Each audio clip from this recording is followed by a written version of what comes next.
Lords and ladies, welcome to Beyond the Source Wall, Issue 4. Welcome to the Department of Truth. Alrighty. Cool beans. Let's go around the room. Who do we got here today? We got Crave. How you doing? Hey. Doing all right? Had a good week? Baby's doing all right? Yeah. It's a tough time to have a kid, man. Like a young kid. And you have 2 young kids, but a newborn, that's tough, man. Yeah. But it might actually be nice for you because, well, are you always working from home anyway? Yeah. No, I've got to spend a lot of time with them. Yeah, that's dope. That's because like when I had my kid, it was work, trying to pay the bills. So it just you can't, cut trees from home. no, I cannot. But yeah, now that it's like I finally caught up with my work and stuff, and everything's doing all right, I'm just like I can spend time with my son, and it's nice. Yeah. But what about you, Tabs? How's your week been? It's been a week, Yeah. Any Work, home, sorting, bagging, boarding, taping. Yeah, you were. Oh my gosh. So, do you have a count of how many things you bagged and boarded? Too many, man. Yeah, It's just one of those things. You ends up all on the table, and I'll do this later, and then you get a heavy week, and it's just out of control, and that's what it was. I usually I don't know if I know I wrote it in the chat, but I like to bag or board all the bags, or bag all the boards or whatever, and I'll make like 50 of them. That way I can just slip it in, and so it's like I do the work one day, and then when I slip it in, I'm like, all right, word. But I mean, it is the same amount of work because it's like I have to sit there and do 50 of them, so it takes a long time. Yeah, it gets old. You get a good rhythm. Yeah.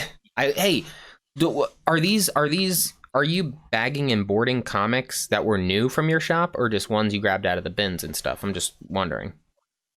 Because new things. So he doesn't all the bag and issues. board. He doesn't bag and board for you. I'm just wondering, like your comic shop. No, not the new stuff. Okay. All the back issues in the bins are, and that's usually where I end up diving to. Okay. So he's been bagging and boarding my stuff, which I've been appreciating. Because like the thing is like I'll go at like 6 o'clock at night, and after a long day, and I'm sloppy as hell. So like one day he didn't have bags, boards, or even like a bag to put them in, and my windows were down, and I looked in the back seat, and I saw like the She-Hulk going like this, flapping in the window. I was like, no, I was like, Jesus Christ, it was just going crazy. So I had to like. You can see, how you can see the boxes up there in the closet. Oh yeah. I see them. Oh, look at that. Tucked away neatly, nicely. Very good. Very out good. Of the way. I wish you could see mine. If you can see mine, hold on. They're all right there, not neatly or anything. They're just fucking on the chest right there, like an idiot. I gotta before my dog like runs them over. I gotta take care of that. All right, cool. So for anybody out there, and I don't know if did you guys bring up the YouTube link to see the chat at all? Just wondering. Yeah, I can see it. So eventually, we'll see if anybody joins in. I think it would tell you how many viewers. I don't know. We're gonna figure it out. But this is our first time. Watching. This is our first time live, so very interesting. And we are actually missing 2 of our hosts, but that's all right. Sean is doing his. Sean is deep in the dungeons right now, doing his Dungeons and Dragons tabletop online with his buddy. That I think he met him in Mexico. But the kid's from Seattle. They met. They were both on vacation. They ended up getting drunk together and expressing their love for D&D. So now they're jamming on that right now. And then Ty, Ty got whisked away to his girlfriend's dad's birthday. So he has to live in that hell for a little bit. No, it's all right. There's a lot of October birthdays. Yeah, I'm an October birthday. Yep, October 20th. Yep, very cool. Oh man, we almost have the same birthday. I'm on the 21st. Oh shit! So wait, you're not a Libra. You're a Scorpio. Are you still a Libra?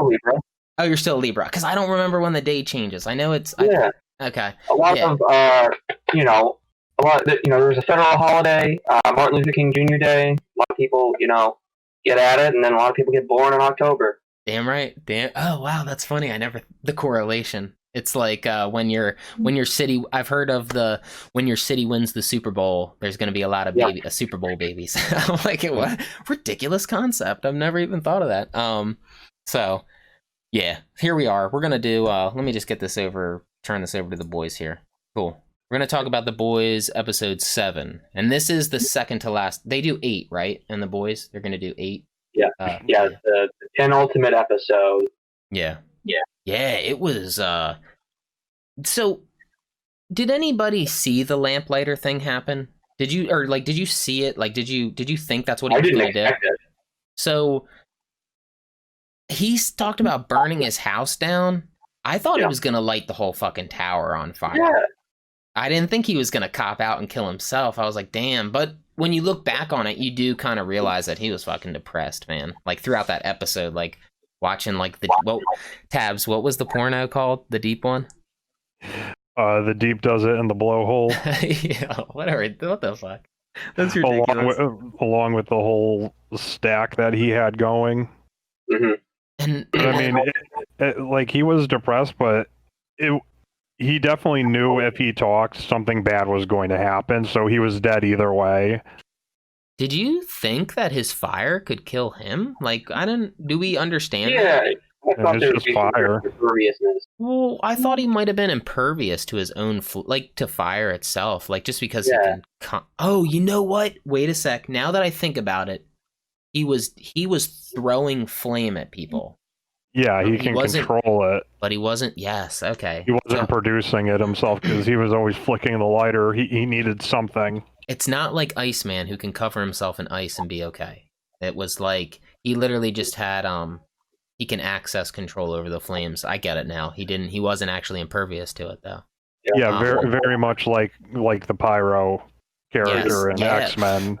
He needed a fuel source The version to do that it. you'd expect. You know, if he was the Iceman, he can cover himself in ice. He could be the fireman, and I know. I was kind of hoping he could have went all flame because what my assumption was that he was going to flame on and then light the whole fucking building up. You know, I thought that would have been really cool. Also, he was smoking a cigarette throughout most of it, and I really wanted to see him like pull the flame out of the cig on somebody. I just thought that would have been a neat he threatened Howie with that. Yeah, he did. Yeah. I wanted to see him do it though. So that was cool. I know Ty wrote something about the collective, and I was wondering what you guys thought about that. Do you think that the collective is actually going to make an impact in the story, like almost surround itself in the main, or is it always going to be a side thing happening with these two I think characters? it'll be set up for next season. Maybe we'll see the 7 fall apart this season, and then focus more on the collective. Okay, that would be interesting. Do you think? Okay, so do they have a master plan? Do we think that, like, what do we think their master plan is? Just it can't just be to garner people. I mean, you could say money, I guess, but it almost makes me feel like they want their 7 in some, Yeah, they're trying to get their people out in the forefront. Yeah.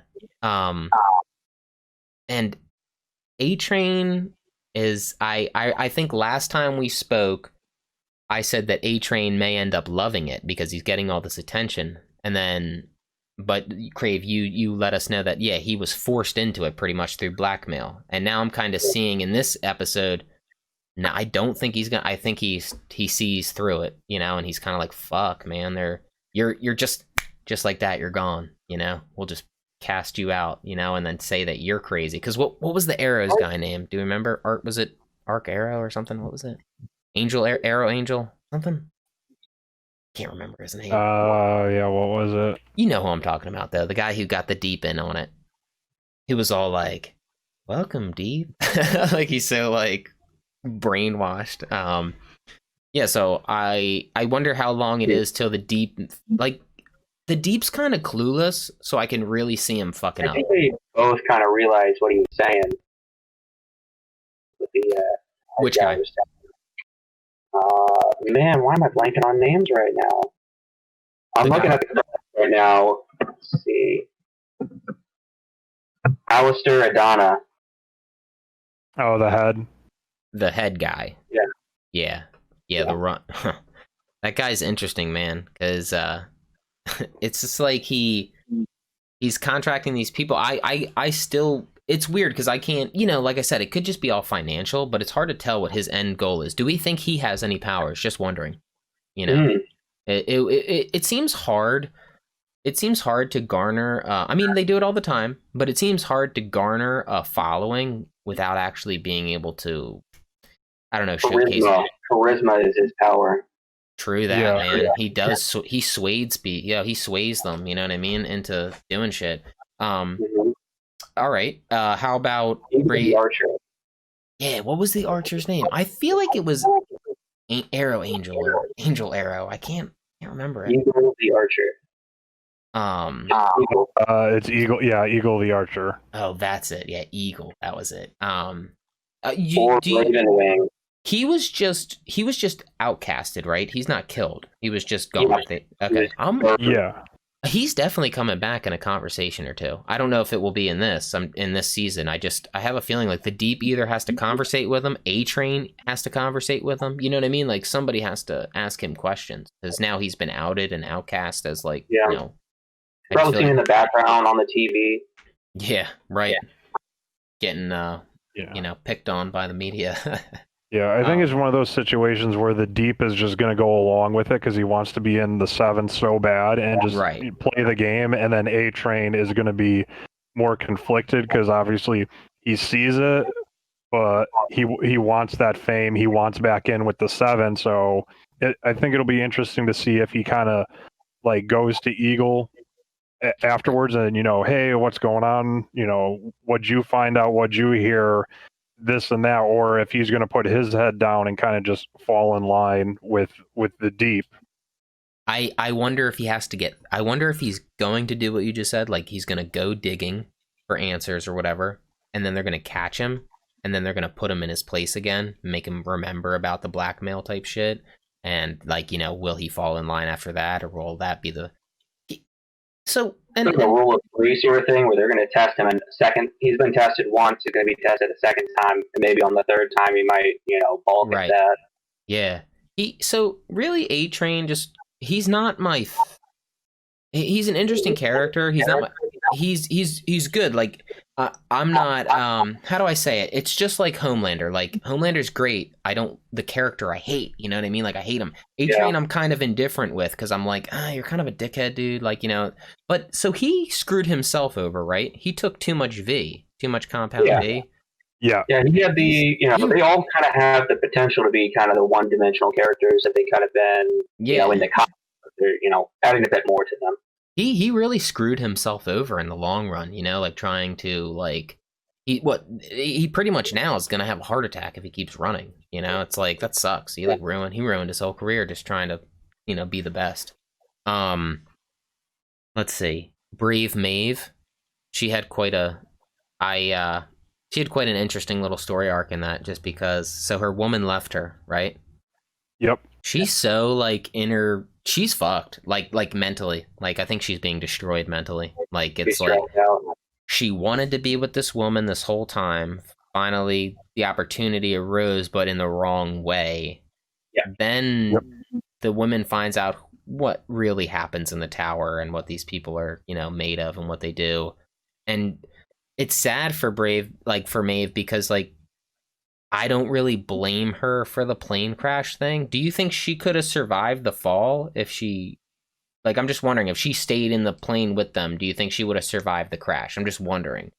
Because it's probably. Just like, yeah, I would her, like, stop a semi truck. Yeah, I would hope that she could. And I think maybe, like, if she would have, it sucks because, like, you can't go against home. You can't. Yeah, she wouldn't have been able to save anybody, but she would have been able to go down with the ship, and Homelander could have pieced out. Now whether Homelander would have let her, I don't think so. You know, like. Yeah, and that's what it sounded like. You were either coming with me, or he's you're gonna not kill coming. You. Yeah, he's gonna kill you right now. Yeah, exactly. Because he wanted to cover it up. He needed to cover it up because it was such a big screw up. You know, just didn't expect Deep's fish to find the cell phone. Yo, remember when he put the thing next to his ear? He's like, "Oh, he knows my name." You know, the goldfish. Yeah, like dude, that. I think it was either an episode or two back when he talked about how it's like he was like 7 years old and he heard like all the screaming of all the fish in the aquarium. I'm like, dude, that's fucked up. That would fuck me up too, man. Like that's terrible. Yeah, I think he would have like objected to be, you know, handed, you know, an animal in a bowl yeah, I still think he's quite clueless. You know what I mean? Like, in a sense, like he had that moment of like vulnerability of like, this is what my life has been. And then it's kind of like back to like, I'm the Deep. I wear my suit at my wedding, you know, and I never take it off.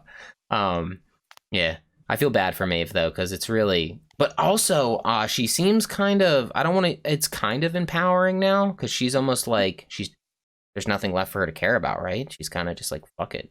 I think she's waiting just for an opportunity to go at Homelander. And like, even if it's just a fist fight to lose, I feel like she wants the fist fight or something. Yeah. You know? I was looking at the credits for this episode, and it shows the Deep, his name is Kevin. It's very on brand for Kevin's, you know? Right. Yeah, he definitely fits the bill there. What a dork. All right, let's move over to the family matters. That whole Homelander, Stormfront, the kid, the real mom. Ooh, dude, I was fuming. Over that. They just came in, they just flew down, they were just like talking to the kid, like, damn. And then they took him. They just took the kid. I don't know what that means for the mom. Like, I think the mom goes immediately to Butcher, right? In some fashion. Yeah, 100%. Right? Just, that's where she's going. What's going to happen to the kid? I don't know.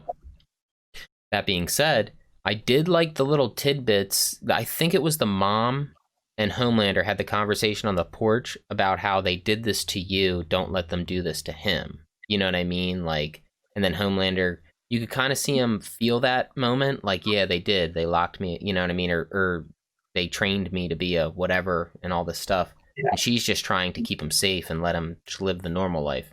So you think that you had him grow up in, like, you know, a fake town, not just in a lab?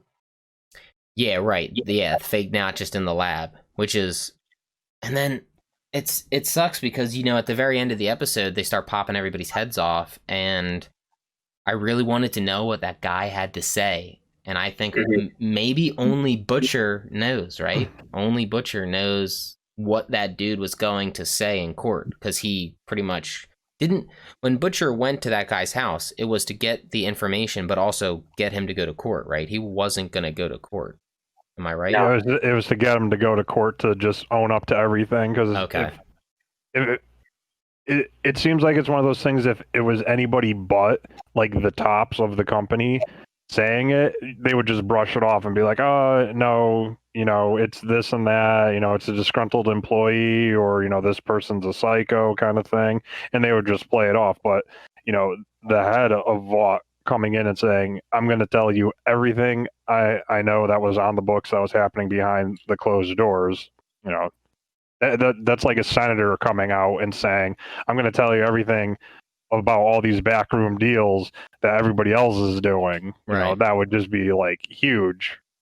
Just, do we think he told Butcher before he went in? Like, do you think Butcher was smart enough to say, like, nah, you need to tell me things? You know what I mean? Probably. Like, because, like, I would assume that, like, okay, whatever he had said, like, maybe he had said things like the location of the facility in which Homelander was raised or something like that, and maybe Butcher ends up going to it. I don't know. I remember there was an episode with Butcher and the baby. Remember, he turned the baby's eyes on, and he'd be like, pfft. I don't know if that was the same facility, but it may just be one of them. But who knows? It'd be interesting to find out how much Butcher learned from that encounter. Yeah, maybe we'll get a flashback to that. Yeah, right. He was, oh, that would be, okay, so, okay, I would like that, like a flashback to the actual conversation. That would be nice, you know, rather than just Butcher going in and doing it. It would be nice to almost start the episode with that flashback. Would be interesting. That's what I was thinking. Yeah, that's a good way to do it. Let's see. Now, I think I'm gonna say it, that we had said it last time. The lady who had her head popped off in the first season, she was like a double agent or whatever, right? She was feeding Butcher information. She was CIA contact. That was it. She had her head popped off. Are we gonna say that this chick is popping everybody's heads off? The one Cindy that escaped? Yes. It would seem to point that way, but I really don't know. I don't know what her end goal is. They showed the First Lady's head popping off in like the recap from the previous episode, so they were priming us for that. Right. Oh my God, they did. They literally re-upped your memory of it just to like. Yeah. Oh, that's funny how they do that. It was a total like plant a little it's not subliminal, but it almost was. You know what I mean? Because you can kind of tell what the episode's going to be about when they, say, these are the important things to remember going into this episode. Yeah, I like that because that helped my wife, who I was trying to explain to my wife, like, this, remember the CIA chick who got her head popped off? She didn't remember at all, and then when she saw the scene, she was like, oh yeah, that, yeah, cool. I think if they had any extra time, they might have shown what's his name, Jonah Vogelbaum. I think they might have shown him, getting his what did Homelander do to him? Did he like crush his spine or something? Oh shit! That's why he's in the wheelchair. Homelander did something to like incapacitate him in the first season. I don't remember. Yeah, I don't. That might have been off screen. I don't know. Yeah, that's what I'm wondering if it, and also if it was off screen. I wonder if it's going to be brought up again because, all right, in the courtroom, you saw Homelander looking around. Did he look confused? He didn't look scared. I'm just wondering, did he look confused? Like he was interested in what was going on, or did he know what was going on? That's what I wanted, He was definitely confused. Yeah. That's what I was thinking. Confused, maybe a little jealous that somebody else got to have some fun. Yes. He's a danger to society. He thinks he can just whip out the I-beams and it's only going to stop one thing. Like he did it on the airplane. He did it on the ground. He just whips out these I-beams and it's just, dude, you got to control the I-beams. You can't just be like blasting everything. He did it on Stormfront's boobs. Yeah. Oh yeah. Got her. That's just pointing it out. The most important one. Do we think that Brave Maeve could survive the beams? I think I ask this every time. I'm just waiting to see if it happens. I really hope she can. I hope she can survive the beams. I hope she's in some way she can compete with this guy. I think it would make I think it would make it interesting instead of her just getting like zapped away. Yeah, I don't know too much about them from the comic. I'm not sure if she's in a whole lot of the comics. What about when she showed up when Black Noir showed up to fight Starlight? Yeah, we haven't talked about Black Noir yet. That was interesting. Yeah. So they have a lot of personal stuff about each other, even though, he doesn't really talk that much.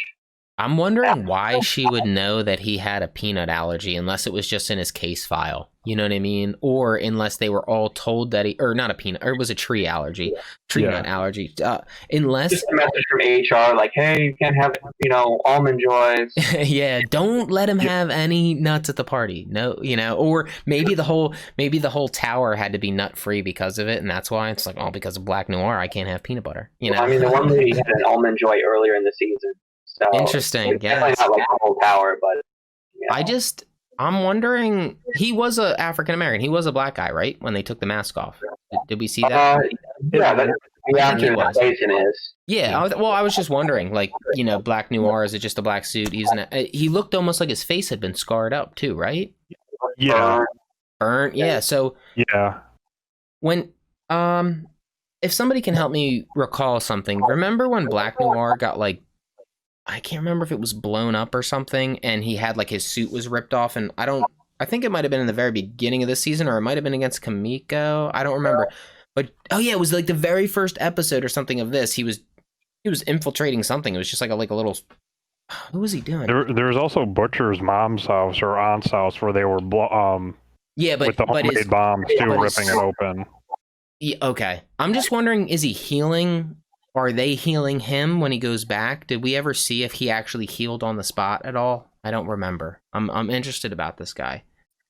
He doesn't seem I don't know. I wonder if he's capable of taking on Homelander too. Like that's like my biggest thing is like who can take I would this have to down? think he's got some kind of healing because when he's getting hurt, he's still going. He's not stopping. Right. So, or maybe he just doesn't feel pain. Right. And that was the other thing. I was almost thinking that was the end for him. What if we don't get any more Black Noir after that?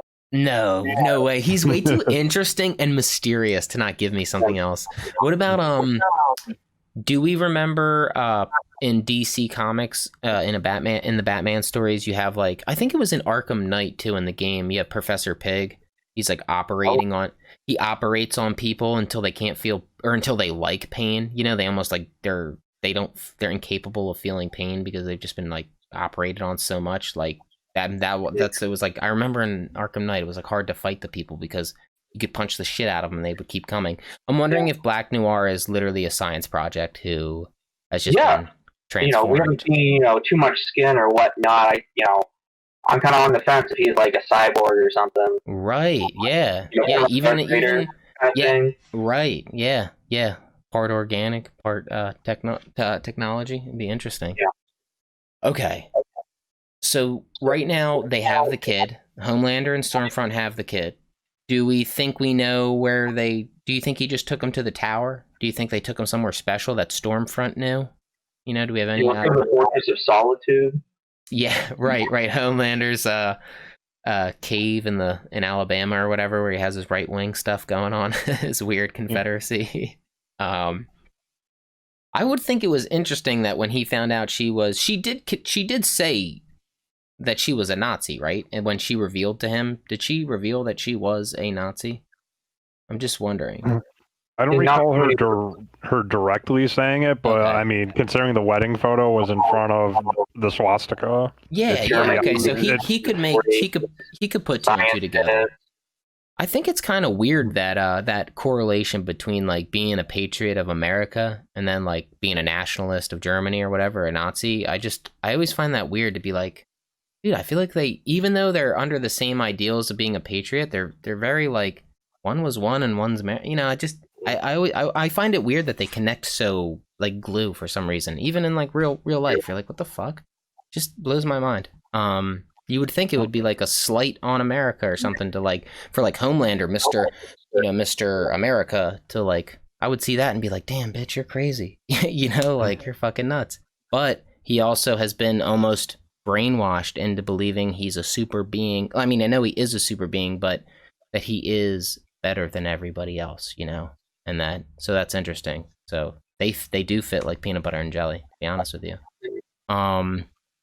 Let's see. Anything else big happen in this issue or in this episode? I'm trying to think if there was any little seeds. I mean, there's the whole thing with Starlight and her mom. Yes, dude, her mom kind of getting back together, bringing the family back together. She blew it, dude. Her mom totally blew it. Like, it's one thing to like meet up with Starlight after a while and be like, I never left because I need to have this conversation with you. It's another thing to just call the boss and let him know where you are. Like, dude. Yeah. I got a couple things about that. Let's see. The lady who plays Starlight's mom is Ann Cusack. Yes, she does look like she looks like a Cusack. Yeah, she looks just like one. Yep. That's funny. There's so many of them. Yeah, I didn't know. I didn't. So now that you say it, I see it instantly. Before, I would have never guessed that there was another Cusack. It's funny. They're all pretty good. She was pretty good in the issue. Or in the episode. I liked her. I think she's good. Yeah, right. Let's see. Anything else big? I did like Butcher and his dad. I thought that was interesting. Oh yeah, that guy's pretty great. Dude, the mom blindsided him so bad, and then dude, and then I thought because they were on the roof or like a balcony thing, you know what I mean? Like they were high up in a building. I thought he was gonna get tossed too. Dude, I would have been like, here, I'll get you before the cancer does. What is it, Crave? How does that fit into the story? I think it's gonna come back. I think it's gonna be the reason Butcher is the way he is in some fashion. Like, I have a feeling that's not done, but I do know what you mean. Like, if they were to just like walk away from that, it's not that it would be weird to have said that. I mean, it makes sense why Butcher is now this type of person, but I want to know what happened to his brother. I mean, like, I kind of want to. It's almost like I need a. It seems like he offed himself. I think that's what they're talking about. Yeah, exactly. I mean, they were saying that he shot himself from the sound of it. So it's like, but what led up to that point where Butcher's brother shot himself? Was it just the father, or was it the father and something else that happened? And the brother loses it, and that pushes Butcher into this violent mindset. But was that the start of him hating the superheroes, essentially? Obviously he hates it because of Homelander and his wife, but after he lost his wife. Right. Yeah, so where does the brother's suicide play into it? I'm interested. I'd really like that to get fleshed out. Do you think we're gonna? So I didn't watch the short yet. Crave, you posted the short, right? It was like So what's it's not Butch? much. Huh? It's not much. It just kind of covers like right after Homelander just leaves him in the middle of nowhere, Right. and it would just kind of him running from the law, interact with old buddy. I'm gonna watch it probably before I watch the last episode, but I'm wondering, could we potentially get more shorts? Because I think it's kind of I think it's kind of nice to like. Sometimes you look at movies and you're like, damn, if they would have just done a 20-minute short film, it would have just been a banger. Yeah. But they drug it out for 2.5 hours. One of the other show I've mentioned before that Anthony Starr was in, Banshee. Yeah. Banshee. Each season they did 5 or 6, 5-minute shorts. I love that. I think it's a great idea. Yeah, I think it helps. A little bit each story, like here's these 2 characters that never interact in the show, but now we're just gonna have a little 5-minute where they interact. It's like world building. It's like an issue in a comic where you're like, you flip through it so fast because you're like, damn, that was just like a little tidbit of a side story. Like it was just an intermediate story to kind of help get you back or let you in on a character that had just shown up randomly. Yeah, I can dig that. I would like more shorts. I think it's a good idea because like, and that's the thing too. I've heard a lot of people. There's a lot of people who complain about continuity or like interconnected. Like, okay, I mean, it's a little tangent, but it's like Marvel. They're like, well, I have to watch this movie. I have to watch this movie. I'm like, well, first of all, you don't have to do anything. You know what I mean? You don't have to involve yourself in the story. They're all on top. They're not necessary, but they're fun. Yeah, they're fun. Yeah, so you don't have to torture yourself and watch them. You know what I mean? So I think shorts may help people with like with The Boys. Like if they did like, let's just say they did 5 a season, like Banshee. I think it'd be a great idea. Like what about a little more Frenchie story? Like they did it within the story, but it's almost like he could have had a short about his past. Things like that. He could have had one. Milk. I mean, shit. How about like, I can't remember how. We never saw. Did we see Milk's family before he went with Butcher? What did we see that? Or might have seen something in season 1. I thought it would have been cool just to have a short of just him with his family, like right before Butcher knocked on the door, like just a little like what was like he was sitting down for dinner and he was like, "Fuck," you know what I mean? I think that would have been great stuff to release between the seasons. Yeah. Oh my god. Like. Dude, that's such a great idea. Like, release these shorts between. Now let me know. Did Banshee do that? Did they do between season shorts? Do you remember? I think some of them were between, during, and after. Okay. Yeah, that's. I think that's a good way to keep you. Oh man, because if it's a year between seasons and then you hit me with like 5, like once a month for 5 months or something, I'd be like, damn, that's a great idea to keep us like going.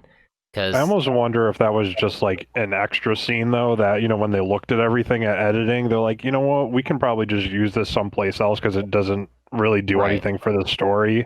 Right. So that would kind of explain why there really wasn't anything else for like season 1, but all of a sudden there was something for this. Especially, and you're definitely onto something, because the way it starts is nobody knows where Butcher is. You know what I mean?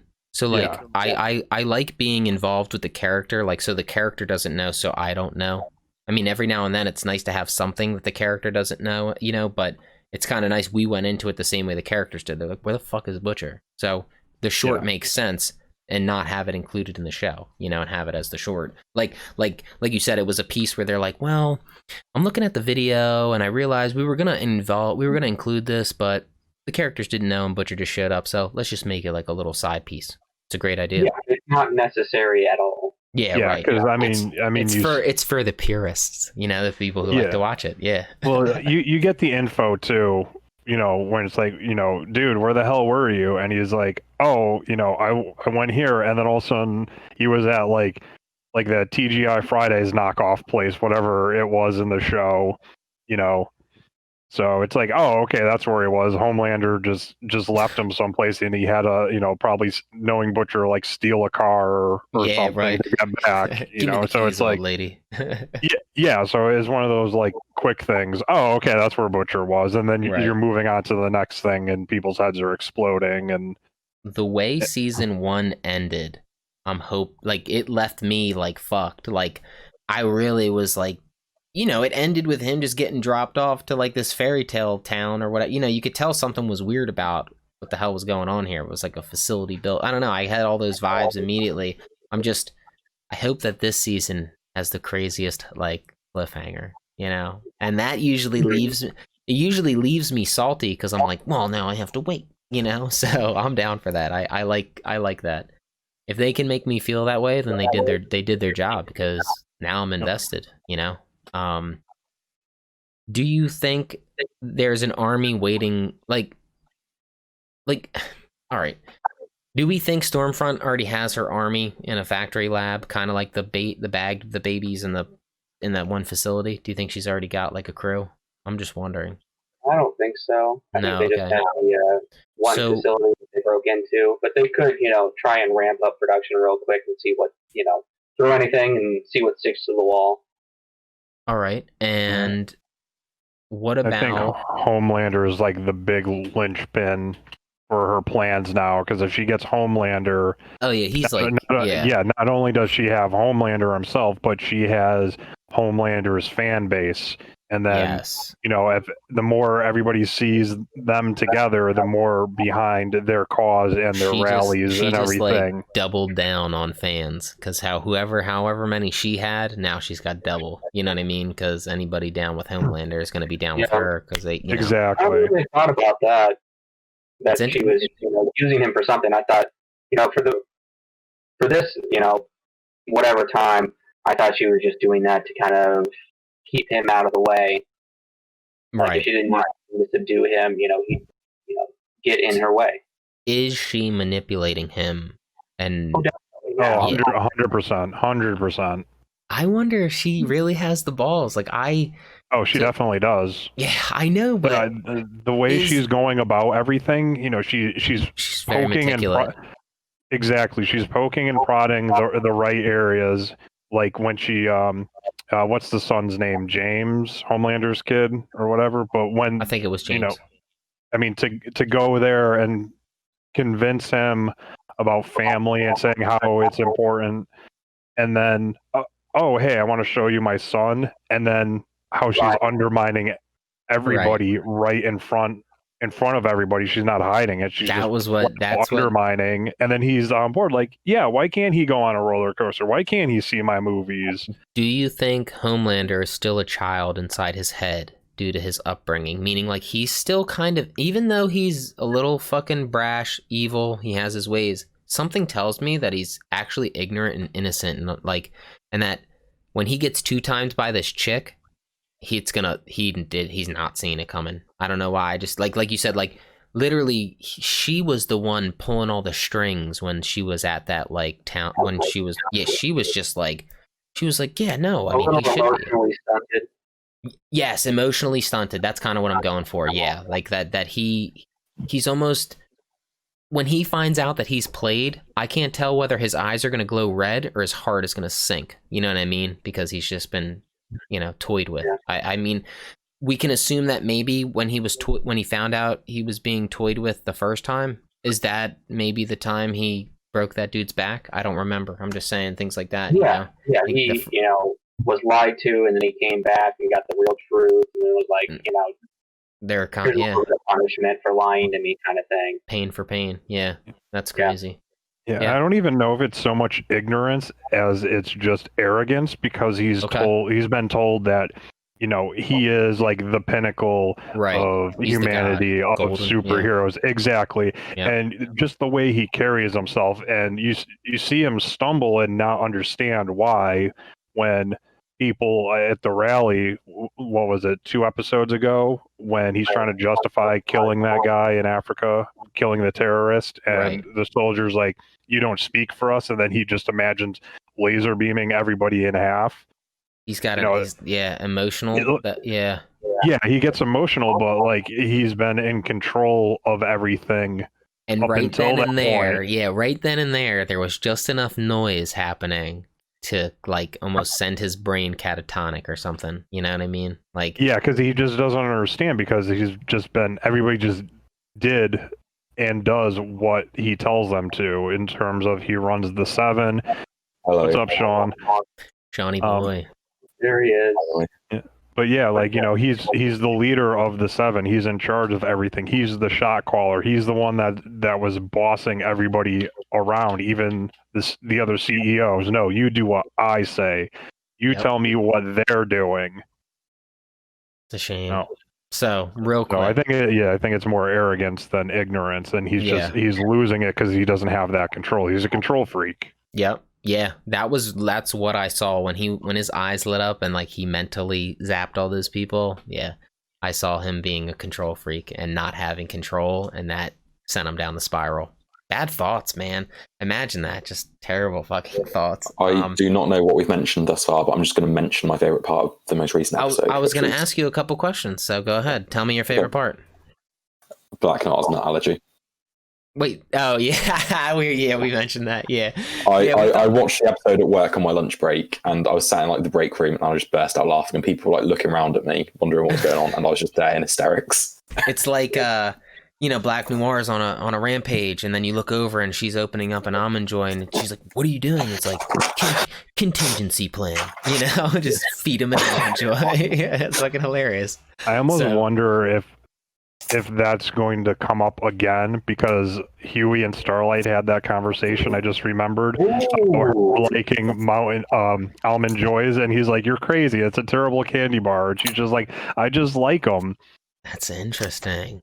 Damn, that's a good point. So, Sean, I have a couple questions. Did you see the lamplighter thing coming? Did you think he was going to self-righteous martyr suicide himself? As soon as he said about his statue, I was like, okay, that's what's happening. Did you think he was going to light the building on fire? Because that's what I thought. I thought he was going to burn that bitch to the ground. I was just expecting him to kill himself. Okay, all right. He definitely looked down the whole episode. Can you guys hear me? Sorry, I just stepped my mic up. Yeah, cool. Definitely. Okay. And let's see. Yeah, as soon as he went in there and was like, they took my statue down, I wanted to do this in front of my statue. That was when I was like, okay, he's going to kill himself. Damn, it's rough. It's rough out there, dude. You think he just feels like ultimately he just feels like a failure? It's sad though, because like he almost had that. I feel like if he was gonna kill himself, he should have went out fighting like a mother. For death is death, right? Yeah, but it was kind of like he'd let himself down. He finally had a chance to. Like, he wanted to go in front of his own statue. He wanted to see himself in his glory before going again. Mm-hmm. What about that? I really did like the story of him burning his house down, and then he said that was my dad's proudest day, and I was like, dude, fucking hey, I guess my son has superpowers. Signed up and they get to see their kids, actually, express their abilities. Are we a little concerned with the fact that his dad didn't know his son had superpowers, seeming as you had to pay Vought, or Vought had to pay you or something, a lump sum of money to give the kid powers? You expect them, but you don't know what their power is going to be. Okay, so he just had no clue. Okay. Now, Sean, what about this? We kind of made the realization that he lit himself on fire because he's not fireproof. It's not part of his powers. He only just has the power to manipulate. That kind of sucks. He's not Iceman. Yeah. He can't do the suit of fire. That would have been cool, but yeah. I really thought I thought he was gonna be impervious. I thought he was gonna flame on, and just like go crazy on that bitch. I liked his character. I thought they could do a lot with him joining the team. So I was surprised he went out so quickly. I know, and I really like the actor, and it was just so cool to see him as another superhero and another thing. It was sick. Do I mention comic spoilers, or should I give that a miss? Well, I'm down. Let's take a vote. What do you guys think? I'm down. I would like to listen to the comics. The show is diverging a fair bit, so it's not. It might not do this at all. It's a vote, so it's up to you guys. It's one. About? Yeah, what's it in reference to? Is it in reference to Lamplighter? Yeah. Okay, because he is dead, so I'm good. What about you, Tabs? How do you feel? And he's missing a hand too. Yeah. And he's missing a hand. These spoilers do relate to him after his death, though. So. Go ahead, bite it. Don't even bother. But you can send it to me in my private chat. So I can see it.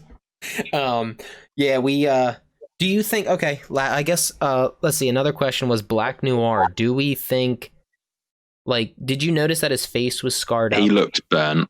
He looked like a burn okay. victim or something, some accident or something. Okay, that's what I was thinking. Like, I'm wondering, he has a healing factor, or are they healing him every time he comes back? You know, that's like what's interesting. Does he have the healing factor? I think he's got a healing factor, but it's probably more just like fast healing as opposed to like it's not like Wolverine it's level not prepare from regeneration. Yeah, where he's like literally back to normal. It's like a stab will like it's heal and scar quicker. It's just still gonna leave the scar though. Yeah. Okay.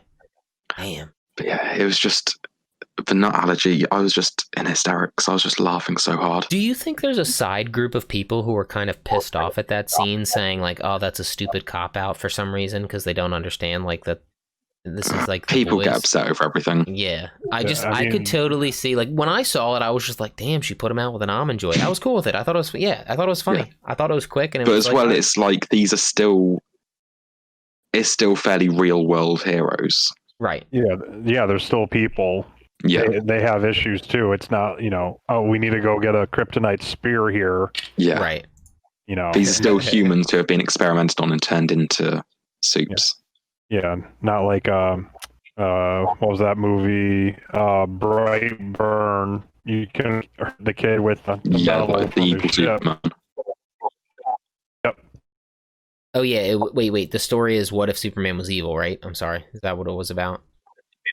Brightburn. Yeah, Brightburn essentially is that. It's just evil Superman. Yeah, that's Superboy at that point. Oh, interesting movie, but is it on Netflix? I'm just wondering. I don't know. Okay. Kind of want to check it out. Evil Superman sounds cool. I think we've covered just about everything except for the very beginning of the episode. You guys want to go into that? And I forget how it started, so hit me with it. The one kid being kind of radicalized by Stormfront. Oh my god! Oh yeah, Holy fuck! Yo, I just wanted to say I found it kind of ironic that like 2 days prior to that, I wrote in quotes. Yeah, and I think to myself, what a wonderful world, because it's like all fucked up. It was ironic, like, or I was saying it in jest, or whatever. And then the song played, and I was just like, this is exactly what I'm fucking talking about. And I think to myself, what a wonderful world. Like, this shit is fucked, man. Yeah, dude, immediately, did anybody know he was being radicalized from the very first get-go, like the first go-around? Like, it was like this. I was like, dude, this guy's... My wife was like, what do you mean? I was like, oh, he's going to do something fucked up against superheroes. And was this Fat Neil from Community? Yes. Yeah. Oh my god, It was Fat Neil, dude. That's why me and my wife couldn't figure it out. Yeah, it was Fat Neil. Oh man, that's so funny. Yeah. He did a good job. That was a good little, like, that in itself, Crave, like we were talking, that could have been a short. You know what I mean? It could have been like, that was such a good little fucking thing. I loved it. I thought that was great. It also, it evoked emotion out of me and anger, because I'm thinking like, damn, these people just watch what they watch the news, they let other people form their opinions for them, and then they go and kill the cash register at a shop. You're like, Jesus Christ, dude. It just goes to show you how it happens too, because he's just looping the same activities over and over again every day. Definition going to of work, insanity. watching TV, seeing it, and how it just feeds into you and it creeps in there until you get that herd mentality of, yeah, you know what, they are right, I am going to do something. But then when he does something, he realizes like, oh no, I really messed up here. Dude, that was honestly, I think I'm so glad you brought that up, Crave. I'm pretty sure that was my favorite fucking scene of that whole thing, even though it was first and I forgot about it. Like, that was great, man. It was just so like well done. Yeah, a lot happened that episode. Yeah. It was a pretty solid episode, and I think it left every character with something in this final where they're okay. So like, we're gonna be left on a cliffhanger. I think every character is gonna be left on a cliffhanger in some sense. Like, every story arc is gonna be left on like, what the fuck? Wait, so you're gonna have like A-Train. You're gonna be like, what the fuck, with the collective or whatever. You're gonna have Homelander being what the fuck. Like, everybody's gonna be like, fuck. Like Butcher, it's just a big turn, because they already kind of set you up for that when we kill everybody in the court. You know, you're kind of like, well, Jesus Christ, dude, this is. Oh yeah, what are your guys' theories on that? Since I missed you guys discussing. I don't think we actually went into like what was happening, like what's actually going down. So, do you have a theory, Sean? Do you have thoughts on it? Well, I was talking to my friends about this, and I don't think it's the one who escaped from the asylum last episode. Okay, we did talk about that, and I thought it was. That was my It's clearly someone with the same power set, but she wasn't out of the asylum in like the first episode or second episode when we don't know that. Well, what if she was being like one of those bitches where it's maybe? Well, let me paint a scenario. So let's just say Stormfront was in one of the police cars with her, and she had the lightning at her, and she's like, "Fucking do it." You know what I mean? Like blow the head up. She could have done, yeah. And that's kind of divisive because I'm making up a fucking storyline. I'm making. But then, what's her motivation for going and stopping the court case happening against Forbes? I don't know. And do you? How would she get into the building without raising any alarms? Unless she's outside a window. But I think I agree with Sean. I think she's a red herring of a character. Yeah. Okay. You don't think that they're doing like a sort of Suicide Squad thing where they, pull them out of their holding cell to go do an assignment? They could do, but she's now escaped. Okay. She's escaped now. What if the very first scene of episode 8 is her backstory? Like that would be the only way. I think I'm for your scenario, Sean. If they don't do a backstory on her in this next, you know what I mean? Like, if the very beginning is like her in the asylum. When she escaped the asylum, it was a big deal her getting out. So I don't think. Did we see any? I don't think Stormfront would just be allowed to slip her out as easy. Did we see any road signs when she was hitchhiking to what direction she was traveling in? That's something we'll wonder if we should go back. Quick check. See, this is why we need Sean. Because he can do the checky poos, you know what I mean? That's why we need him. He's just like zip zap. He's got it.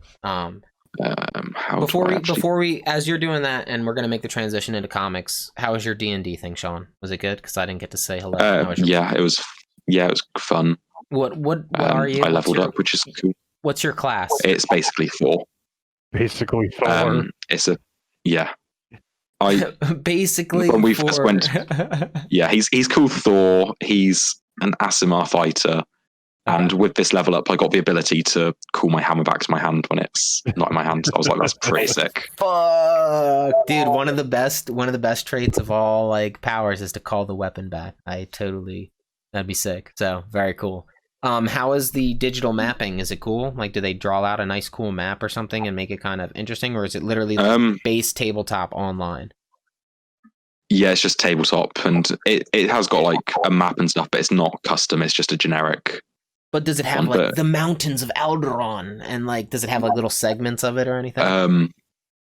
No, my friend who runs it though has actually made a map, and he's literally created this whole world for it. I'll see if I can find a picture and send it to you guys. Oh, okay. It's through Tabletop Simulator. Yeah, that's what he. Yeah, that's what he was doing. That's where me and my friend were playing it, but he has actually created his own like map and world, which is pretty sick. That is pretty sick. Yeah, that's right. You can mod it. You can mod your games. I'm still holding out for that. I can't send this picture for some reason. I don't know if the Hellboy game is. I don't know if that. I just think it would be cool when it drops. I'm gonna look into it and see if it can be played, online or something. That'd be cool if we got like a bonus episode where we played the Hellboy role-playing game or something. I was also thinking of bonuses. How about we do a bonus once a month at the end of the month? So our first bonus would be at the end of October, and we'll do Ty's hot take on the Dark Knight, because I need to hear it to see if it aligns with my views. Sorry to interrupt. We do not see any road signs.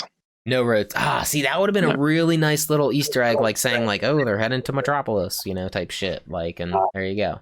Damn. So we don't know. Okay. Well, let's just say this, Sean. Do you think we'll never see her again in this, or at least in the episode? Do you think she's gone? That was just like a little.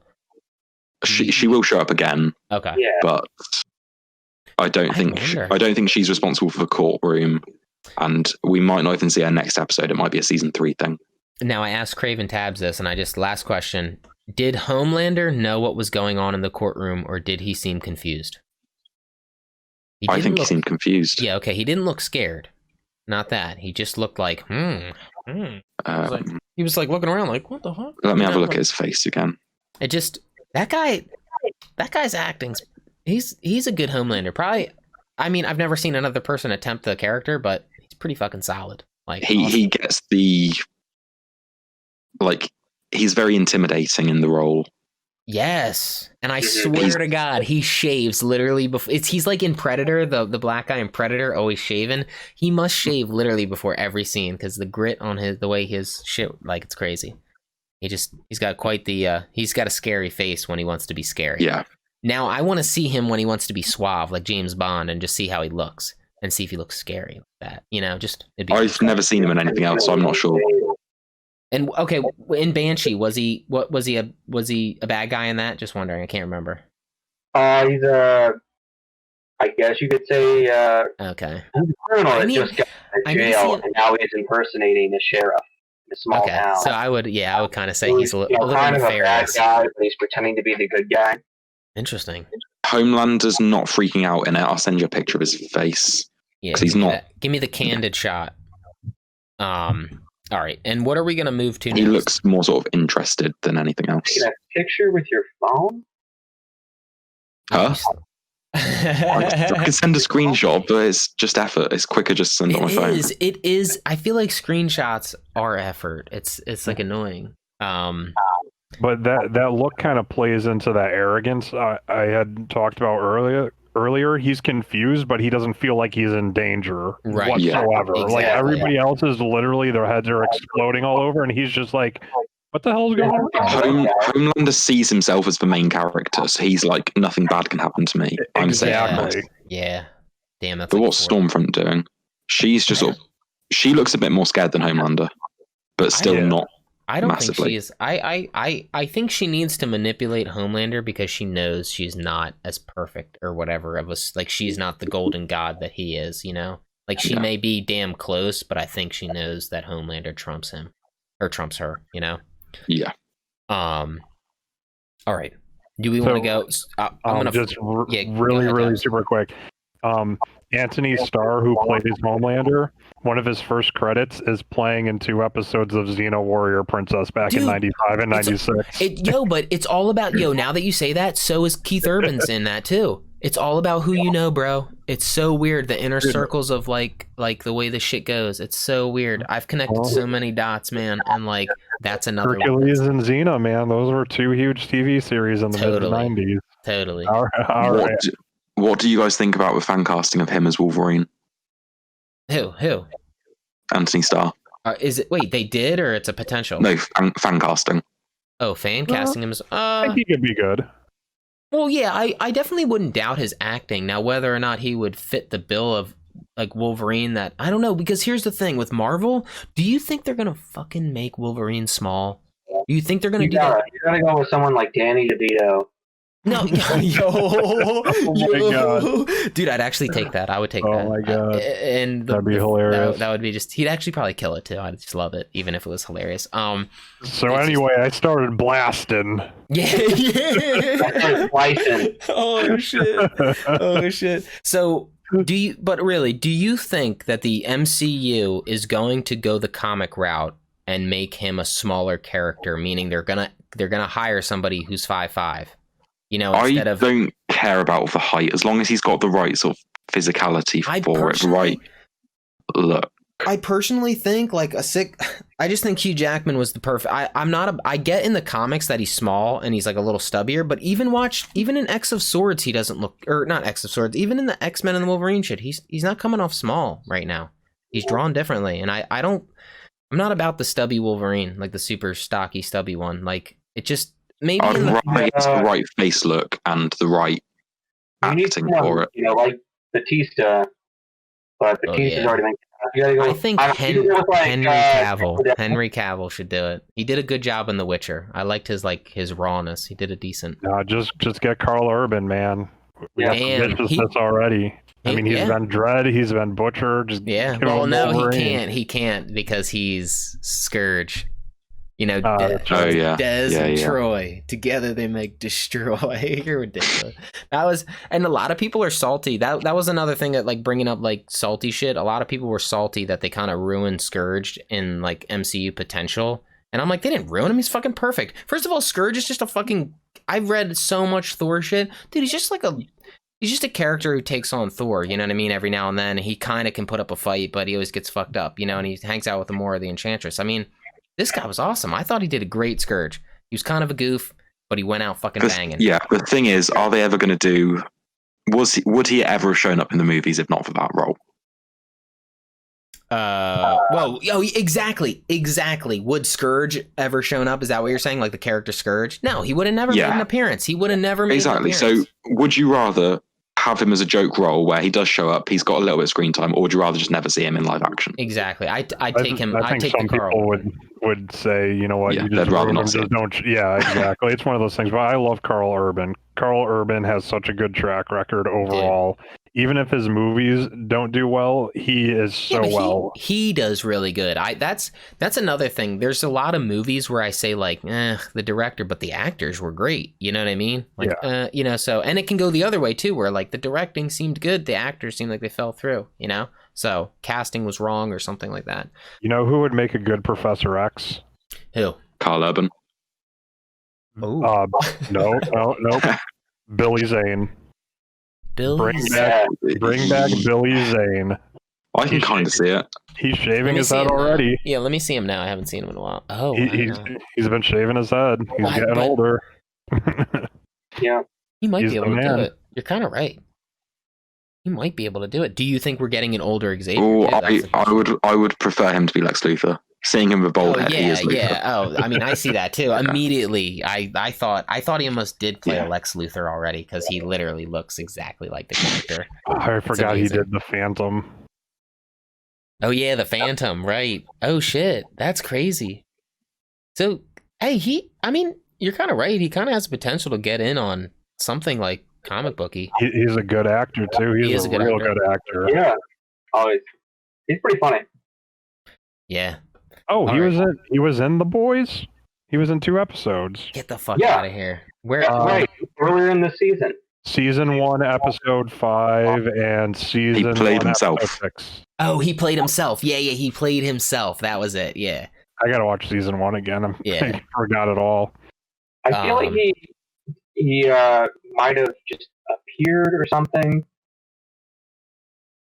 I don't know. Let's see. I feel like he appeared at some point, like early this season. You know, when they were doing when Seth Rogen appeared. You know, the very beginning of the season when they were just running through a bunch of people. Oh yeah. Yeah, I think that's it. I definitely think that's when it was, wasn't it? When they ran through, like it was like a bunch of people and him. Maybe like uncredited or something. Or somebody else reminded me of him. I looked him up recently or something. Do we want to move on to the comics? Let's see. Yeah, I'm ready. We've been pulling it back long enough. All right, let's do. I'm gonna go down Sean's list he made, and we got Department of Truth next. So let's tackle it. Yeah. So Department of Truth, issue number 1, written by James Tynion IV, and art by Martin Simmons. I'll stop interrupting you, and I'll remember that that's what fucking happens. There you go. Yeah. So this issue is basically a guy being interviewed in a interrogation room about something he saw. Yeah, and telling his story about how he found out what he thought was the truth. So it's them asking him about his encounters with a certain group of people, right? Yes. Yeah. Dude, this is a really cool book. Like, I'm not a conspiracy theorist guy. Like, it's not really me. I don't know. I don't like. I find the YouTube videos on them fascinating. Right. And they are a rabbit hole. Like, you start one at like 10 p.m. and you'll be awake until like 1 a.m. watching them. Never once have they ever indoctored me into their cult. You know what I mean? Never have I don't believe them, but I do find them entertaining. Oh, totally. Aliens and ants, the ant people of the pyramids, shit like that. Yeah, definitely interesting. And that's why this book is interesting, because I like conspiracies. I just don't. I'm just putting it out there. I'm not a flat earther. We want to talk about the story first. We want to talk about the art. Yeah, I mean, you know what? Let's go. What did you guys think of the art? Because it's quite. It was different. Not what I was expecting. It's almost like I want to say it's like a watercolor, but the colors are so weird. It's very scratchy and harsh. Yeah, it's very watercolors. Some of it is like it looks like old film. Like he might be old film. Rated, like that first chapter one, the end of the world. That looks like a negative, but it's also kind of degraded. Oh my god! Yeah, and it's got like the film on the left hand side. Yeah, that too. But yeah, it reminds me a bit of like 90s Vertigo artwork. Yeah. I saw it and I instantly thought 30 Days a Night Ben Templesmith before he started cleaning up the style. It's very... He still does like rough stuff like that. Yeah. I think it really plays the comic really well because like conspiracies in themselves feel like this, scratchy and loose, and it's very surreal. Yeah. Well, it's like playing with his memory because his memory of the whole event is very rough. Is it rough because he can't remember, or is it rough because he's afraid to remember? That's like a part of it because he kept. So all right, so the way this starts is, well, I also want to say Tynan did a really good job. I feel like this shit's really hard to tackle, like conspiracy shit, and like to make it into a story. I've got one complaint about this book. Ooh, hit me. And I'll wait until you say what you're going to, because I might follow on from your point. I'm not sure. What about Tynan? Talking about whatever you're about to say about the story. Oh, I'll save it until we get to that bit of the story. It's just so fucking hard to tackle these concepts without, like, he pretty much tackled this concept of conspiracies, and then he went the right route. Whereas I could see a bunch of people picking this up, like, and they'd be like, yeah, I believe in the conspiracies. Like, I'm gonna read this book, and then he really just shat on the idea of it, like, you know, like right away with his bringing in like the Oswald. Like, it's interesting. It's almost like the conspiracies are backwards, like, because instead of making well, fuck it, let's go into it and we'll hit the spots that we hit and we'll see if it comes up. So it starts off with him. You said he's being interrogated and he's being brought. He's afraid. He's the guy. What, do we have the name of the main character? Well, the opening few pages are Lee Harvey Oswald being interrogated.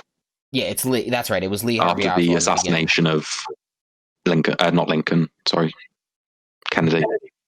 It's been a long day. I had an early start. I love throughout his interrogation, he's getting question, and then at the end they say it, you know, and it was up is down, down is up. I love that, dude. Yeah. I think that's dope. It's just that I've heard that so many times. It's perfect. And you get slapped with the title page, you know, the chapter 1, the end of the world. And you said it is like a film grain, man. It's really like, I don't know. I really like it. I think the art. Who's the artist again? You said Martin Simmons, was it? Yeah, I want to kind of look into Martin style. Simmons. I want to see if he strays from the style or if this is something new to him. You know, or you know. All right, so why don't you set the scene for where it takes place in the now, Sean? So So go ahead. It's present day, and we see this guy in the car, and he's saying about how he's going to throw up, or he might throw up, and he thinks the woman who's driving is going to kill him. She keeps telling him to shut up, or I will kill you. I love that shit. And she takes him to the Library of Congress. Yes. Yeah. There he meets a man. We'll just say that for now. Yeah, he's led into a interrogation room. Oh, his name is Cole. That's right. Cole. He reveals his name is Cole. Are you gonna kill me? I like it. He's funny. I like the conversation felt so FBI or CIA. You know what I mean? With like or a secret department. They know shit. So like they think this guy who's pissing his pants. It's funny that he's pissing his pants. You know, he's very G-man. Yeah. Oh yeah. Definitely. Let's see. The first thing they start going. How did they address it? They said that he went to let's see, your teacher. He's a teacher who's an expert in memes, I believe. Oh my god, like what a joke, but it's funny, you know, like what a joke. Folks are going to join the FBI. Yeah, he says he looks into like right-wing discussion boards, white nationalists, and all that sort of thing. He does it to gain an understanding, right? That's the whole idea. Yeah, he does it to gain the understanding of like what the hell's going on with these groups. Yes, it's almost like he's a sociologist or something, I would guess. Yeah. Okay. Then he's so let's see. He's studying people's susceptibility, he says. And they keep. And he went to a flat Earth conference to. Yes, that's when they hit him, and then like the man interrogating him says, and then there's the conspiracy stuff, and that's when he dives into that, and he's trying to he's telling him to start at the beginning, and clearly this dude he's had a rough couple of nights. He says he's been drinking, you know. He now whether or not it's because he doesn't want to remember or whatever, you know what I mean? It's just interesting. And he says he doesn't trust his memories of the event that took place. He said he was drinking heavily. Yeah. And he hasn't slept. Which definitely. He said 3 days. Hasn't slept well in 3 days. Let's see. He hits that flat Earth. It's crazy, man. A whole society of people wearing the same shirts. It just reminds me of like the Proud Boys and shit. And like small groups of people who like to feel like they're a part of something, you know? And that whole page just sort of felt unsettling. Everyone's in the same polo shirt. Oh, yeah. Tynan's good, dude. He's been doing his research because he's definitely good. And he's saying that they're all white men predominantly. All right. Yeah, so they're all wearing the same things. They're all like, we're part of this. We're a collective. We're a herd. Don't you love like their image of the flat Earth? Let me see if I can get it up.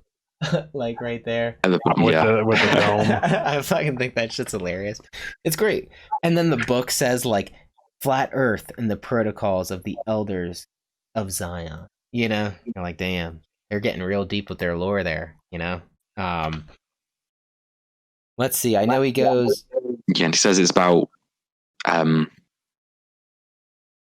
about the way they view control.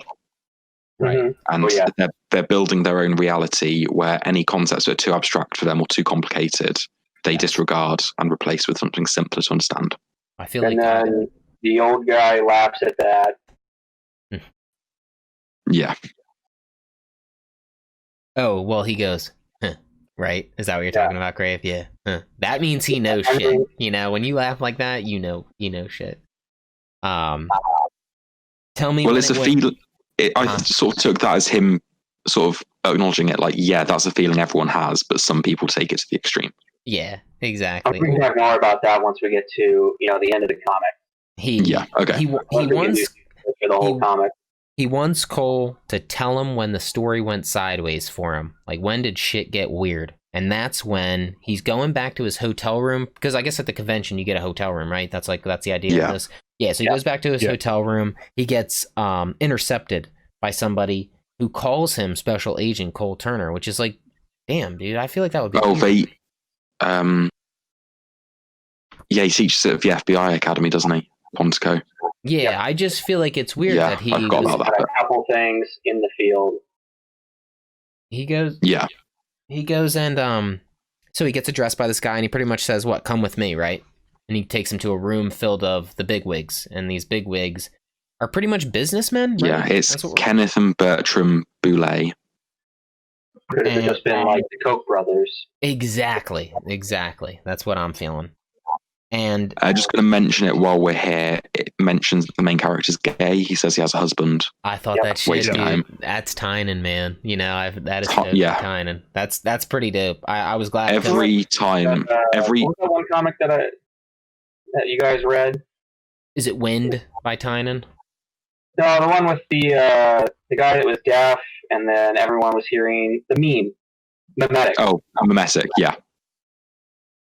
That was written by Tynan, and the main character was gay as well. Right. Yeah. Okay.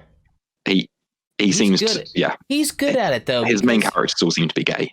It's like, not that that's a bad thing, but he said like what did he do? All he did was say my husband, right? We're gonna add that in there. Yeah, he does. It's never a big thing in his stories. It's just sort of there.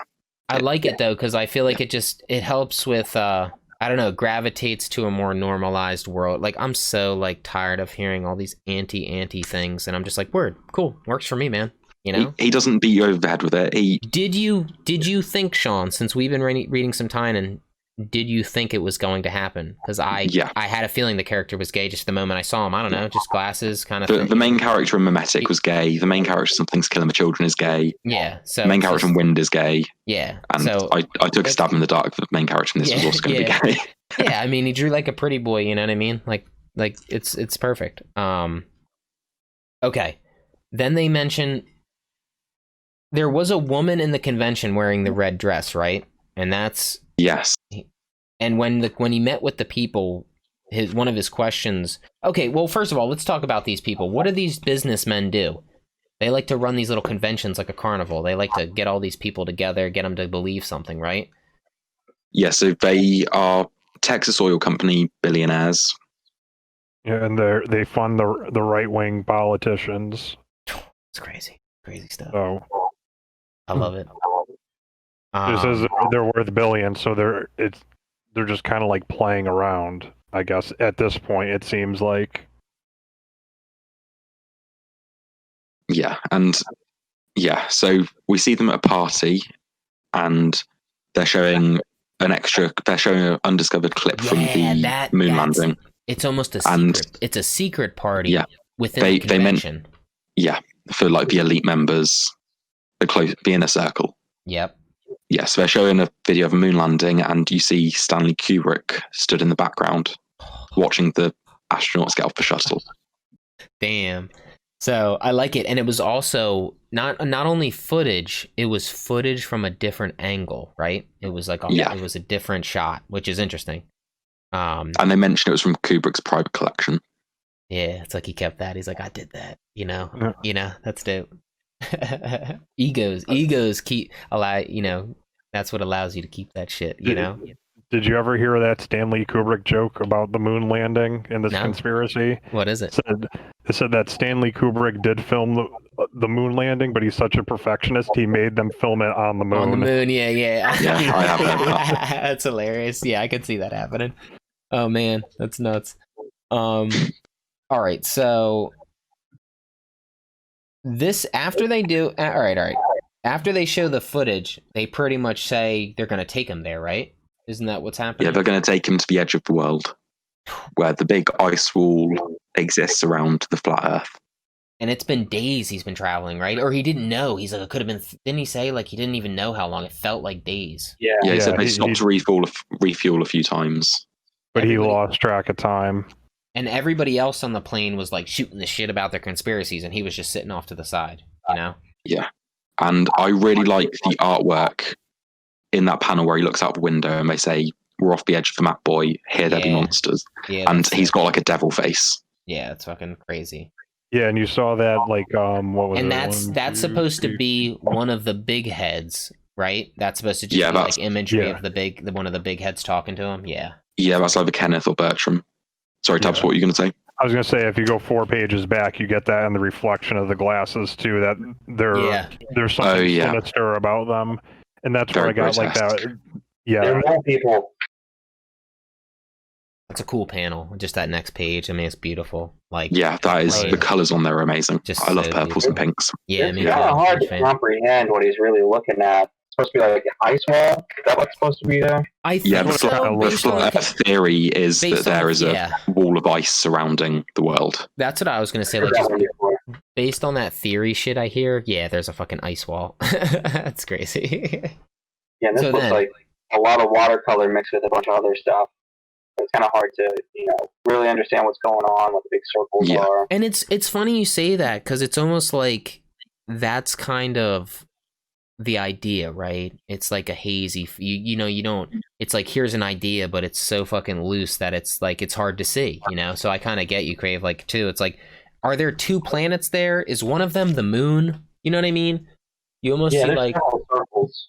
Planets here. There's a fucking moon or something here. So it's just, it's interesting. That's no moon. Huh? That's no moon. What is it's a space station.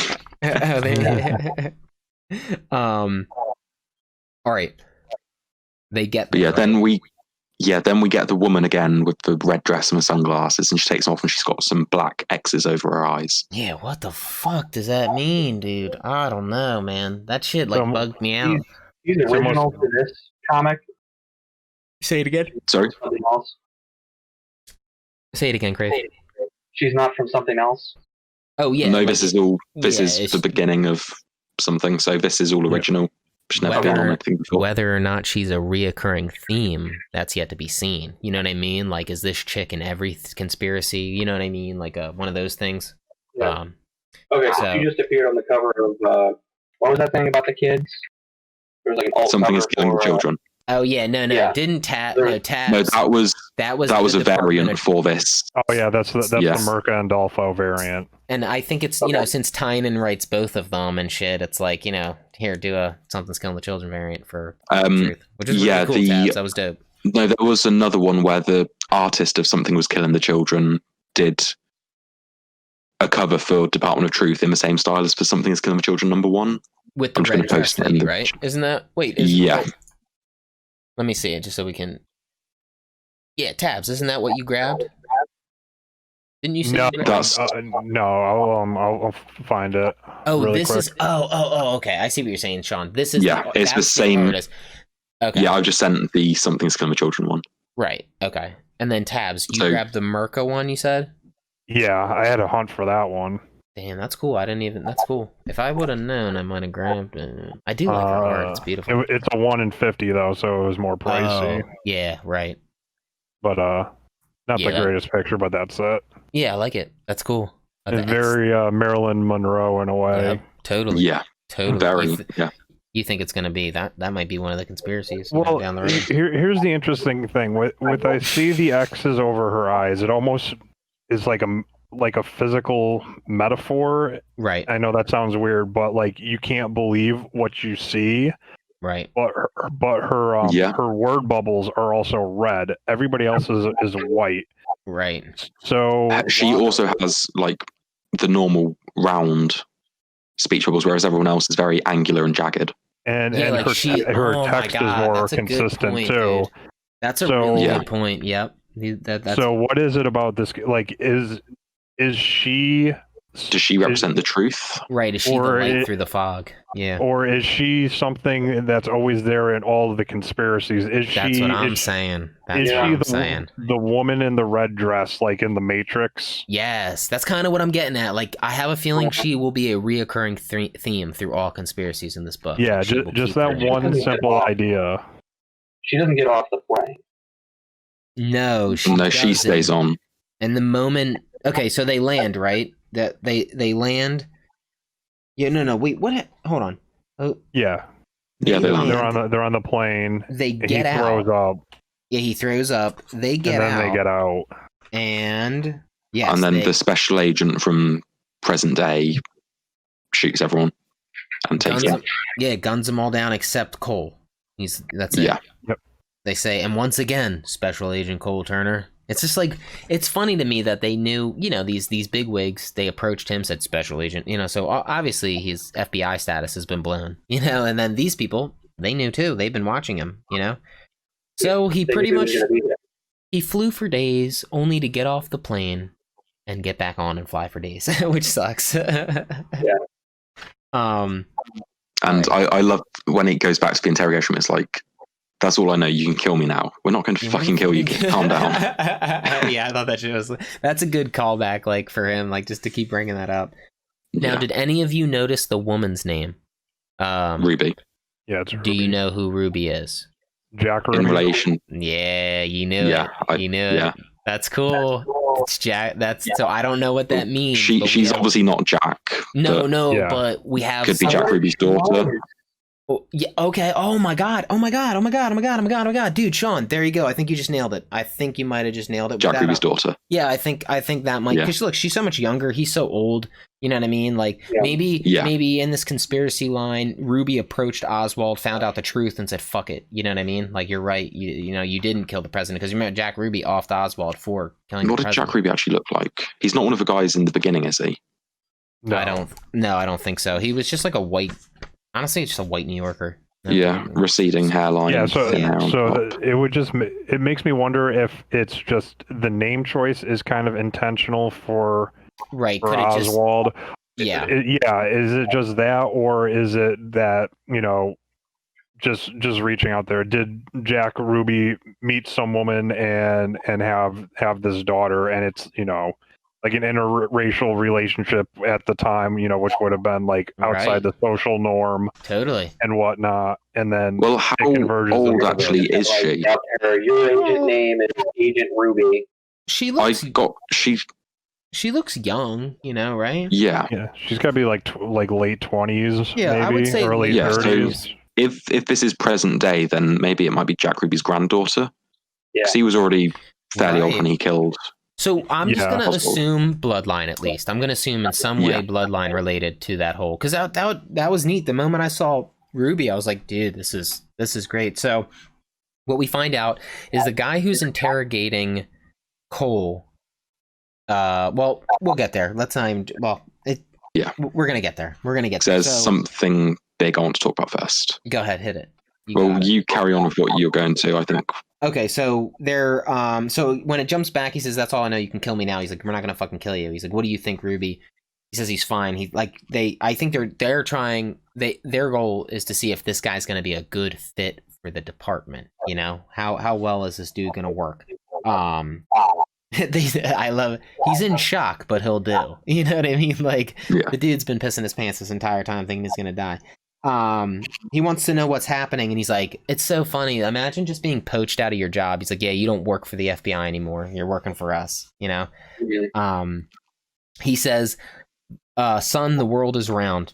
It goes around the sun. Get me a big laser pointer and a few meter sticks, and I could prove it to you. I love that because that's the most basic way to prove it. So fucking perfect. Like Tynan obviously did his, and it's good for him because he's tackling something that would, it's not like it's a touchy subject because I don't fucking care. It doesn't offend me. You know what I mean? But it's a tricky subject because he's trying to falsify all the everything false. You know what I mean? Like it's great. So he hit you with the very basic shit, just a fucking meter stick. You know? He says, but that's not the truth because of science. And then this is where it starts getting into if the mass believes it, then it is true. They even mention it's similar to a tulpa. Yeah. And I'm sorry, can you tell me what a tulpa is? Because I'm pretty sure I forget. It's a Tibetan thought form or something similar to that. So if you believe in something, it becomes real. If enough people believe in it, it now is manifested.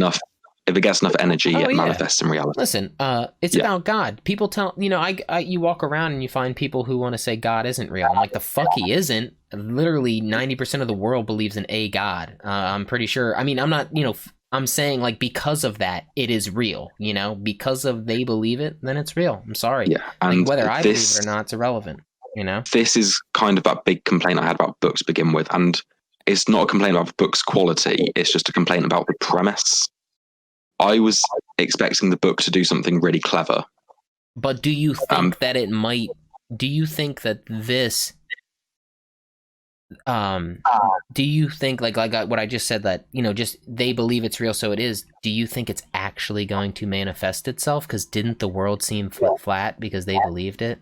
Wasn't that kind of, so I'm wondering if it actually is going to manifest itself rather than in our world where it's like, no, just believe it. But I was hoping something quite manifestation.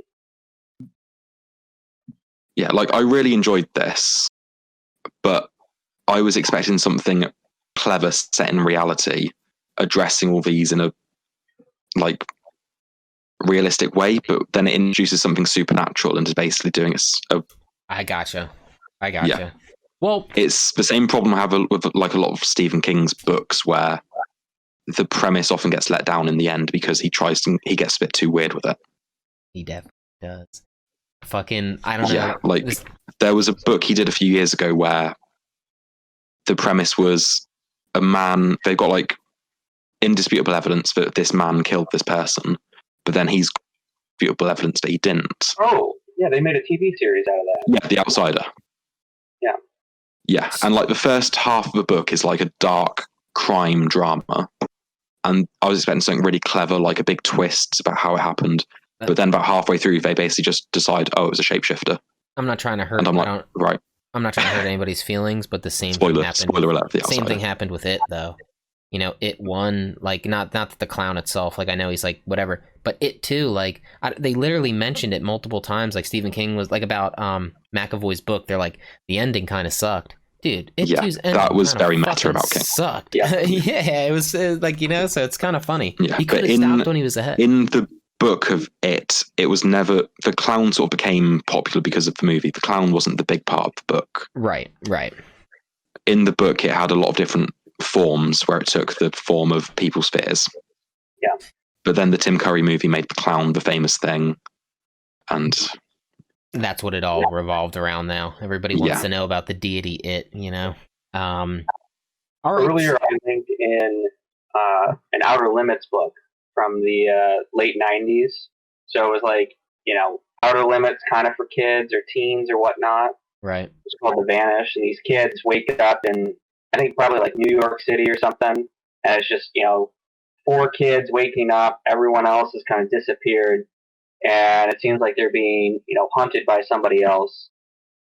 But at the end of the story, you know, you guys have had 20 years to read it. I don't, you know, feel bad spoilering it, but it's basically, you know, go for it. They've been portaled to basically another planet, and their minds have basically manifested the entire city and everything around them. So it's basically like, oh, you know, these specific people exist. Like everybody, if they believe something, it becomes true. Similar to what's going on with the, you know, Department of Truth.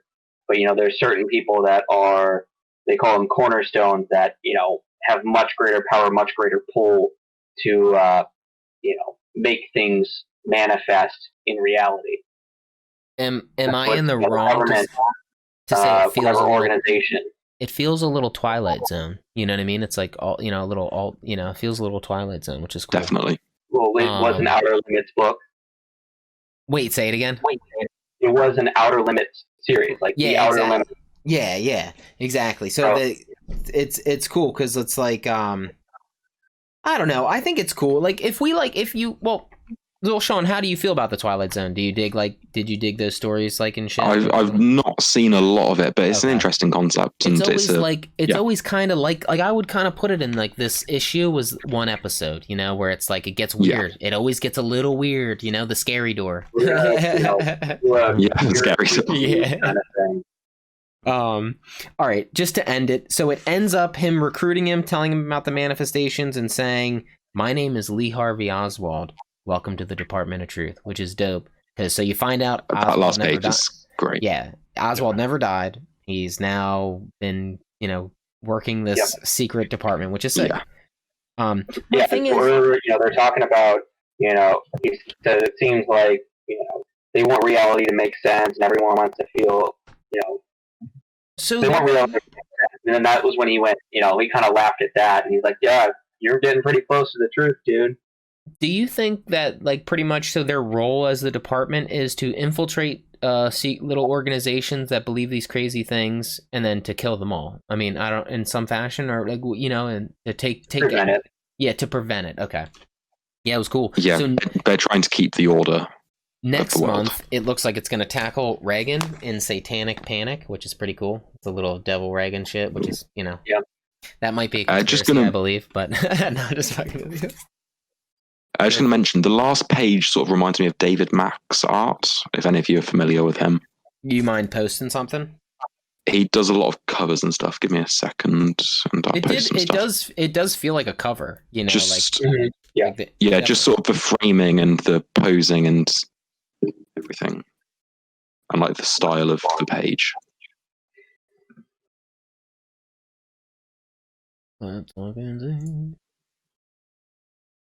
Oh yeah, definitely. Yeah, it has the same vibes. Almost like this guy might be a little cleaner though. His work's like. Guy does a lot of watercolors. Some alternate covers for the Fight Club comic. I think he has done. Yeah, that's cool. And he's done work with Bendis in the past. He did covers for Jessica Jones and stuff. But yeah, just the last page, the style of it reminds me of his covers a bit. Let me open this up. All right, we're going to move over to Three Jokers, right? That's next. Should we just wrap up and give like general overview thoughts? Whether you guys are going to keep reading, that sort of thing. I'm going to keep reading. I'm down. Yeah.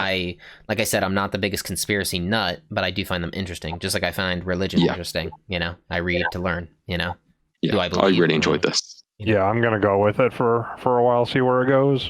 Yeah, like it's gonna be interesting how he ends his first trade. I feel like, like this isn't ongoing. We don't know, right? We're unaware. There's no issue limit set yet. Yeah, I definitely think it's gonna be 5 or 6 issues for the first arc.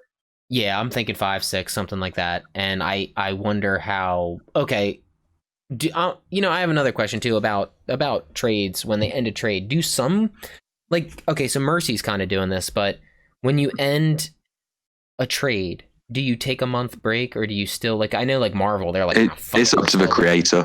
It's up to, I hope he ends it almost like a season. Now. Take 2 months, start up or whatever he does. You know what I mean? It's good to take leave you on that to let you sit on it for a while. This is a monthly, right, Sean? Yeah. Yeah, cool. I'm digging it. Yeah, I'm totally. I've just gone on Amazon. The first trade is issues 1 to 5. Okay, so now we know 5 might have. And do you think most writers write to have that trade on number 5 to end some form of cliffhanger for the normal issue count for a trade is normally 6. That's what they go for a story arc. Interesting. But with creator owned, it's up to the writers what they want to do. And if they want to take a break afterwards, let the artist catch up. That's how it should be. You know what I mean? That's really how it should be. Yeah. What Mark Millar has had to do, he basically has to have the entire, whatever arc in the can before he starts, publishing it, just in case anything happens, because it happens so often that he, has done a few issues and then things go off the rails. Greg Rucka does the same now because his stuff kept getting so delayed because of art problems. Yep. So now he waits until the whole arc's done before releasing. Alrighty.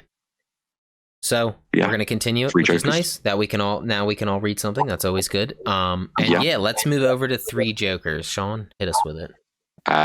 3 Jokers number 2, written by Jeff Johns and art by Jason Fabok. I'm so glad you showed up because I was like, I'm not reading a fucking artist. I was just like, I am fucking doing it. I was getting ready to do it. Wait, what'd you say, Tabs? I was getting ready to do it. Oh yeah, there you go. That would have been you would have been my savior then. All right, let's get into it, man. This was fucking. I loved it. I think this is one of the opening sequence is great. Did you think it was fake? I did not. I thought it was real. I thought he was I thought that was Harley Quinn. I thought it was Harleen. Quinzel. It was supposed to be his wife from The Killing Joke. Mm-hmm. Oh shit. Okay. Now. Because he's crazy. The comedian. He's the one from The Killing Joke. That's fucking crazy. So it probably happened at one point. He's just reliving a memory. Maybe, yeah. Okay. Or did he? Yeah. Is it all just? Has he just created this situation in his head, though? I don't know. Did he have a son in Killing Joke? I don't remember. I mean, Killing Joke was this long. Yeah. Yeah. It's not. Yeah. Yeah. It's just 4 issues, isn't it? No, Killing Joke was just a single trade. It's just okay. That's all it is. It's the same length as this issue right here. Yeah, that's nutty. It's amazing what you can accomplish story wise, and and I like this. Posted. That's what the person said was what was it? Morrison? Grant Morrison did Killing Joke. Alan Moore, the mighty Moore.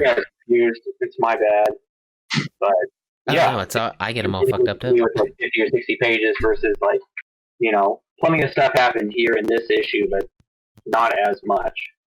Shit, yeah, but it lays that groundwork for the final, which is definitely dope. So, okay, it opens up with him showing up in an awesome purple fucking food truck van, which is sick. And, he's just pulling that old 1950s Honey, I'm Home, which is great. Just to interrupt myself, you guys, not myself. It is in Killing Joke, his wife was pregnant. And they've used the same character design for deep. 3 Jokers with her with the middle parting and everything. Dude, I would have to say Jeff Johns is a master of reworking stories and pulling, because Doomsday, it's great. All right, yeah, cool. Yeah, so now the artists as well are the ones doing all the visual referencing. Yeah. Oh, I had a question too about that actually. So when a writer writes his things, don't you think like when he writes out like his like segments, doesn't he say like, okay, right here I want to see him pacing back and forth? Like, do you think the writer kind of has to talk to the artist and say like, no, I need him to have a knife in his hand, like, or something, or I need him to look like he tripped. Yeah. You know? Yeah. Okay. That's dope. What a collaboration. But sometimes if the writer and artist have fairly good collaboration, the scripts are fairly sparse and they leave a lot up to the artist's interpretation of the script. Oh, that's awesome. That's cool. Well, he's nailing it because he comes in, he's like, she's obviously like scared, you can see her like, yeah, and she seems Junior nervous. as well. Yeah, he's hiding. So he's hiding up on the steps, doesn't want to come down. She tells him that the father's home, you got to come down. I can only keep him down there so long before he comes up here, So he wants to leave. Can't we just leave? This is all interesting dialogue considering that we find out it all takes place in his head. He's already, the story he's making up is already like, you think the perfect world he lived in wouldn't design his own characters to be afraid of him and nervous, so it's very interesting that this Joker has devised this whole, Can we jump ahead just a little bit for that big reveal later on about laughing? Yeah. Mm-hmm. If we can, jump to that, because he's laughing, a little bit during this scene. Yeah, he does do the ha ha ha ha. He does seem pretty, like he could be. He's upset once he gets interrupted, but he's kind of in a sour mood after that. And yeah, does it hurt all of them when they laugh, or just the criminal? Interesting. I don't know. I kind of assumed it was all of them, because he says it to Jason almost like it is all of them, because it's like, you hurt too, you know what I mean, like shit like that. I don't know. Yeah, kind of like the connection. But okay, so he's eating octopus, and the kid, he asks the kid what's wrong. Yeah, that's the thing. That's a little bit of visual, a visual clue that it's not really there, because who just sort of cooks up an octopus with mashed potato 100%. for dinner? My stomach skeezed when I saw it. I was like, are you fucking kidding me?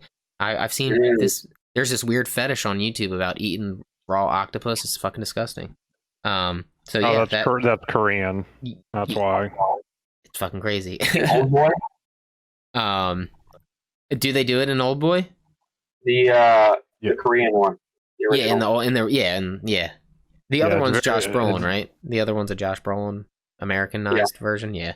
Thanos and Scarlet Witch. Wait, say it again. Elizabeth Olsen's in that as well. So you got Thanos. Shit. I didn't even realize that. It's all about who you know, bro. It's all about who you know. So Cable and Scarlet Witch. He's eating the tentacles. He asks the kid what's wrong. He says octopus isn't his favorite. And then the funny thing is, it gets a little more realistic, because it turns out his octopus turns into a can of cat fancy feast or some shit. Like, he's like Charlie from Always Sunny eating fucking cat food. And then you get a little side bubble saying, what are you doing? And it, oh wait, it doesn't go there yet. Oh yeah, it does. It goes, what are you doing? And then there's the other Joker. The criminal. And you can see they're almost like they're the same, but they're different. You have this guy trying to reenact like some kind of fake life, and then he's like, don't. The one Joker who I guess is the oldest Joker, it almost seems like, which you said it was the criminal. Yeah, he's criminal. Yeah. He touches the dummy doll, and he's like, don't touch her. He's like, she's not real, throws her to the ground. He's like, So this is the number 5 Joker.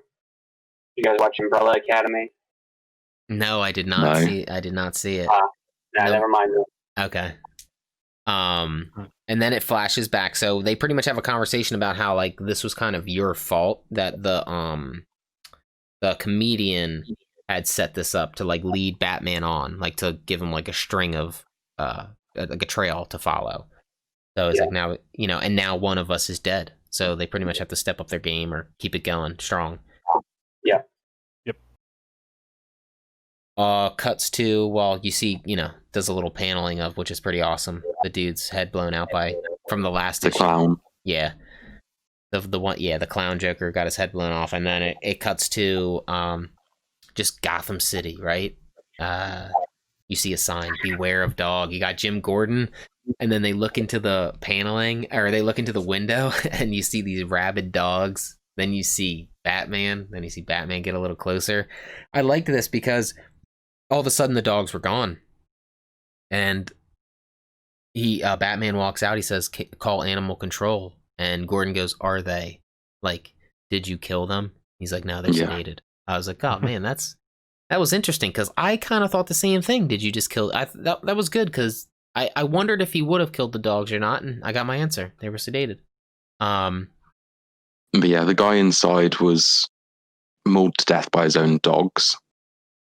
But he was shot first, or what? No, he was beaten to death. He was exposed to toxin, to Joker toxin, and then he was beaten to death with his trophy. And then the dogs mauled him. They address one of the biggest complaints people have of Batman comics in this issue. He was one of the guards at the asylum, and he was dirty and taking bribes. And they say he's the reason Arkham. He's responsible for Arkham's revolving door. And why? He's a judge. He's a judge for Arkham. I thought you said guard. I did. I mistook that. Yeah, sorry. He's Judge got the rules. gavel. Yeah, he's got the gavel trophy on his desk, and he was taking kickbacks more or less. Yeah, that's my mistake. Yeah, that's your mistake, Sean. No, I'm just fucking. You're supposed to be the fact checker. God damn it. I'm tired. Yeah, I can feel that, dude. He's basically a level 4. Okay, so like, give him some slack. So then they're conversating. He goes about the revolving door. Batgirl shows up. Batgirl pretty much says, tells Gordon to get out. She needs to talk to Bruce. So they go on the chase. They're driving next to each other, and this conversation was pretty interesting. You have Barbara telling. You have her telling Batman I loved this line. Whereas Red Hood's not criminal, Jim. Yes, dude, he is. That's I'm nuts, gonna look on Bruce's right? face. Dude, that is nuts, right? And you just see how angry Barbara is right now at this point in time. Yeah, I mean, there's a lot of weight in that. Those 3 words. She kind of was put in a position I don't think she necessarily wanted to be in. Where if it was Batman there, he might have. You know what I mean? Like, it's different when she was with him. So she lets Batman in on the secret while they're driving around the city. He killed one of the Jokers. And then Batman's kind of brushing it off, right? He's kind of like one of the Jokers. Very uncharacteristic. Right, but I think it's a salty wound, you know what I mean, or whatever. That's why I really like this story. This is touching on some deep shit, I feel like. And it's really cool that it's getting addressed. But I don't think Batman truly knows how to handle Jason. He's failed, and it's hard for him to figure this out. And he's not one to express that to anybody, so nobody really knows. And Bruce is trying to come up with excuses for letting Jason off, where he's like, if we arrest him, he'd be forced to unmask. And so will you. You're the eyewitness, you'll have to unmask too. Nuts. And let's see. It goes... They get to a point where Bruce... Doesn't Barbara say, she was fucked up? The Joker fucked me up, and I made it out okay, and Jason didn't. And she wonders why. Oh, she's wondering why what was it? Why didn't you talk to Jason? Or whatever when this all went down. And then he says, or why didn't you help him or whatever? And when he came back and shit or something, Yeah. And she said because Batman was hoping that he was more like you, who could kind of persevere, And the reason Batman is giving Jason some slack for killing the Joker is because Batman blames himself for this. Yeah. He doesn't blame Jason for killing the Joker, he blames himself for killing the Joker. Exactly. By letting Jason have free roam to do whatever he wants. Then it cuts to Jason Todd in a back alley with one of the patsies, right? A Joker patsy. The whole game. Yeah, he fucked them all up. That truck, funny. Once again, another ice cream truck type vehicle. Like he was driving in the beginning in his little imagination.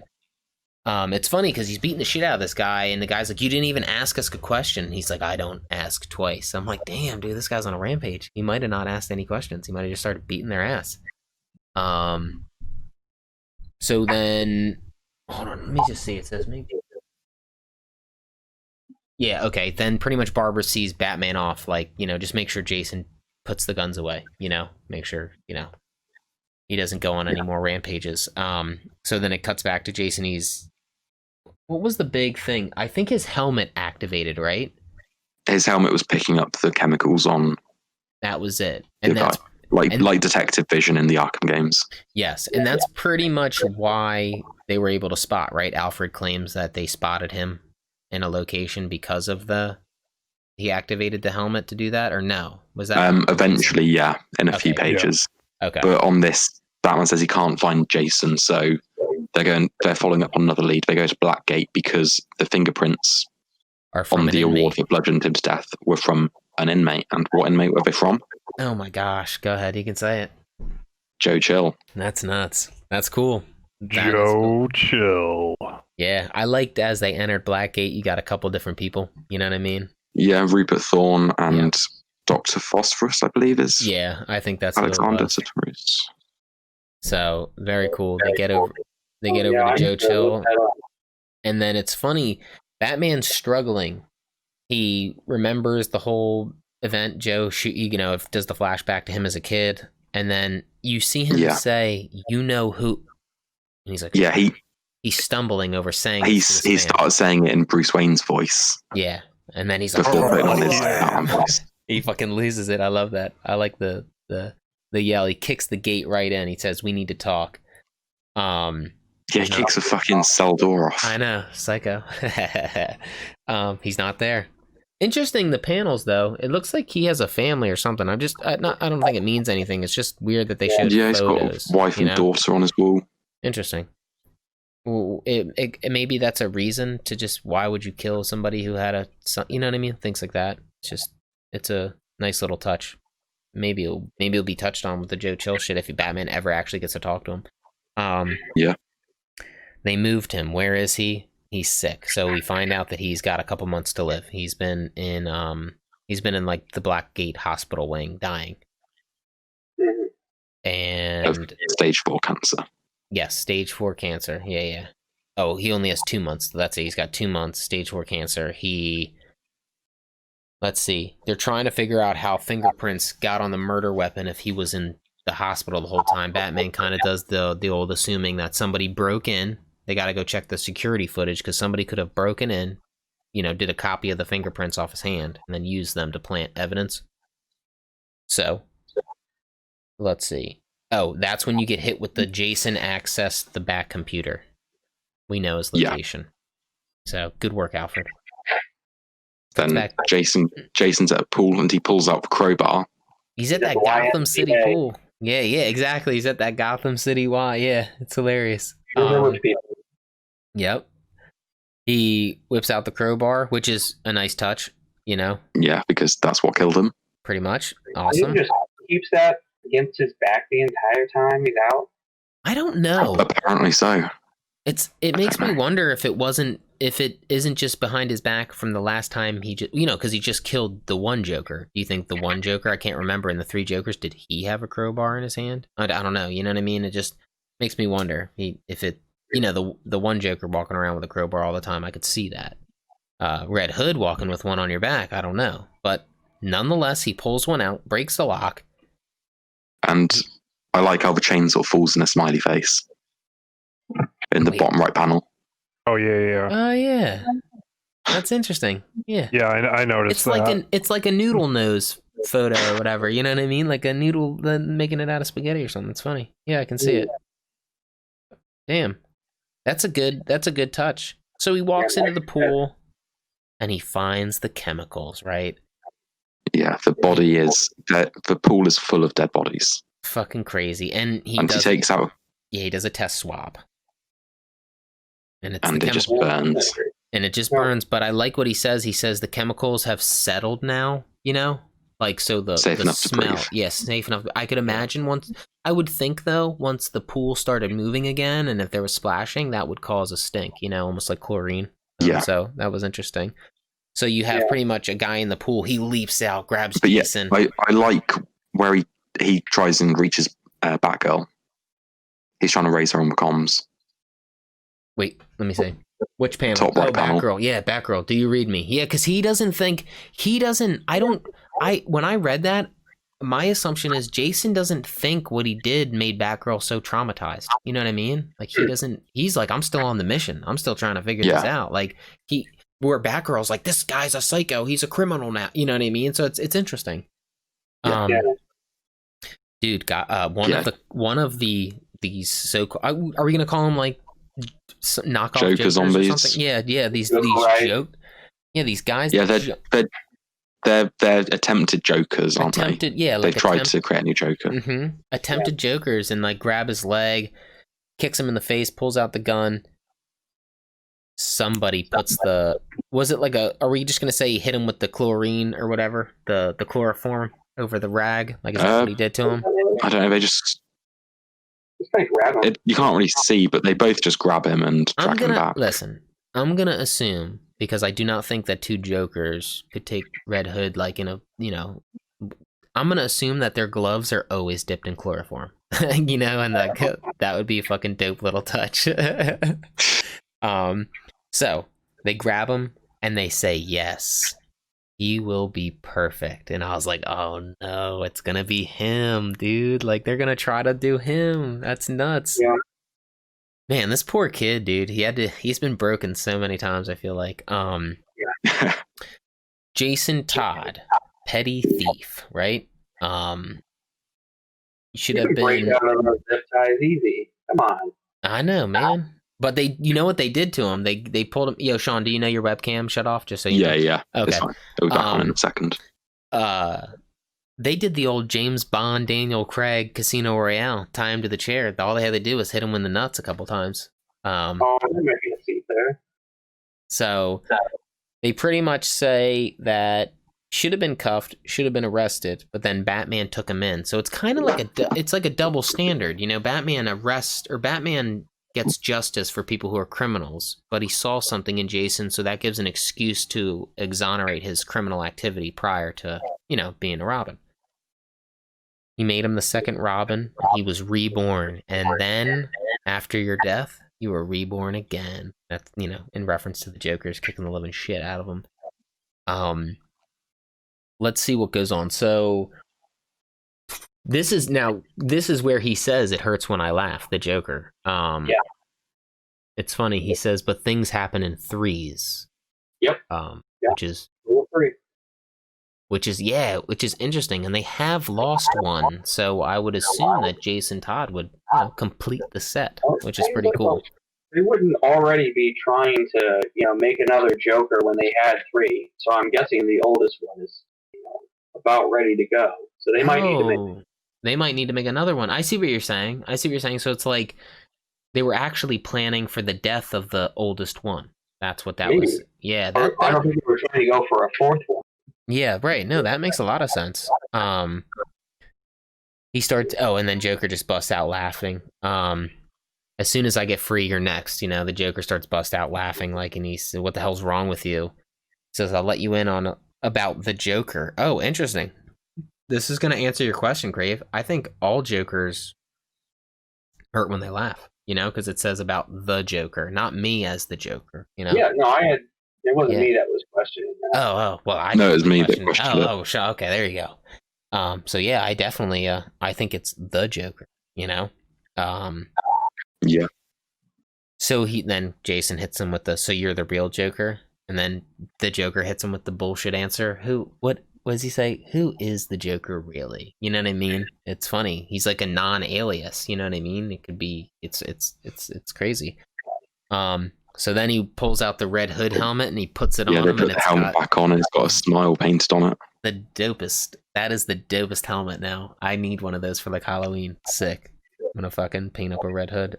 You know what I like about Red Hood's mask? Does Red Hood's mask, if anybody can answer, display does it display expression on his face, or is it solid metal like Iron Man where you don't really see any movement? Because it looks like it's supposed to be solid, but some artists do draw a mouth on it to try and give some expression. Okay, so I like this. They've really expressed it. They've really got it in a demonic sense right here. So they put the mask on him. and then they tried to.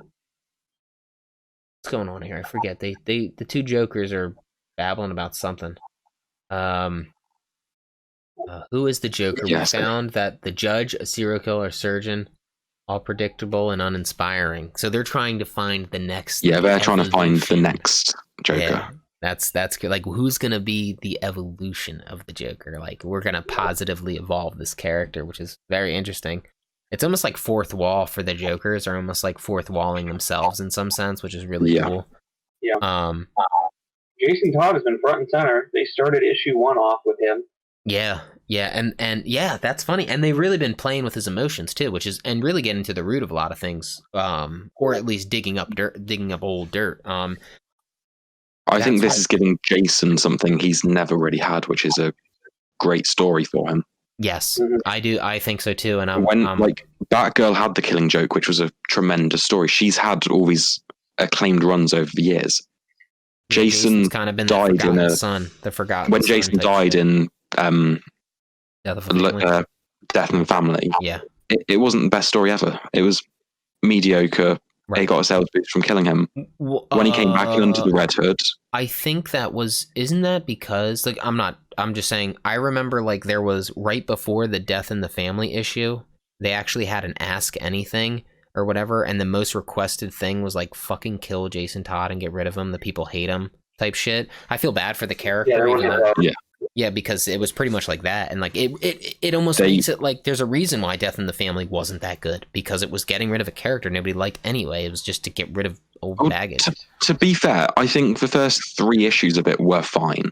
It was a good enough story, but they held a competition where you could call in and vote on whether Jason lives or dies. That was it. Yeah, and it was. I think it was like, wasn't it like not unanimous, but pretty much it was like, yeah. Get rid of him. I think a lot of people voted for him to status quo. Sorry? They voted to change the status quo. Right. Yeah. But then it came out a few years later that thousands of the calls came from one guy. Yeah, he just kept calling in. Fuck me, dude. That's so fucked up. If you discount his votes, Jason Todd would have been allowed to live. Dude, that's so manipulative. But that's it was the last issue where Jason died that it sort of went a bit shit, because Joker became like this UN representative for Iran or Iraq, and he was like in the UN wearing like one of the headscarves, and it was so 60s weird. Yeah, that sounds 60s weird. So, and it came out in the 80s, so it was weird having like some crazy. Yeah, it was weird. But yeah, then he came back in under the Red Hood, and that was fine, but it isn't a classic Batman story that you recommend for quality. Right.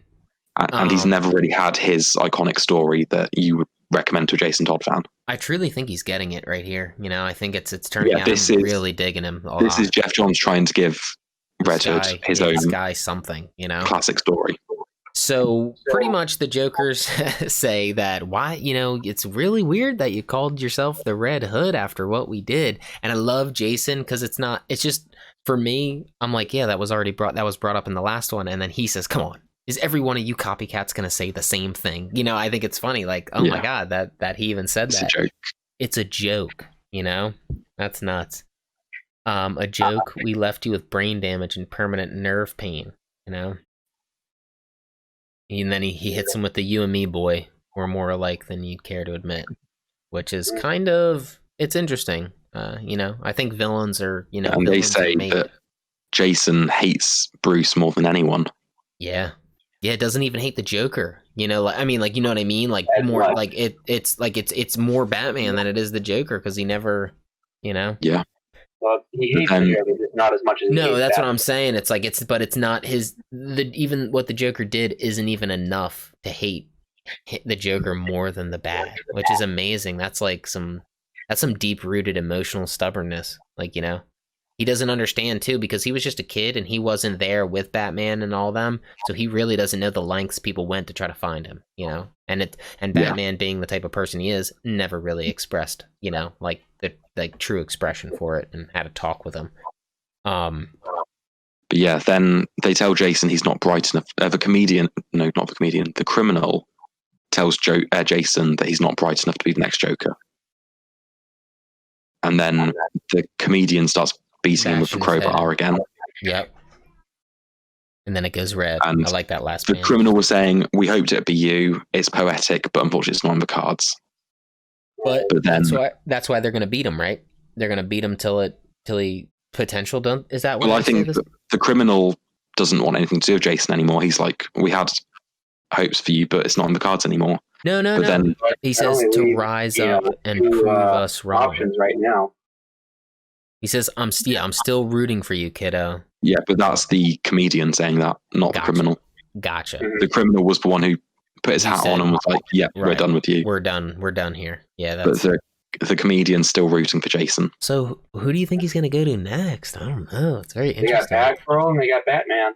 Do you think? Yeah, well, they do. Batman would make the ultimate Joker. Yeah. We've seen the Batman who laughs. We've seen the Batman who laughs. We don't need more Batman who laughs. That's just true. Okay, so then let's go on to a Jokerized Batgirl. It's going to be Alfred. He's going to get Jokerized. It's going to break Bruce's heart. So he says, all right, so then Batman they show up at the pool. And Batgirl comes in with this stellar panel of kicking this fucking door in, which was awesome. And then, Batman's like, we could have entered quietly. She says, Jason's here. He didn't. He's like, point taken. Like, he gets it. Like, Jason just kicks doors in and goes gunslinging. Yeah, they get to the pool where all these Jokerized zombies are coming after them. Yep. And one of them says help, which is interesting. Yeah, and she thinks it's Jason. Right. Yeah. But yeah, they take off they manage to pull Bruce's belt off. And they activated the call button. Okay, so do you think just pulling the belt off activated the button or activated the call the car hit something? They saw the light flashing and that's how they knew. Yeah. They activated but then the Batmobile crashes through the wall, takes most of them out. That's nuts. Batman kind of dips Barbara out of the way, like jumps, lunges, gets her out of there. Yeah. Of course, Batman's saying we can still save some of them. We can save Jason, And then that's where the guy says save, and then they think that that's Jason. But it wasn't. Yeah, and on the next panel, they see a door with oops written on it and a little smiley face. And they walk in and Jason's just there, beaten half to death. Yeah, once again in that like manic state of just like getting your ass beat. And you can tell in that moment where Bruce is like, "Are you all right?" You can tell how much Jason hates him. Oh yeah. Yeah. Hell yeah, you can clearly it's fucked. I hope they do get their resolution in some sense, These two characters would be nice. Yeah, but basically Barbara tries and comforts him and says she's gonna get him someplace safe. Right. And then it cuts to Jason sleeping in her apartment. Yep. And this is the same apartment from Killing Joke. Yeah, which is dope. The living room's got the same design. There's the glass table. So pretty much Batman has a conversation with Barbara saying like, I gotta keep going and you need to keep going. Jason's safe. We need to move on. He's fine here. Which is once again kind of hitting at those points where like Barbara's like, she can kind of see like the coldness of Bruce, I feel like. You know what I mean? Like, yeah, he's just moving on because we gotta save Gotham. That's more important, So Jason wakes up and the first thing he sees is the wheelchair that she still keeps, which I thought was interesting. And all the physical therapy notes, all the all her appointments, all the calendar dates, nuts. Her books, everything. Then Barbara walks back in. She sees that Jason had been looking at the book, which is, I wonder if she thought that was a step in the right direction, But anyway, Jason walks out of the shower and they have the conversation about why do you keep the stuff, Like, why do you keep the things that remind you of whatever? And then she says, because, what did she say? It's because she had a family, she had a group of people who kept her going, right? And got he said, shit. Doesn't it hurt to look at all these reminders? She says it used to, but I healed. So now I look at them and I only see the positive. Yeah, that's sick. And then she says that and then he says, I didn't have any of that, right? And she gives him some comforting speech, and he was like, no one's ever said that to me before. Yep, and then they pull the old this was kissy. a controversial moment that got a lot of backlash online. I don't mind it. I don't mind it. I'm cool with it. I've seen a lot of people on Reddit. I think. Oh, I can definitely see people bitching about it. I'm just saying I don't mind it. I think it's like I think they both been through some traumatizing shit. I think a kiss is, I think it's fine. But I can totally see a bunch of bitches whining about it. I don't say it like that. What? Oh, yeah. There you go. I'll have to correct myself. So, let's see. Yeah, he's basically just saying, like, that's the first time he's felt like someone's cared about him. Yeah, which is interesting. But you know what hurts about this scene is how she says it was like, that was a mistake. And then I just feel bad for Jason. He's just kind of left like, yeah, okay. Like, because she's like, we just need to get back out there, And I just like, damn. It kind of just hurts. Like, it almost feels like a little cold shoulder. Or like, once again, you're a mistake, or that, that was a mistake, which inclines you're a mistake, Just seems like he feels bad about it. Because he just hits the, yeah, okay. And then it cuts to Batman in the Batcave with all the suits. And I always dig that. We've got one of each Joker on screen. We've got the criminal. Clown. What is the picture on the right from? Because the middle one's like the Killing Joke-esque thing. But it's like, why does he have a picture of Joker cutting? Oh, don't you think Joker would have sent that to him in the mail? Like, you know what I True, mean? yeah. Yeah. He's that kind of weird. He's that kind of evil. But yeah, he's got a folder of missing criminals that he's looking at to try and find the criminal. He's got a folder of missing clowns. Missing clowns, yeah. And then you see him looking at the comedian as well. He doesn't have a folder for missing comedians. No. Yeah, that's funny. What I find interesting is the way he pieces together Alaska, it being cold, Joe Chill. Yeah, that's quite detective. If there's more than that to it. Sorry? If there's something more to, is it just, Alaska, cold, Joe Chill? That's what it seems to be, because he looks at the globe and has Alaska, and the little caption box says, it's chilly out here. And then it's Joker stealing Joe Chill. And then you get it, Chill? It's chilly. Yeah. They're driving in that cool van. Comedian has Joe Chill strapped to a chair. And it's like, it's time for you to confess. Why did you really kill Thomas and Martha Wayne? I love the panel too on that last page. That's like I love the Killing Joke, like the camera shot. I just think it's cool. So once again, it is. It is similar to the Killing Joke cover. It's like the throw. Yeah, it's like his little homage, which is really neat. And this time he's got a camcorder. So very cool. I dig it still. I think it's really. Anyone have any theories? Yeah, what kind of revelation could he have that would just break Batman even more? I am expecting the criminal to be Jack Napier. Okay. From Batman 1989. And he's going to be the one who ordered Joe Chill to kill the Waynes. Yeah. Okay. I was getting real into the Curse of the White Knight, Sean Murphy. Yeah. Mm-hmm. I don't think they'd try and tread on the same path. No, because it's a little too. It would be. It's too new, If one of them's Jack Napier, because he had a list of missing criminals, whether it's Jack Napier or just, I feel like they got to use Jack Napier. Yeah, it's the one identity the Joker actually has. Yeah, and we're gonna say that Jack Napier he's the mobster, right? Criminal. That's what, yeah, he's the one in the missing criminals folder. Yeah, I think that then makes a lot of sense. Then we're going to have a clown and a comedian, and we might get names for them, and then it's going to end with a new Joker being made. Dang, I wonder. I wonder. Do you think that they're going to turn Joe Chill into a Joker?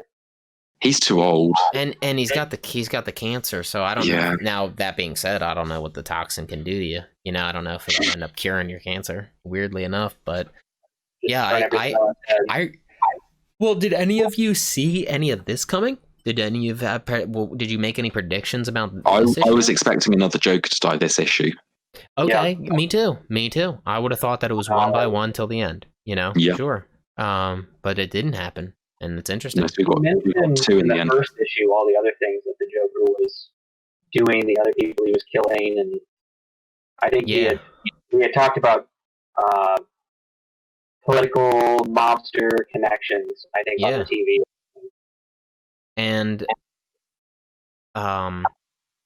as for the next one, I have no clue. I mean, we're gonna get the confession, which is actually really nice. I'm down to get the confession. That's I've been kind of waiting for a reason, because didn't we just think it was a random act of violence this whole time? Isn't that the basis? That's what we've been told. Yeah, that it's a random act of violence. So I'd be interested to see if what happens. We'll see. I wonder if the other two are gonna die, or if it's gonna be 3. I don't see Batman killing them. But I think they've got to. I feel like they've got to clean the slate, and they've got to reintroduce a new Joker. Right, and I get that. How do we get rid of the 2? Do they end up offing themselves actually, like through just. I could imagine one of them doing that. Yeah, it's so. I'm interested. It's just a monthly, right, or is it in a couple weeks? Yeah. I can have a look, but yeah, it is monthly, but it might be 3 weeks. Damn. Yeah, it was definitely solid. Oh, you know what? Doesn't it end on like Halloween? Isn't that when it is? Like October 27th. Yeah, that's when. Oh, yeah, that's neat. Damn, it's almost like a 4. It's like 4 weeks, like not a little less than the month. It's cool. So, based on the cover and variant cover for next one, it looks like this is focusing on the comedian, because all the variant covers are for the comedian. So it looks like he is the one from Scott Snyder's run as well, based on this image. I'm just sending to the chat now. Because that is from Endgame, isn't it? In Scott Snyder. Has anyone here read Scott Snyder's run? Nope. No, I have not. Okay. Oh shit! So I think the side of his face. I can't really remember, but he had like the short back and sides hair. So I'm pretty sure that's from the Scott Snyder run, but I'm not too sure. Not the Jared Leto. Jared. No. Yeah, right. So that means hurt you real bad. Don't remind me of that. I just did. Oh no. But then that means if all the covers have the same Joker on, like that one has all the comedian ones, that means issue 2 has all the clown ones on, all the criminal ones on. That means that the criminal was the one who killed Jason Todd. There's got to be a Jason Todd variant, because they did a Batman, they did a Batgirl for this one, so there's got to be a Jason Todd one. Jason Todd is issue 3, yeah.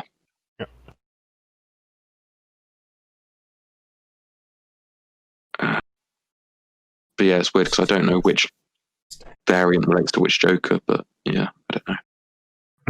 All right. Well, it was good, and I can't wait till it concludes. Yeah. Let's see. What's next? I think this is where I'm going to jump off. About 2.5 hours in. Buddy, it's crazy. I don't have the stamina for it, man. No, I hear you. We're gonna find a way to like belly it out a little bit, through as we keep going. We're gonna cap out. Yeah, no, that's totally fine. It was nice having you, Crave. Thank you. Yeah, nice seeing you, mate. Yeah. See you guys.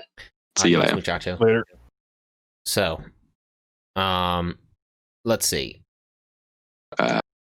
We have only other. Swords and what else did you? Yeah, what else have you read, Tabs? I was gonna say Joker Warzone, the Swords, X Factor, and Mercy. Those are my only ones. Oh yeah, all right, Joker Warzone. Let me bring it up. My copy is in my sorted pile. I don't know where it is now. I have everything else. I just don't know where that one is. It's buried somewhere over there. All right, let's. So. Joker Warzone, it's a one-shot, and we'll start with the first story, which is A Serious House, written by James Tynion IV, and art by Gillen March. Yeah, so it starts off with Arkham Asylum on a dark, stormy night. Yeah, if we try and get through this one a bit quicker than 3 Jokers, because that took... Totally. So you have Bane pretty much strapped to the machine, sucking out his... Yeah. What's venom. Yeah, his venom, that's it. Yeah, sucking out his venom. And he pretty much looks like he's crucified, which is dope. You get a little Victor Zsasz panel too, which is cool. Which is, I can always dig that. Oh yeah, you see his arms hanging out. Yeah. There's my copy. This first story is basically a retrospective on Tom King's run. Yeah, I pretty much got that. I didn't read it, but I didn't read the Tom King, but I got that. Yeah. Yeah, because I read the Tom King run, I really appreciated this issue where I was like, really? You just killed Alfred? Right. And you didn't even do it in front of him. Yeah, which is dope. Do you think Tom King is salty about the Tynan slap there, or no? I don't think so. Yeah, it wasn't Tom King's choice to kill Alfred. It was good. DC editorial. Yeah, I was gonna say, it's nothing personal. We're just writing here, writing a good story. Yeah, no, as far as I'm aware, they've got a good report. I haven't had anyone. Yeah, I haven't had anything otherwise. So yeah, like you said, we don't. I mean, the way sometimes we can review these too, where it's just like it's cool because it sets up a future, for the story that they're going over. But it is just the Joker yelling at Bane, saying you pissed it all away. You had the opportunity. You had Gotham. You fucked up. You killed Alfred in front of a Robin. You killed the last parental figure he has in front of a fucking kid. Yep. And you don't put him on the damn phone so he can listen to you. And the whole time Bane is, and of course, he tells him he's an ugly son of a bee, and he puts the mask on, and now he's like, you're an ugly son of a bee with a mask, it was definitely good dialogue throughout it as he was talking about it. And as he walks off after he says he promises, the way he leaves this conversation is that doesn't he make him a promise that he's going to pay for what he did, right? That you have stolen from me, like all the things I wanted. So he's like, keep the mask. He does the whole I'm going to get my revenge. You don't know when it will be. You don't know what it will be, but it will happen sooner or later. And people, I love, dude, this, honestly, Tynan's really good at writing as if it was a natural thing where I could see myself saying shit like this where he's like, keep the mask. People might actually mistake you for something scary. Yeah, I really like that. I was like, damn, dude, that's a heavy fucking hit, bro. So... this story is being continued in 2021. Yeah, which is awesome. That's what I thought. Yeah, a House of Secrets, right? So a Serious House. I'm sorry, a Serious House. That's the name of the story. Yeah, yeah. But then it says to be continued in 2021, so we're getting some Bane next year. Very cool. Very cool. And I wonder if it's going to address Alfred coming back. Maybe that would be interesting. I don't know what's going to happen. Do you think the Joker is so fucking stubborn that he would find a way to bring this character back just so he could kill him in front of the bat? Do you think the Joker would go to the lengths to do it? I think he might, yeah. Yes. I think he would go to those lengths to just off the Joker. And I don't know if it might just be recapping what happened to Alfred, just so when they bring it back next year, it's fresh people's heads. It might not have anything to do with Joker and Bane. It might be an Alfred story. That'd be interesting. We don't know. Yeah. Yeah, I really enjoyed this as a retrospective on Tom King's run. Definitely, it was good. And for somebody who had only heard whispers of his run in the City of Bane, I totally knew what it was about, and heard that he killed Alfred, things like that, it was definitely good. And yeah, it wasn't Tom King's choice to kill Alfred. He had a fake out. He wanted it to be Clayface that faked Alfred's death for him. I always like that shit. But then the issue got the sales boost from, Alfred died. So DC were like, oh yeah, keep him dead.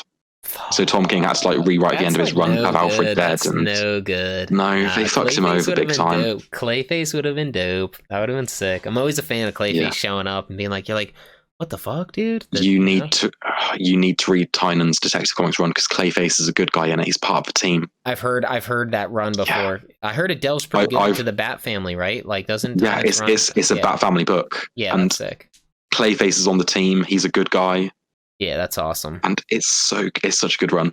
Yeah, I would like that. You definitely need to read that at some point.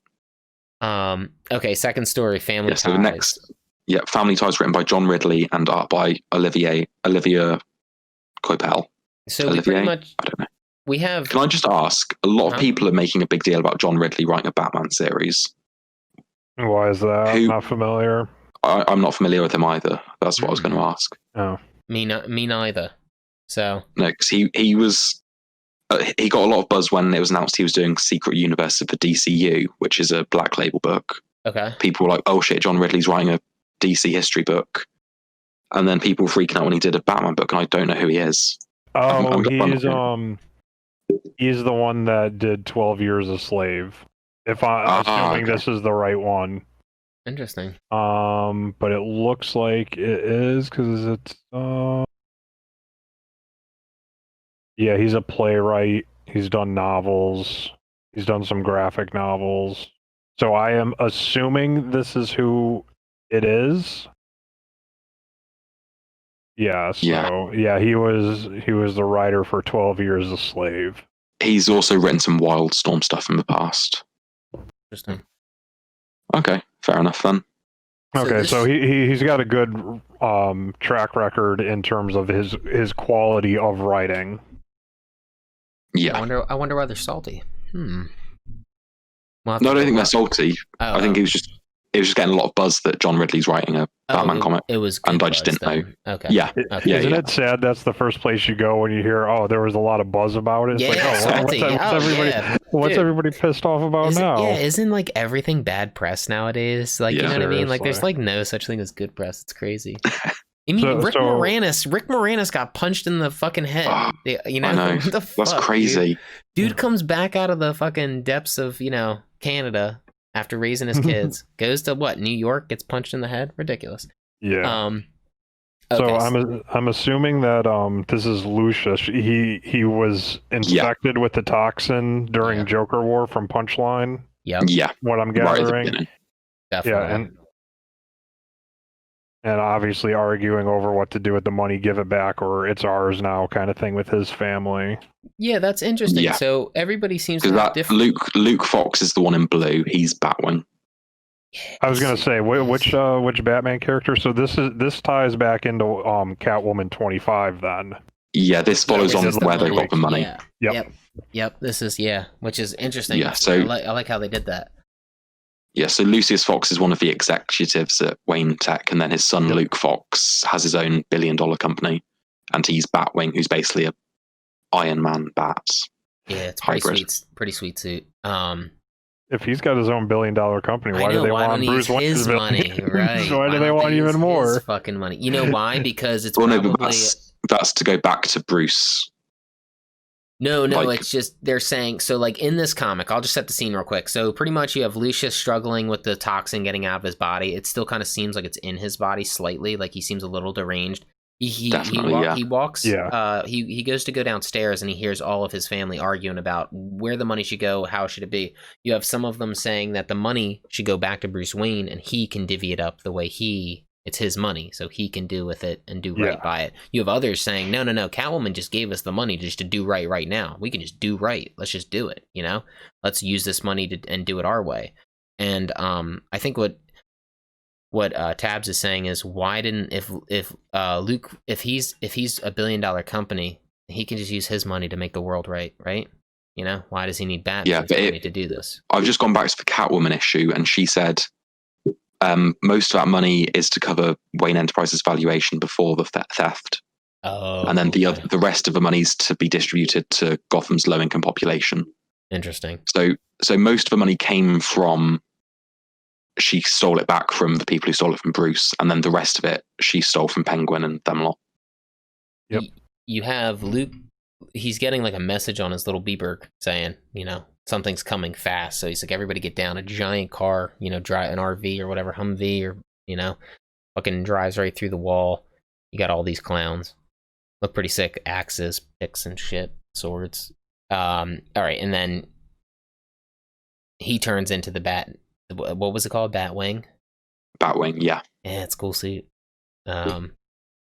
It's pretty badass, but I can't. So pretty much Luke Fox, he doesn't have the Batman training though. Every martial arts, like Batman's learned every martial arts. No, he's just Iron Man basically. Yeah, he's just okay. Yeah, because like that's funny because if Captain America and Iron Man were to fight, like Iron Man doesn't know how to fight. You know what I mean? Like Captain America knows just combat out the ass. So he's steel. Yeah. He's just steel. Yeah, he's just bat steel. Yeah.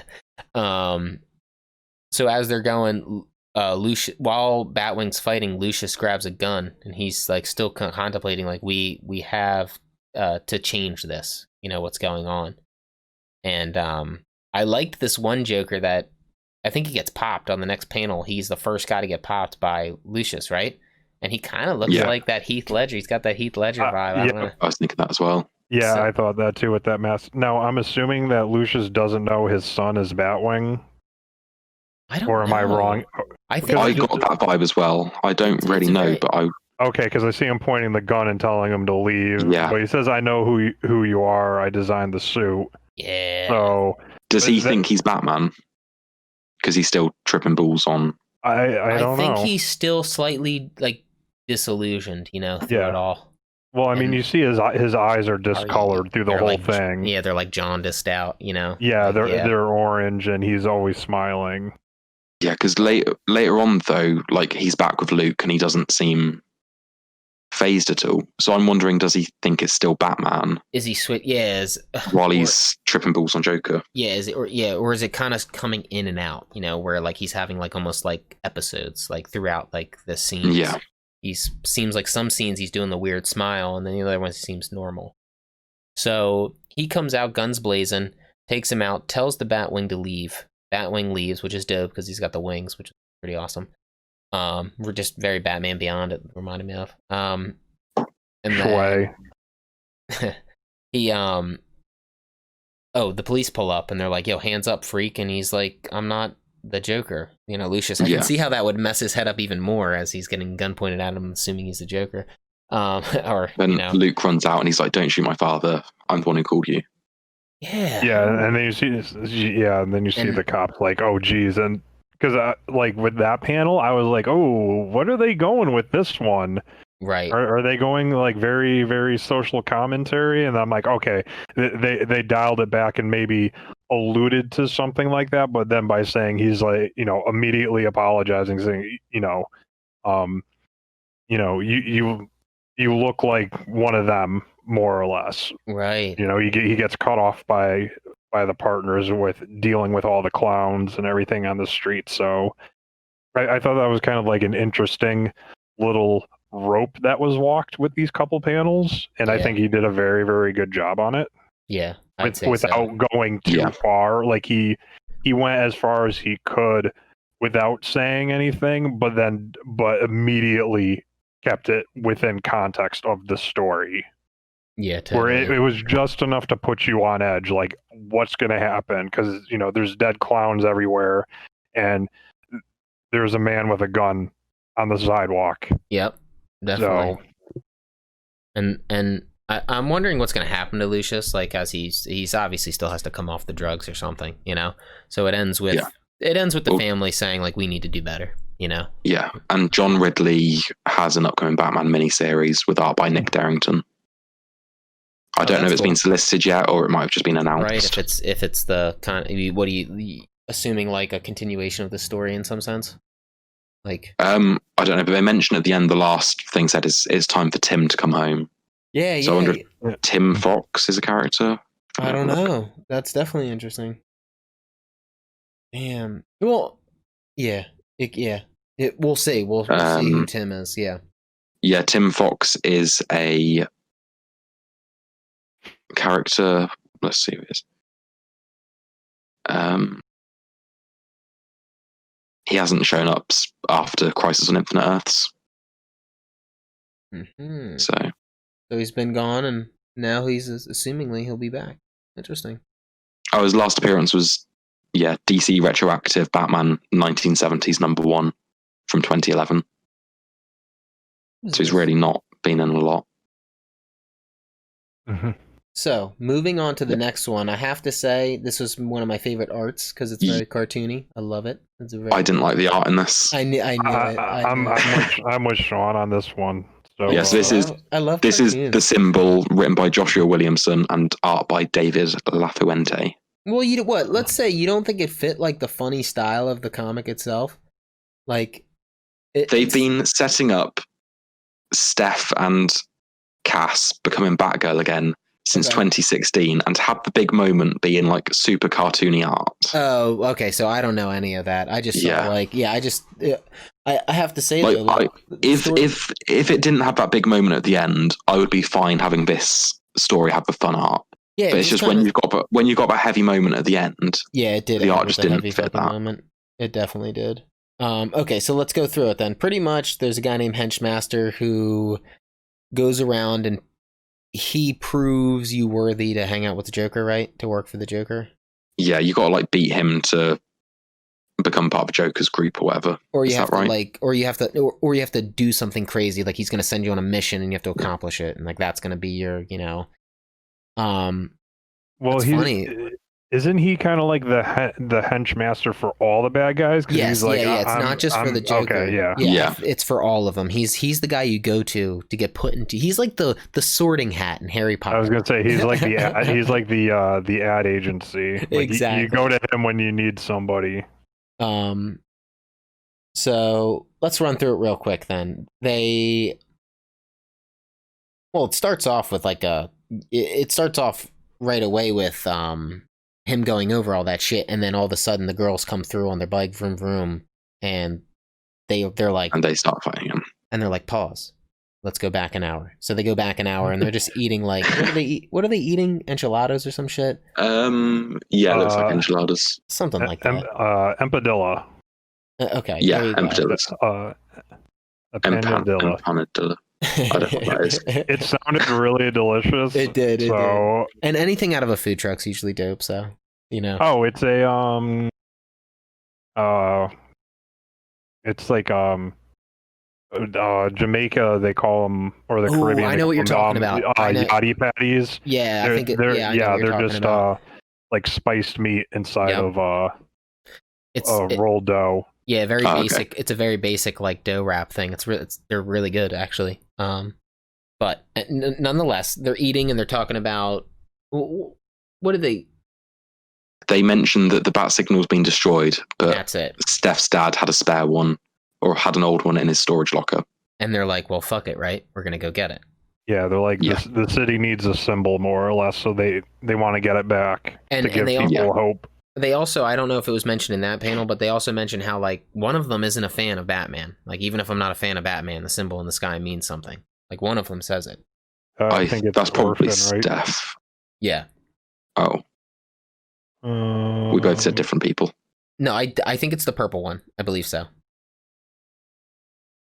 Yeah, Here, Steph. I'm not okay. I'm just saying. Yeah, I know I I'm had my looking for own it now. issue. Yeah, I know I had my own issues with the Batman over the years. I think it's the Steph. It's the spoiler, right? That was Yeah. her name. Yeah. So then they come in, guns blazing. They go in, and then I love it because Henchmaster calls him out immediately and was like, "Well, Orphan knows every combat," and then they're like, "Steph's just a tech, she just got her tech." Yeah, spoilers, all tech, no bites. Yeah, I like that. That's a good way of putting it. So pretty much, Cassandra Cain is the most skilled martial artist on the planet. Yeah, that's awesome. She's been raised to be an assassin since birth. So Orphan takes on all the enemies while Spoiler goes to the locker, the storage unit. Henchman follows Spoiler. After, and this is quick too, she pretty much has to crack the code into it. She doesn't know what it is. She tries, she can't figure it out. But all of a sudden, Henchmaster's getting too close. And Orphan had just finished up knocking all the people out, so she's on her way too. So of course, but Steph just like rolls him over and throws him through the door. Does like a judo, like where you're just like use the body weight against him, and then he just which is funny because he said she's all tech, no bite, and then she takes him down.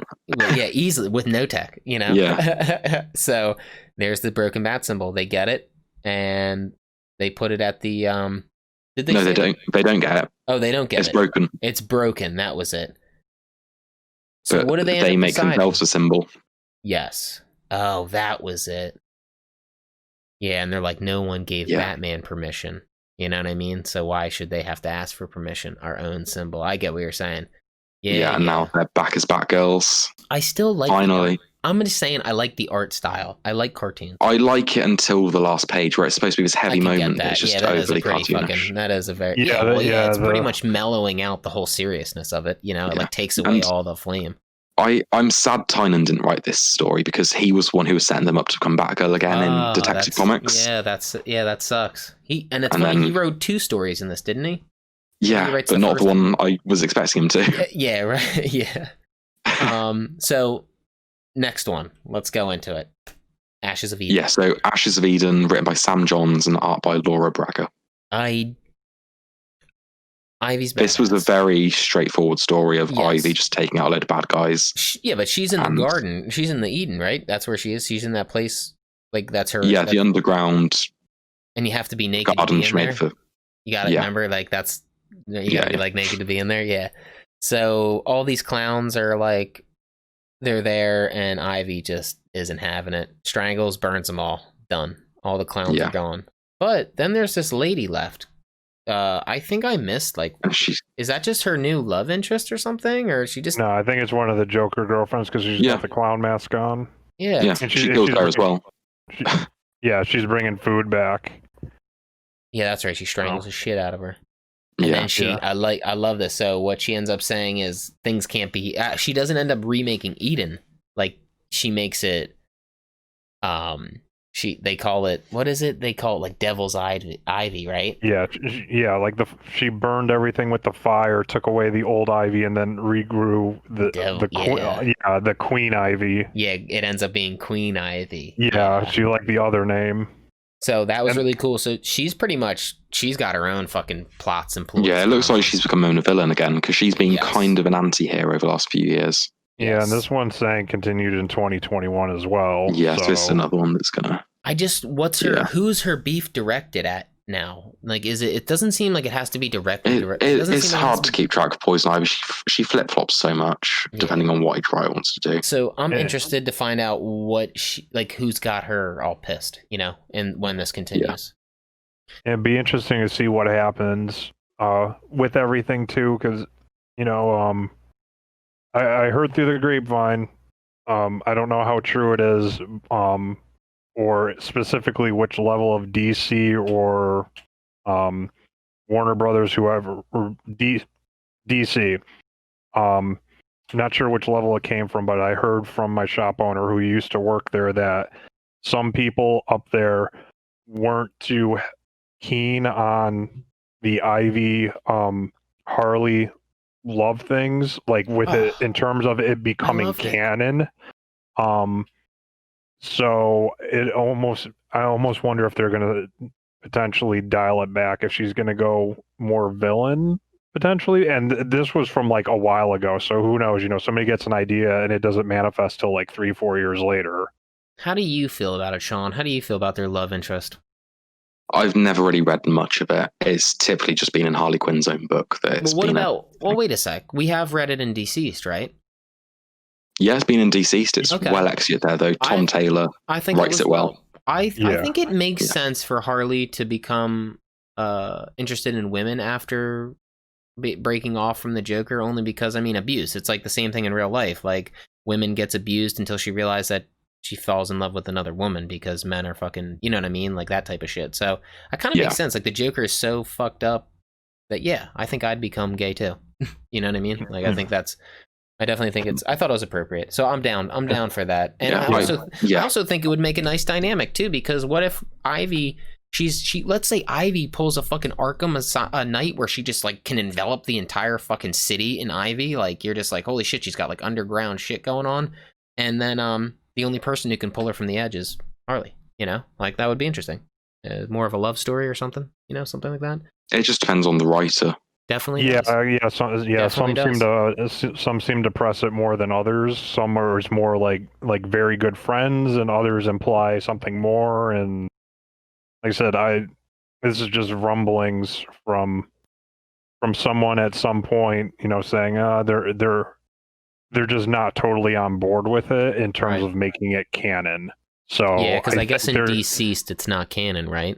In Deceased it doesn't have to be, right? That's what's interesting about that. Okay. Yeah, so that's what I mean. So even in the TV series, they're playing with it, but anyway. Yeah, that's interesting. But this is the last one, right, in this run? Yeah. The Clown Hunt, which is something. So Clown Hunt, written by James Simon IV and art by James Stokoe. So this is pretty straightforward. The Joker. Yeah. I just want to mention first page. That artwork of the city is. I love it. That must have been a nightmare to sit there. Yeah, I was gonna say it's almost remember a few months ago, I saw the wife of the artist, I believe, post on Twitter that artwork of the city, just the pencils of it. Rough sketch, yeah, cool. Yeah, saying like how hard her husband's been working for his first DC work or something. Nuts. I can't remember exactly what it was, And obviously I forgot about it. And then really cool too. I really like the sunset. Yeah, it feels slightly Tim Burton-esque. For sure. Oh yeah, like Gotham's outrageous. Is that what you're saying? Like, yeah, Gotham is. Yeah, that's very outrageous. Just it's so gothic. It's so big. It's and look at like trippy. the big towers, and then look at the slum type shit at the bottom. You know what I mean? Yeah. Like, that's really good. Yeah. Like I think some of the faces look a bit wonky, but like the actual scenery is. I think. And like the next page when you got them like driving motorbikes across the bridge, and you've got the river going underneath it, and you've got the buildings. The scenery is so gorgeous in this. I think the faces are wonky, but I also think, like, you know what? I can look past it just because like, I just think it's this is this guy's style, and I'm like, I'm all right with it. Definitely, it fits the whole thing as a whole. So. It wasn't a complaint. It was just me saying. No, but I would agree, though. They are wonky. Like, they do. Like, the Joker looks wonky as fuck. But I don't, it's like, it's good to point out that it's definitely... Oh, and I have to say, if you look at Joker dangling his sandal with one toe, I do that all the time, like Kung Fu Hustle. So that is like, I literally wear sandals all the time, and I'm dangling a toe out. I don't know why. I cross my legs and do that. Kung Fu Hustle, baby. So yeah, this is the Joker telling Punchline to tell the clowns that you need to go down to the Narrows and get this little shit, the Clown Hunter. You need to take him out, right? Yeah, he's like causing trouble.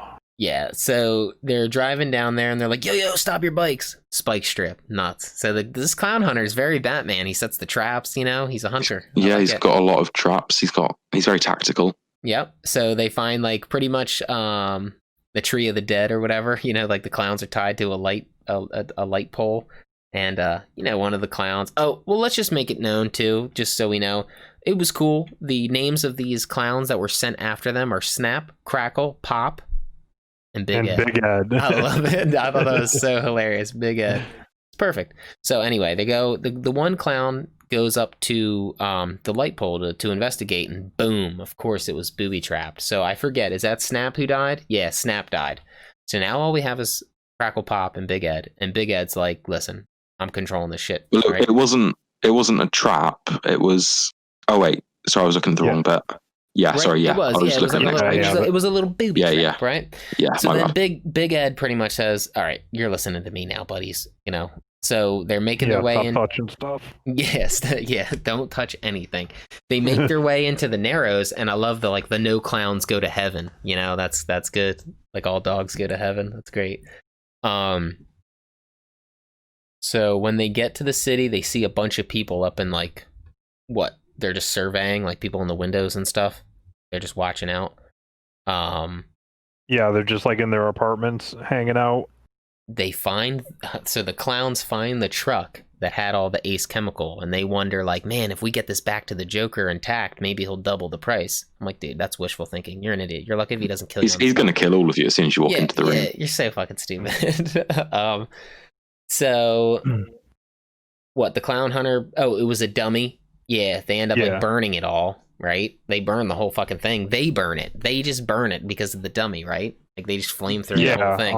It was that was Pop. Yeah, that was Pop. He just sees it, and for whatever reason is compelled to shoot the flamethrower into a truck full of chemicals. Yep. Like nothing bad was gonna happen. So I think all we're left is Crackle and Big Ed, right? And then one panel later, Crackle goes as well. Oh yeah. Well, Big Ed has a shout out like, "Come on out, or just fight us." He's like, "Oh yeah, I'll do that." He fucking puts a sniper bullet right through his head, kills Crackle. Big Ed's the only one left. I feel like I saw that coming. Big Ed would be the final guy. Yeah. So let's see. They start having the conversation about. Well, I know he says something like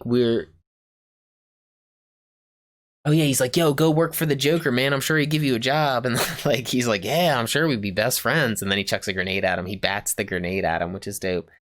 I like this little Clown Hunter kid, man. He's got ambition, So and they still haven't revealed who he really is, correct? But in this one, we get his face, and by that face, I really do think Sean's right about who it is.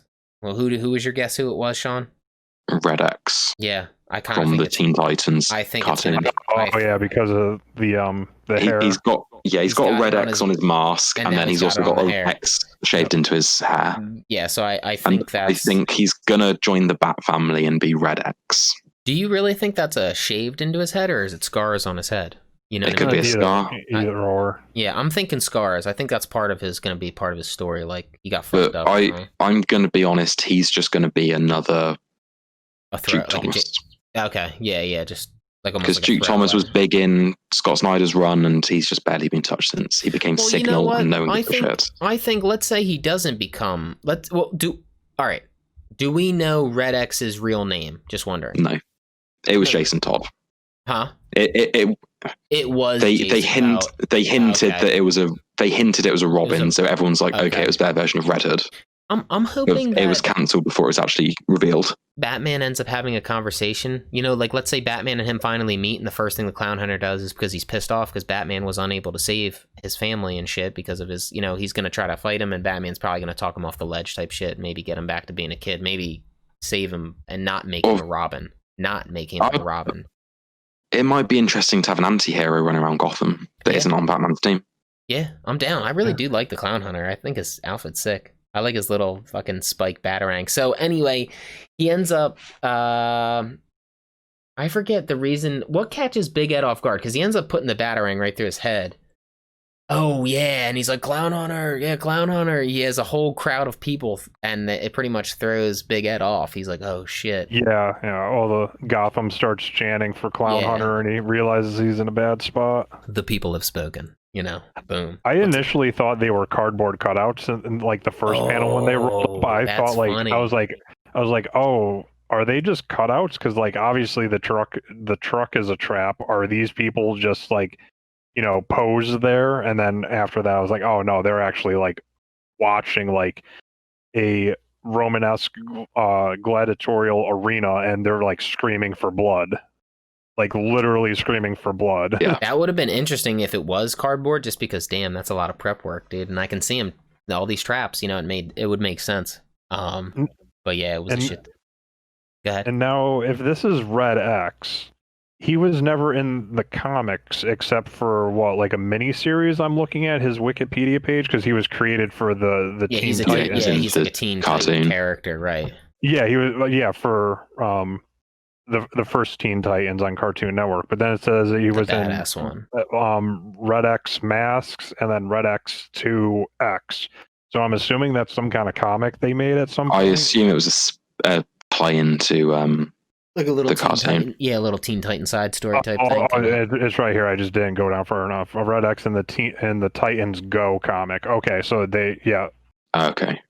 So he was like another Harley Quinn. He was created for just the animated show, and right, is popular enough. Apparently, they may or may not be bringing him in.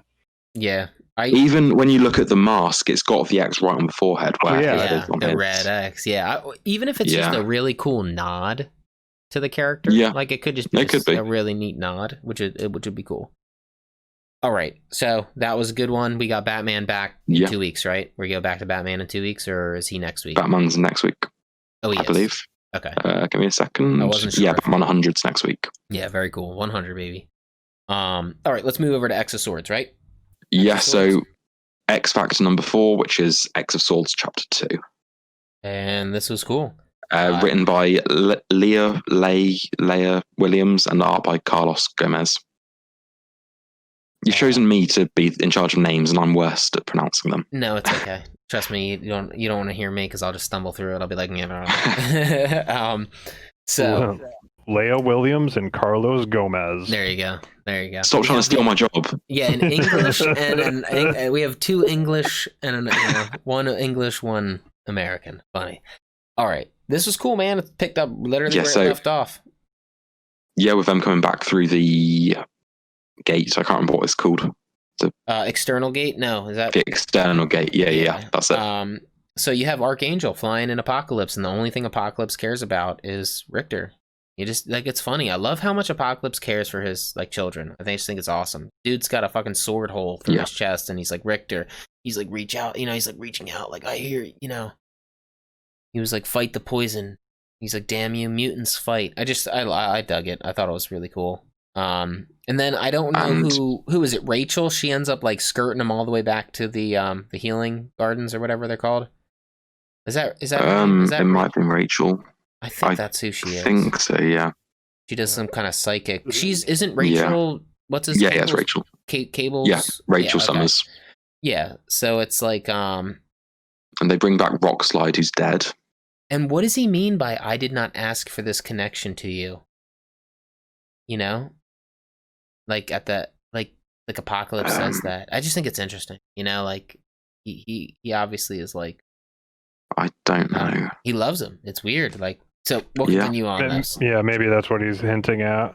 He like care. He just cares so much. Yeah, it's super interesting. Then you have I don't know how to how do you say Sassanine? Yeah, her. Yeah. That's the green one, right? That's Polaris. Yeah, Polaris. Oh, that's Polaris, and then Saturnine. That's the Emma Frost looking one. Yes. Okay. So then Richter. So she destroyed. Yeah, go ahead. Oh yeah. Sorry. Yeah, I skipped a page ahead. Yeah, they bring Rockslide through portal, dead. Rockslide comes through, dead, and she's taking the hit. You know, Polaris is taking it kind of personally. Yeah, she blames herself. Then you have, say her name again. What is it? Sassanine. Yeah, I believe. That's a guess. Yeah, she closes the gate. No more, right? She claims no more. Yeah. Yeah. Remain shut until further notice. And because of that affected Polaris hard or some shit. She because did she have a psychic link with? Yeah, it was something like that. And it left her with clues, but no direction towards the clues. And Krakoa was not happy. Dude. No, he was not happy. And like you have what's his name? Cypher. Cypher saying like it wasn't us. Yeah. It was done the other side. Yeah, so Saturnine's trying to just make sure that everybody funnels into its other. What the heck was that? I don't know. I cut out too, but yeah, something beeped like it connected. Anyway, it's Otherworld, right? Yes. Some silly name. Yeah, so so it looks like she's just trying to make sure that you can only get in one way when she wants them to. Yep.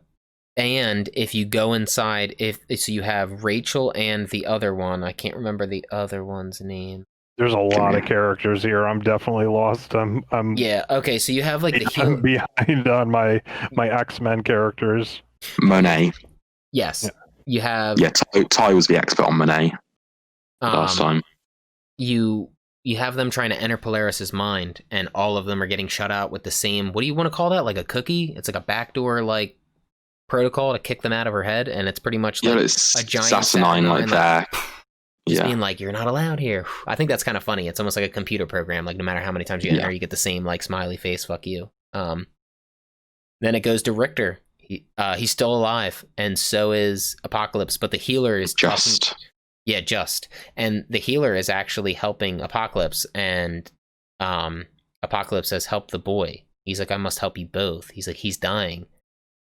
And then he says, "You're letting him pass on?" ? I loved this, and like, holy shit, he was not about to have this dude die. Like, he'll be resurrected swiftly. We'll join him, and Apocalypse like snaps his body. He's so evil. Like, then join him. I love it. He's on some righteous path shit.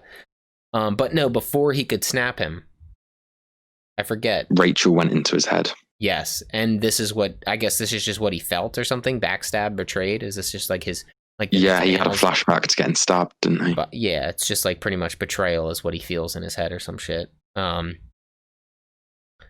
see. And then it goes to Polaris talking to Xavier and the others about the protocol for casualties of war. And it gets interesting. So Charles decides to fast track the healing or the rebirth, and they pull off a rebirth super fast for of Rockslide and Richter. Yep. And it seems that Richter came back naked as usual. But otherwise fine. Yeah, otherwise fine. And then you have Rockslide. Oh no, there's like a glitch in the system, man. Like Xavier like gets fried, he drops, and you not have just Xavier, but every single Cerebro he's got. Yes, every single one gets zapped. And so pretty much when they tried to bring Rockslide back, it didn't go too good. He's still a pile of rocks, right? Yeah, just can't because he died in Otherworld. Yes. It means he can't be resurrected properly in the main universe. So when Charles wakes up, he realized what's happened, and the backup was corrupted. Yes, their backup of him was corrupted because he died in the other world, and I guess. Oh, and then they think Richter, something's wrong with Richter, so they're like, how do we know it's you? And he's like, it's me. I'm like, shit, that would suck. They go to the council, right, where they have the conversation. The five all blamed themselves for it. They're like, was that me? Did I do that? Yes, no, but one of them says no. I think one of them says it couldn't have been mine. Like, one of them, like, it's... I remember, like, in that panel, one of them says, well, I did this, and so it couldn't have been mine, and then the next guy says it must have been... I can't remember. Yeah. I have to read it. Yeah, that was pretty much it. They go back to the council because this is definitely a council meeting now. They destroy the eggs too. Yeah, they destroy all the eggs. And Xavier's kind of like, when he wakes up, he's kind of pissed, but I think he realizes at the end, like once he Yeah, but then the other 5 come back, so it's like, the resurrection of Rockslide was just a huge like psychic backlash. Yes, they talk about how Otherworld is like a connection to all realities or something. So when Rockslide died, he could potentially be any of those realities of Rockslide or all of them, right? Yeah, some kind of like weird. Yeah, you're just rolling the dice every time you do it. The chances of you getting the person. Yeah, the 616 universe is very exactly. Slim. Yeah. Yeah. Especially if there's supposed to be like an infinite amount of Earths, essentially. Yeah, you're just rolling the dice on who you're getting. You have Emma Frost pretty pissed about the whole situation. It's always nice to point that out. Angry. When is she not pissed about a situation? Yeah, exactly. That's what I said. Unless it's her master plan. Yeah, right. Unless it's her thing. Unless she fucks it up, and then which she finds a way to blame somebody else for it. Exactly. So what you find is that Polaris pretty much feels like it's her fault, all of it. She could have stopped it. It was right in front of her, and she didn't. Ifs and buts. I remember then Xavier doesn't. I think Magneto like hits her with the hard questions, doesn't she? Like Magneto's like, we need the answers now, daughter. Yeah, he's like, you need to do the work, and then she goes and does the work. She starts chanting. She runs off with pieces of Rockslide. Yeah, well, she does this whole speech of, I don't know where it comes from, but no, that's the shit. I think inside those are all the mysteries inside her head that the lady left, that the Saturnine left her with. She doesn't. Yeah. She can't make heads or tails of them though. It's just like meaningless. Yeah, they're prophecies. So she about runs off, the swords and everything. Runs off with Rockslide. We go to oh, gotta love this shit. You got Xavier and Magneto running. Or they show up at Apocalypse, and pretty much Magneto's like, "You fool." Yeah. And they're saying like, yeah, you could either fight or you can die, but either way, it's gonna be a while, buddy. That's fucking nuts. So I doubt anyone shall grieve your absence. Exactly. And Apocalypse dies. He'll be back, but he's dead for now. Oh, and we have to wait for the healing eggs to get back, right? That's the reason we have to wait. Yeah. Damn, yeah, because I'm like loving Apocalypse right now, so it's like, fuck. I wonder when he's gonna make his reappearance. Hopefully when the sword fight starts, like the actual the battle. We've seen him in the previews holding swords. Yeah, so I would dig that. So then it cuts back to Polaris. Polaris has used Rockslide's remains to build like a gate, right? Some kind of tournament gate. It seems like almost like if everybody stands on it, they'll be teleported at one time. Yeah, so you need the sword, you need to stand on it, and then you just have fucking magic, right? Just shows up with her shit, and she's like, "I'm the first one, baby." She shows up. Yeah. She's one down, and I love the little things at the end. You pretty much have theories on the prophecies, all of the riddles, and like Polaris is trying to make heads or tails of them, and they're pretty neat. It mentions the Muramasa blade that you mentioned last time. Yeah, Logan. He knows. Yeah. He knows. He's like, I don't know why, but it's part of it.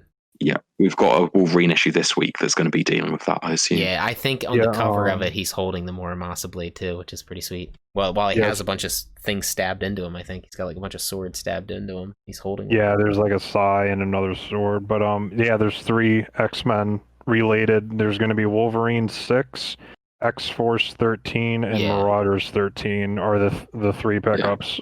And then we've got another 3. We've technically got 4 the following week. Dude, see, they knew what they were doing. They're getting everybody invested. Yeah, the week after there's 3 actual issues, but then there's an X of Swords handbook, and I'm not sure how important that's going to be. Okay.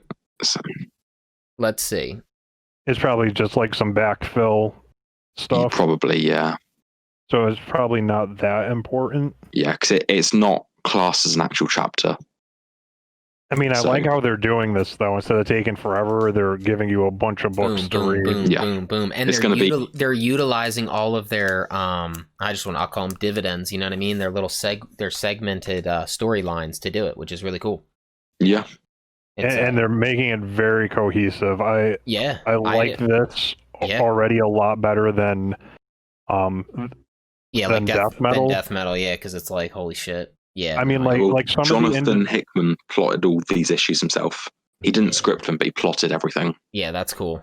I mean, it shows. So I don't know, like I said, what's going on with Death Metal. Like some of the individual ones make sense, and then I finally went into Trinity Crisis, and so it kind of pulled the speed metal and like another one. It made a little bit more sense.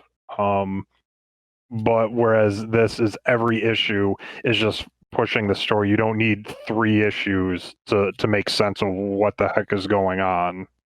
Is more so what I'm getting at. Yeah. Alrighty. Moving on to Mercy. Heck yeah. And Tabs, did you have one more, or was that your last one? That is going to be my last one. I did not pick up Batman Superman Annual. I remember thumbing through it. Same thing with Immortal Hulk. I thumbed through them and I just put them back. I'm like, I don't think these are really for me. Well, let's do Mercy. Mercy number 6, the final. Why don't we get Tabs? Why don't we get you? How did you feel? Oh, sorry, I'll just drop in. Oh yeah, Mercy number 6, written and drawn by Mirka Andolfo. There you go. Take it away, Tabs. That's my girl, Mirka. She is good at drawing, man. I mean, it all comes together now. I mean, I think it felt. I think it concluded good. Like I think I get. So Sean thinks that some things were lost in translation, and I can see that because I've read a bunch of English translated mangas, and shit gets lost. Yeah. But I think it did a good job tidying up the end to where I'm like, oh, well, it concluded. You know. Do you think so? Do we know who the Woodsboro Devil is or whatever? We know who it is. It's the girl. It's the black chick. It was. Yeah. That was awesome. I was like, damn, I didn't see that. I thought it was a dude. You know, so I didn't even think it would be her. So that was neat. A lot happened in this issue. So I know we had kind of like talked about it briefly earlier off cast. In terms of, did Mirka come to them, or did Image, like whatever, when they were at the table, decide like, okay, we're gonna do 6 issues or whatever? But I think she could have stretched it maybe one more, because there was definitely a lot in here.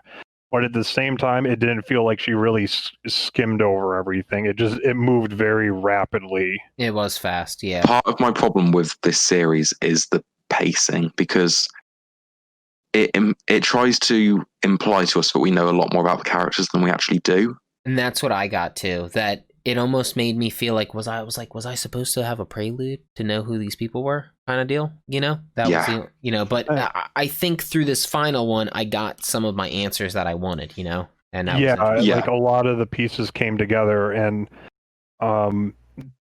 that's how I kind of felt. It felt like reading just a horror book or just a book in general where, you get some big revelation and all of a sudden you're like, oh, wait, where was that? And you're like flipping back a couple chapters, like, oh, that makes more sense as you reread it. So I think in that way, this is how it was set up. It was set up more like a horror book in a way without actually being written like a book. It's just the setup where it's like, oh, I want to flip back and I want to reread this part.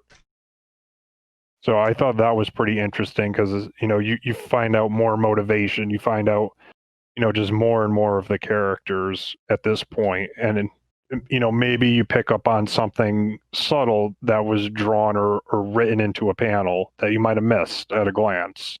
Did Jonathan get handicapped by the devil? Yes. Okay, that's what I thought. Yeah, when I can't remember the character's name. I know they say it. It starts with the J, but when the beast throws the carriage off the cliff, it lands on the ice. Yeah, so he gets fucked up by it. Oh, yeah. Is it Jonathan? I'm sorry, I meant Gregor. Gregor. That's what I meant. Yeah, Gregor. Yeah, I knew who you meant. Yeah, him. Yeah, that was interesting. So, I like this. So you have pretty much, what was it? It was 1 year later. They I guess they escaped. They enjoyed their time. They had a good year. What do you have? You have, isn't it they have to go back to Woodsboro? Oh, no. Yeah. Okay. Yeah, they're going back. They got away and they're ready to go back into the mine. Yes, it's time. It's time to end it. That's right. Yeah, so they can go back into their world. You get a little glimpse of, I forget, who was Gregor's mother? I can't remember her, Lady Swanson. Yes, yeah, Lady Swanson. She's, of course, she gets a little tipsy one night and she ends up giving an old kissy poo to her, like, who was he? I forget. Was he just like the helper, the butler in some fashion? Yeah, he's like a caretaker or something. I have to go back and reread the series for sure. There's definitely a lot of yeah, I'm sure after this, if you went back through it, you would see more. If you went back through it now, having known how this ends, you would actually gain a lot from it. Yeah. Dude, but Lady Swanson looks beat. Taken down. Like she looks like she's like it's a year later. She just looks like she's been torn. They're about to go through the gate, right? And of course, damn, it's Goodwill. Is that his name? Goodwill? Yeah, Goodwill. Yeah. He does a double cross at holy shit. I did not see that coming. I did not see that coming at all. I was like, damn, this I mean, like, don't get me wrong, like I knew his little shit, but like, man, that's real shitty. He goes out of his way to make sure that like people suffer too. Like it's not totally. Just, like, he's like a torturer. Yeah, like he's just showing like this very, very dark side that obviously you is there because it's in the nature, but he kicks it up and he's just out to not only physically hurt but emotionally hurt too. So he ends up taking over the girl's body, the little girl. Right? Yeah, he possesses Rory. Yep. And then they do a little flashback to how he's been doing this since he got he actually was in love. And Sean, I remember we were talking about this one time, like whether or not he actually was a homosexual and that was his love interest. And I said, nah, he's been doing this for years. And yeah, here we go. Like he was. Right. Yeah, I was like, that's right. Dave was a couple times. I'll be right. Well, you're both kind of right because he says that he did fall in love at one point. Yeah, it's interesting. He started but once his lover found out, right? It was once his lover found out. Yeah, that's when it all took a shit. Here's the line. Because he says it to Mercy too. I would tell myself it was a recital of sorts. Smile, act like one of them until it became natural. And that's when he fell in love. When it became natural. Yes, when it like he just didn't think about it. He was just been acting so long. So the way this ends is Mercy goes after Goodwill. Mercy kicks Does she kick Goodwill out of Rory's body? Does it happen, or is it's just so suffocated? Like Rory has just so suffocated it down into the pit of her that he can't escape now. It's almost like a reverse role. Like whereas in Mercy's case, the girl, like who she's taken over, her consciousness is deep down, like in her. You know what I mean? Like, and she kind of pulls from that every now and then, and like that being speaks out. And I feel like in Rory's case now, it's almost like she stuffed Goodwill down into the pits of her stomach and like doesn't let him out ever. You know, it makes me wonder if it's either that, but she said that says something about like the voice inside her is quiet and then doesn't speak much anymore, or something along those lines. So yeah, it makes me wonder if the parasite is more symbiotic at this point, and like the Goodwill personality is gone because for it's the in moment. Because it's in a different body now. Like you think like because of that it kind of altered the symbiote as well. Maybe, or just like that final experience with Mercy, Lady Helene, and then Rory seeing her dad's body, and like he didn't run away, he's been here the whole time. If you had to take guesses, Tabs, to what Merciless will be, what do you think? Like, do you think she's gonna have? Is it gonna be her struggling with it, or is it gonna be like something awakens it? She gets too close to the gate again. Like, do you have any idea? I have no idea.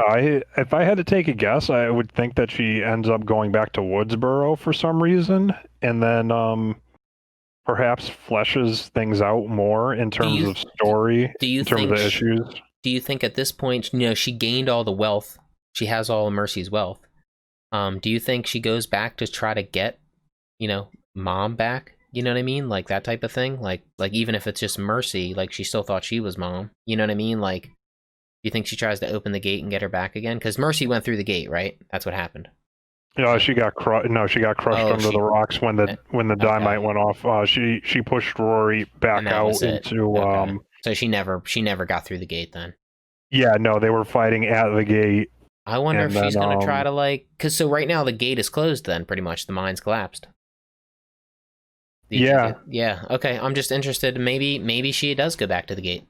And maybe she does try to. Maybe she uses her money to mine it again and get it opened. That's what I'm wondering, because I didn't notice the back cover until I was done reading, and I glanced over. I was like, oh my god, she's planned another chapter. So yeah, Merciless. Yeah, so it makes me wonder if. Well, I mean, obviously this was probably the plan all along. Do so many issues. Let's see how it goes, but and then see if it gets the pickup, right? Yeah, I mean, I keep telling my LCS too, the owner. I'm like, dude, I'm telling you, I think that once Mirka does like this punchline and a couple other big things for DC, like she's gonna go nuts because her style is really awesome. It's really distinct. I think people are gonna go nuts when she does something like really big, and things like like Mercy, Unnatural, Unsacred. They're gonna be hard to find because you're gonna get the specs coming on them. That's my own speculation. I think Mirka has quite a cultist following too, meaning like people who love her. They like she's like, you know what I mean. So that also that she's got a fan base is what I'm saying. It's good. It's good for her. And she's one of the few artists off the top of my head right now that is doing everything. So like this book was 100% hers. She did the lines, she did the colors, she wrote it. I wonder how quick she works, because like, man, that's a lot of work. You know what I mean? She does a lot of drawing. When you follow her on her Twitter, she's very friendly too. Like she likes engaging with people. So she was playing Crash Bandicoot. I saw that like the other day. She was just playing Among Us, and she actually put her room code out. Oh, that's cool. Yeah, just to holler back. Yeah, that's dope. Yeah, let people join in. That's nice. I don't know if it was only going to be in Italian, but oh yeah, yeah, that would be hard, wouldn't it? All right, cool. So Mercy 6 done. Now, do we know when Merciless is dropping, or does it just say 2021? It just says 2021 right now, so I don't even. Because it ended with a clear or at least it covered its tracks. Just let me know when it's dropping, and I want to look into it. I want to see what it's about because I might end up picking. I am not going to be checking out Merciless. I'm with you, Tabs. I'm with you. I got you. I'll probably end up checking it out just because I don't know. It's interesting. Her art is really phenomenal, and I'm a little grossed out, which is interesting. Like, it is fucking gross. Yeah, like, I was trying to like the Woodsboro Devil and her saggy old boobies. It was nuts, dude. I was like, Jesus. Yeah, the art is really good. It's just the writing I wasn't as into. Yeah, I mean, this is more of a gothic or Victorian horror story. So if you're not into it, like, I can see that, but like the art, the colors, everything, like even her roughs that she's doing right now of I'm pretty sure this is. I'm just looking at some like the punchline and stuff that she's posting up. Like, it's just crazy, her works in progress that she does compared to like her own stuff, like her sweet paprika that she does is a little bit more clean, but there's like, I was trying to like really pin it down what I like about her style, and I think it's because her line work is much more aggressive and a little bit unclean compared to some of the modern artists. It reminds me of very late 90s, early 2000s image, like of Silvestri, of Turner and everything, when they weren't as rough, but they were still very bold with their line works, and there was a lot of heavy darks in it. And she goes out of her way to give characters defects, like Rory's chipped tooth, all of Mercy's freckles and everything. You just don't see a lot of artists taking that time or care to do little things like that. Yeah, it's definitely it's in the detail. It definitely is. I liked all that stuff. The chip tooth was cool. I like that shit. So I'm definitely down for that. Yeah, it's beyond just making somebody look old with some line work. Not to downplay that, because to get that right, you need a lot of talent to do that. But to go with moles and blemishes and things like that, that's another level of detail. And to repeat it, because I mean, Mercy has a lot of moles on her body. And to get that placement right every single time or close so you don't notice. Yeah. Not everybody can pull that off. Yeah, good for her, man. I hope her career continues, though, just because the more she does, the more exposure, the more different things she, genres she attacks, things like that. Different, maybe she gets a Marvel thing one day, maybe she draws like a fuck, you know what I mean? You never know. Oh yeah, definitely. I mean, she's obviously tied up with DC, so who knows what that contract is like right now. Right. And her own stuff, so maybe she'll get a Spawn cover one day. That would be cool. Something like that. All right. So Multiverse, right, Sean? And on that note, I'm going to jump out because I have nothing left, so I will let you two discuss. Thanks, Tabs. Okay, cool. Thanks for See you later. See you later, homie. Nice seeing you. All right. Later. How you want to do it? This is going to be a long-ass episode, so I'm going to try and skip through this one as much as possible. Yeah. Hey, do you want to do the rundown for it? Because I understood. This was honestly the most sense. Like, this had the most sense for me, tying in, like, what the fuck is going on with everything. I was like, damn, this actually makes a lot of sense what's happening. But why don't you just run through the overarching story? Yeah. So Death Metal Multiverse's End is a one-shot written by James Tynan IV and art by Juan Gedeon. So this is basically... the heroes are trying to destroy the tuning fork towers on each of the Earths to repel Perpetua. Yep. And throughout this, John Stewart is being held captive by Owlman from Earth 3. Owlman from Earth 3? I believe so. Yeah. Sorry, I confused myself. No, and he's basically talking about Perpetua and the universe and all the crises. The art's really good in this. John Stewart looks crazy. It's pretty sick. It's a bit grotesque, but it's it's like beefed up. It's metal. I would say it's just looks metal as fuck. Yeah. But go ahead, continue. But so it deals with, it's basically just giving some background to Perpetua and saying that how she was locked away, and then also how she's had a hand in every crisis since she was locked away. So she caused Crisis on Infinite Earths by whispering to her son, the Anti-Monitor, right, from behind the Sourceful. And then after that, a crack formed in the source wall where she was able to manipulate stuff a bit further.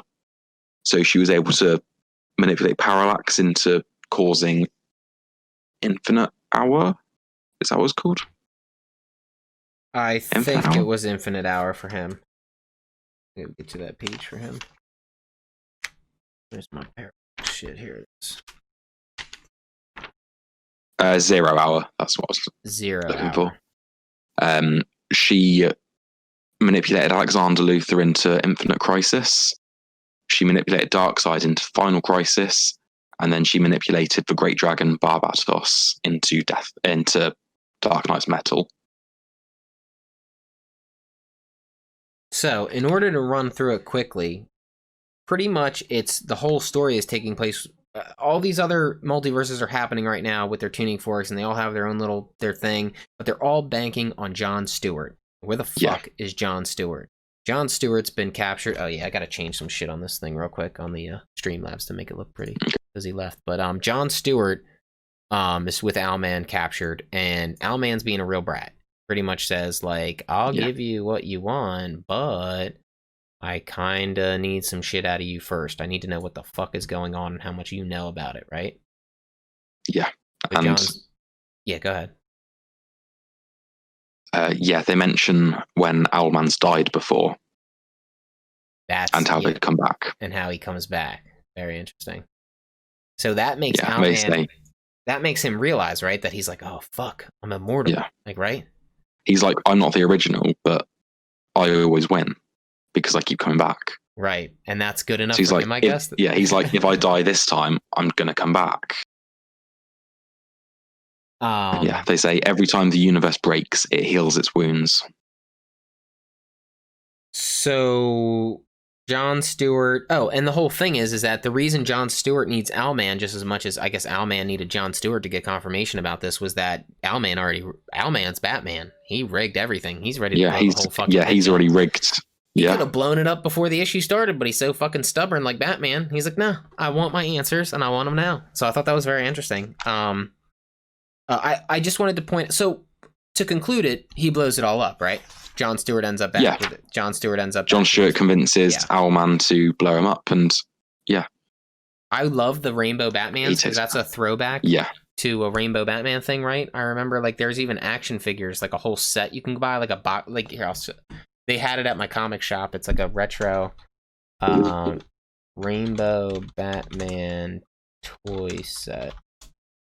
Let me see if I can find it. Yeah, there's all these fucking Rainbow Batmans, and I forget why it was done, but I can ask my shop owner, but he knew the reason as to why there was Rainbow Batman. Like, it was something, each Batman had a different cover color or something. I don't think it was multiversal at all. I just think it was like Adam West. It was like an Adam West comic where, like, I just thought that was cool to throw that in there. But of course they made him a little more metal, you know, like they just there's quite a cool Francis Maniple page from Trinity where he's got like a multicolored suit. I'm just going to send now. Yeah, let me see that. Oh yeah. Fuck. That's fucking sick. That's amazing. Yeah. That's like the best of all the worlds right there. That's sick. Damn. Who's he punching? Just a random criminal. Okay, good. He kind of looks like a businessman. He's like, I'm gonna beat your ass, bro. So I actually really liked it. I thought it told me a lot about what was actually going on. Yeah, here, it was a very dense issue that gave a lot of information, but Tynan did it in a way that was accessible. It wasn't overwhelming. This was a Tynan?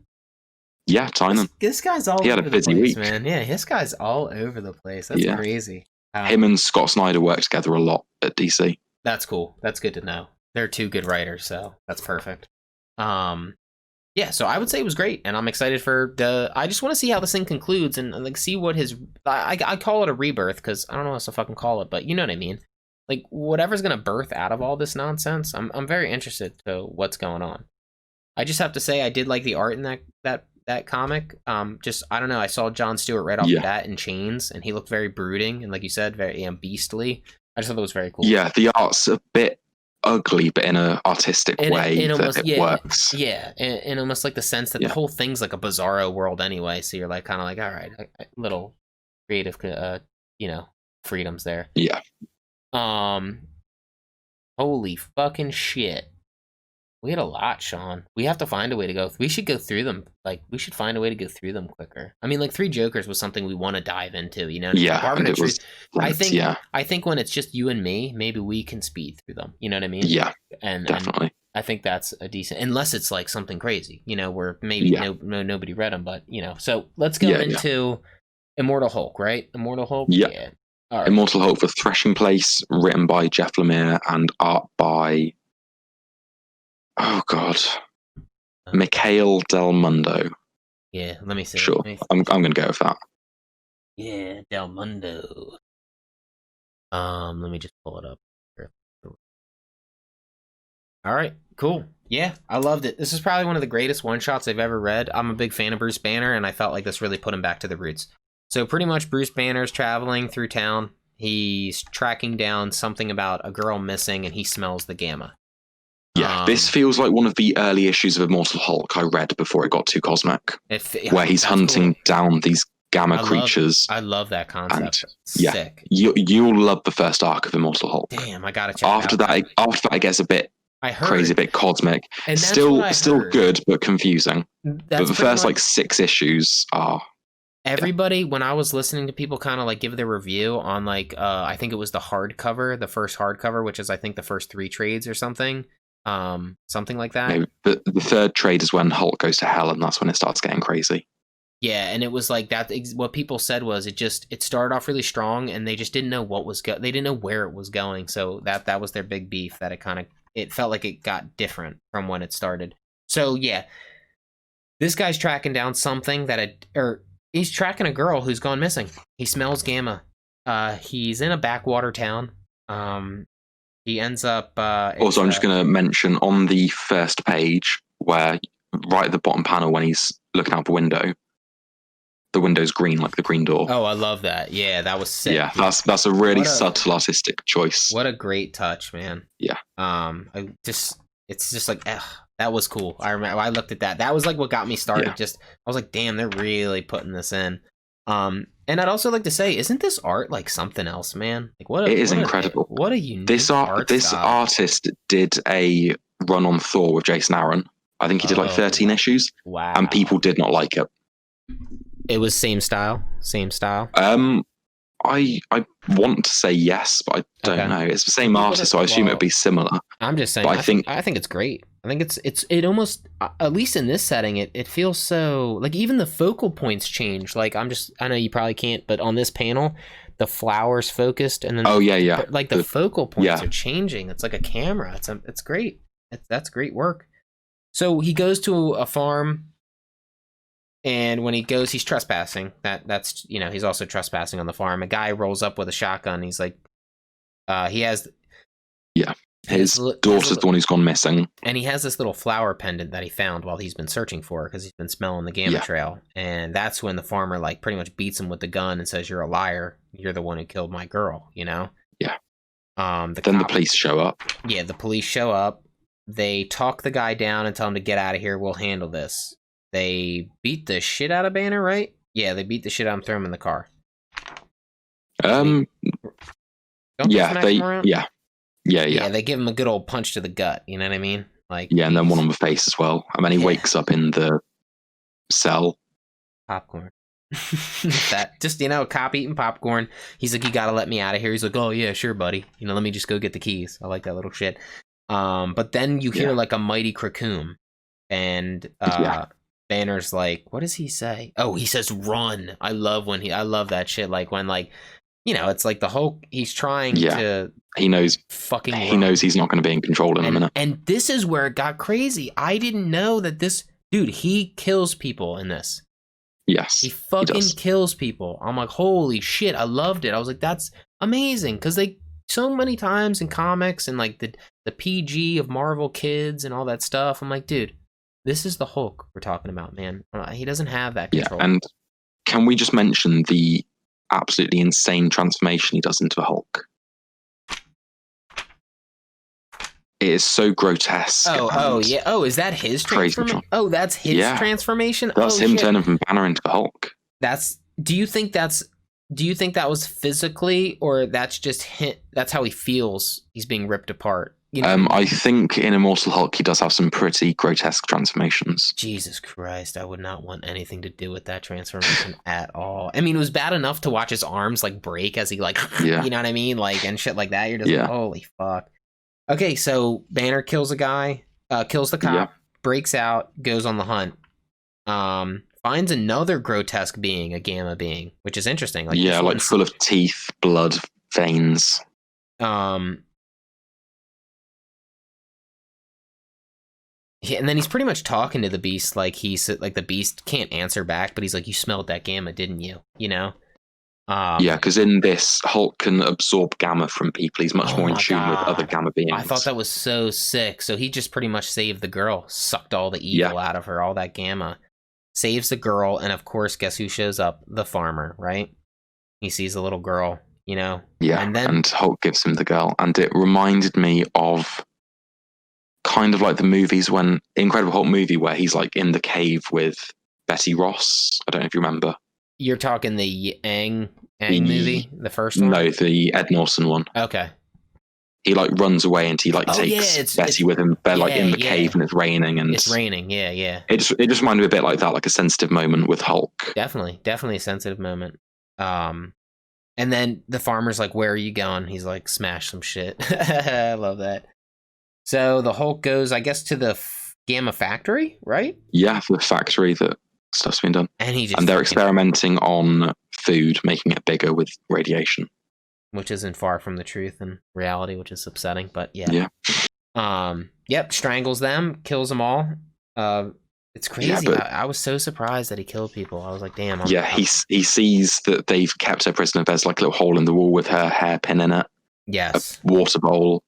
Oh, so they're experimenting on her. He loses it. So he kills her. Yeah. Man. But then Bruce Banner goes back to the farmhouse and talks to the farmer. Oh, yeah. And just sort of gives him a reassuring talk. You don't have to go through that door alone. And he's all alone, walking off, and that's so just quintessential Bruce Banner, this panel. Yeah. I'm just like, dude. And like I said, I know I said this on the last one, these should be the cover. They're amazing. These things, like these back panels, they're awesome. Yeah.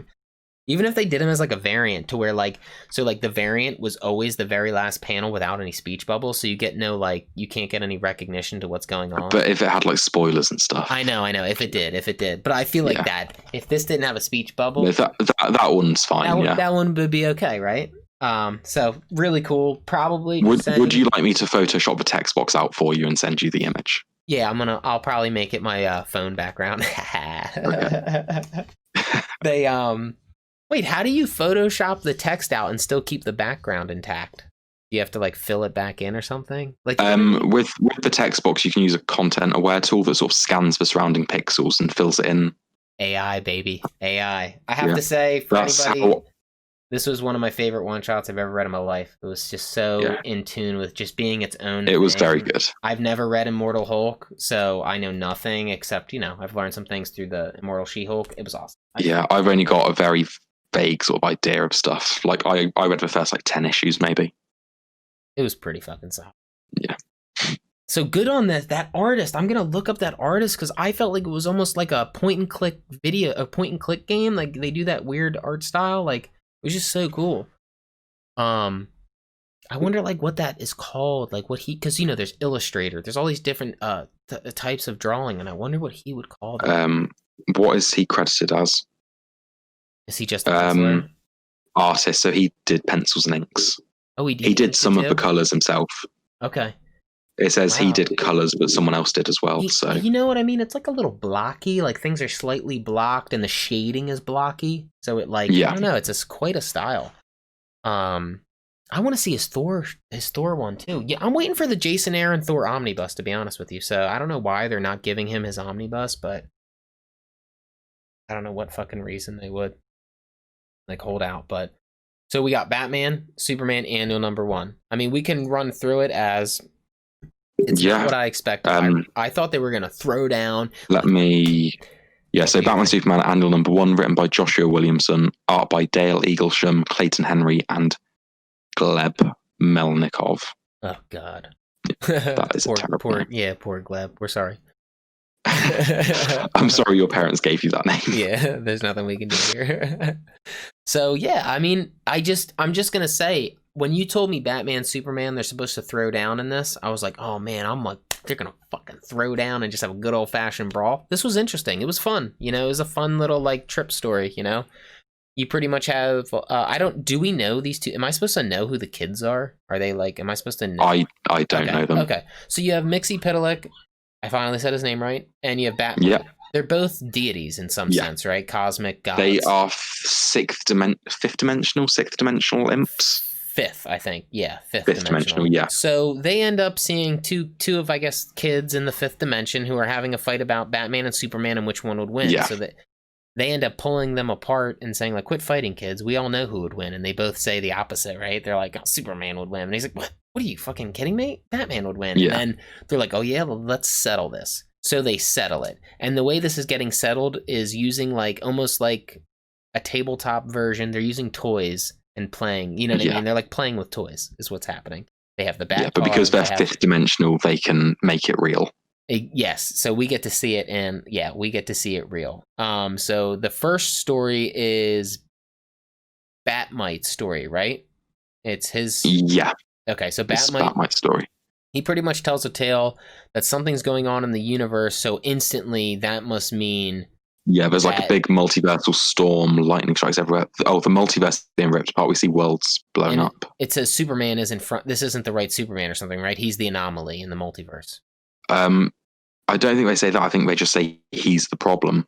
Yeah, okay. Oh, no, they do say he's an anomaly. Sorry, you're right. Okay, so Batman ends up... It's funny because immediately Batman's just like, you know what? Fuck it. It's time to take out Superman. Yeah. So I love the story because it's Batmite writing it. So he's jumping to such conclusions. Like, you know what I mean? Like instant conclusions. Yeah, it's very out of character, but it addresses it. It's doing it in a meta way. Yeah, exactly. So, of course, like Batman swings at Clark. He's bleeding. So the first thing I assumed was then kryptonite, right? We get the DC Universe version of the snap from Infinity War, where Dick Grayson turns to dust. Yeah, the whole Bat family turns they to did dust. it. They did the snap. Yeah, that's hilarious. It's true. Flash, Hal, Diana, they all turn to dust. And then Damian, too. I think that's the one that set him off, right? Yeah.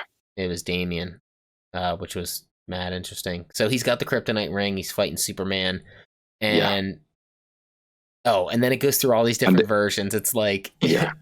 it's like the mecha, right? Mecha bat armor. The magic, yeah, the Red Sun weapons, Doomsday formula. Yeah, and Batman goes mystical, you know, shit like that. That's cool. I like that stuff. Yeah. Oh, and then then it cuts to like him in a kryptonite tank, and he's like, "Do you have any idea how hard it is to make a tank out of kryptonite?" Yeah, I love that's just like so fucking hilarious. I goes cracking out. But then Superman stops, and he's like, "This isn't real. I can feel it in my gut. Something's controlling us. They want us to fight." Fucking yeah! And then Batman has one more contingency. He presses a button. And the sun goes red. Yeah. And what? That made him human, right? So they both fall from grace. Yeah. In this might just be explained because of the style of the issue, but technically a red sun would just stop him recharging.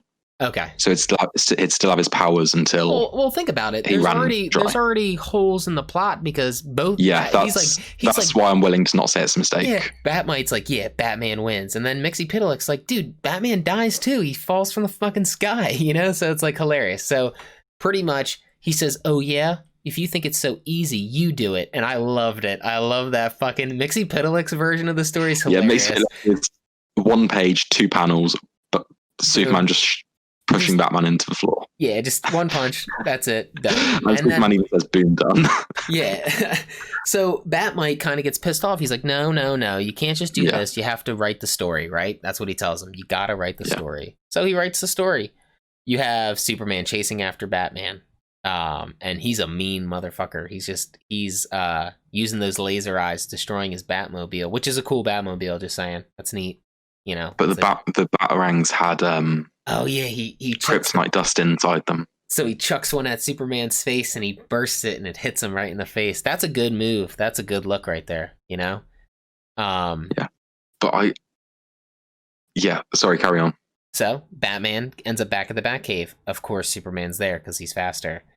And the whole time, you know, it's the same thing as in the other comic, in the other version of the story. Superman was trying to talk Batman off the ledge. Batman's now trying to talk Superman off the ledge, pretty much, you know? You have Superman just going ape shit. What did he throw at him? A giant fucking coin? The giant penny, yeah. Oh, the giant penny. Yeah. But yeah, this is one of my favorite things in any of the issues this week. He says scene change, right?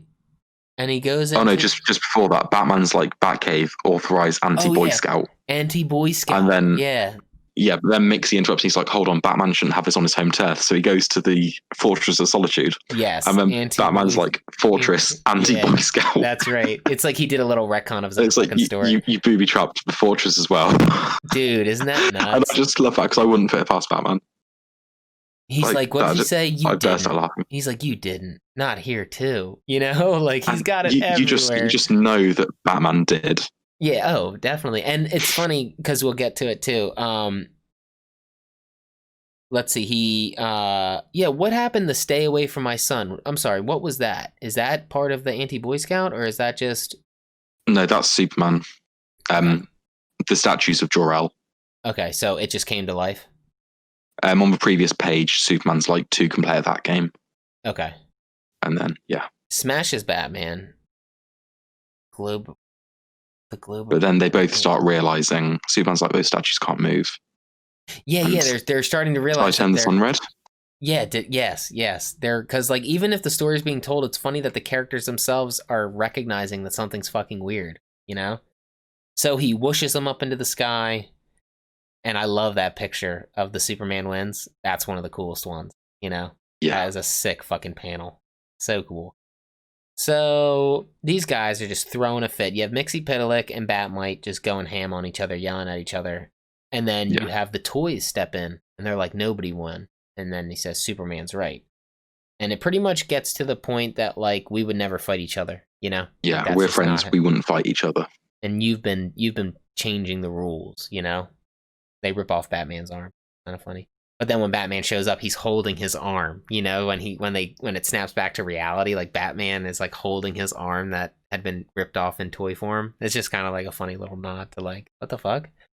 I like this part. Wait. I wanted to point out one thing.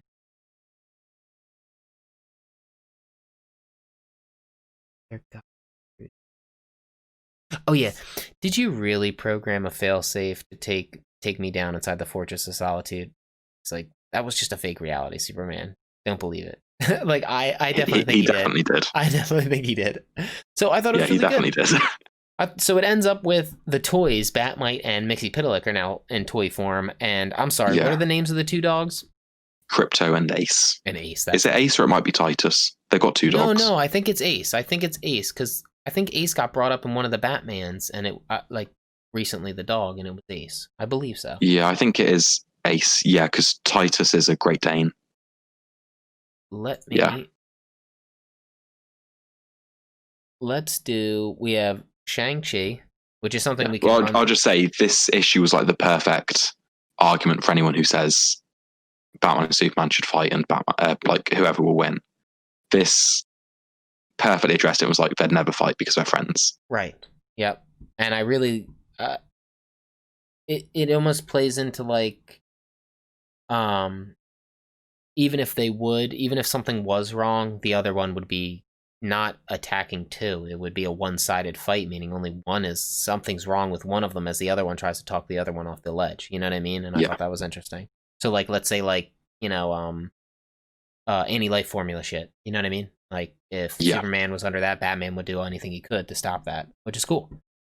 But moving on to Shang-Chi #1. Yeah, I just want to mention, did you get the picture I sent you? Oh. The Immortal Hulk one. Oh, let me see it.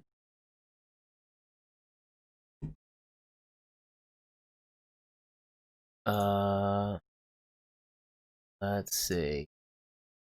Oh, that's beautiful. Hell yeah. So pretty. His art is super cool, man. I don't even know what it's like pastel and watercolor. Yeah. I don't know. And it all just like blends into itself really nicely. Yeah. So good it's shit. very soft. Phone background. I love making comic panels, the phone background. It's fun. So Shang-Chi #1. Yeah, written by Jean Lun Yang and art by Philip Tan and Dyke Ruan. So this was cool. It gives you a little backstory about an ancient guard of the Weapon Society. I'm assuming each member of the 5-person Weapon Society is a different weapon. You know, one's a blade, one's a dagger, one's a this, one's a hand. One just used hands as weapons. Fist. Yeah, fist, which is really cool. So they were pretty much sentenced to death, and then all of a sudden, a group of their superiors, right? It was like, release our disciples. So they show up. Oh, the Sorcerer Brothers. They show up and save the 5 before they're to be executed. The governor, or whatever his name was, is he's pretty much saying you'll play with your life. And it says, did you take into account the land's dragon lines? And it's funny because Fing Fang Foom shows up. It's nice to see him. I haven't seen him in a long time. And then they all fight, and then this is basically just a recap on the origin in case you don't know Shang-Chi, this is my first experience with Shang-Chi, so I really appreciated the intro. It was nice because now we know that the Mandarin's dead. That's what we know. The Mandarin is dead. That's who he is. That's who the guy is, isn't it? Oh, okay. I did not realize. Yeah, he's okay, because they kind of say that what happens is the Mandarin, in order to never let this happen again, he found a way to live longer than he ever should have.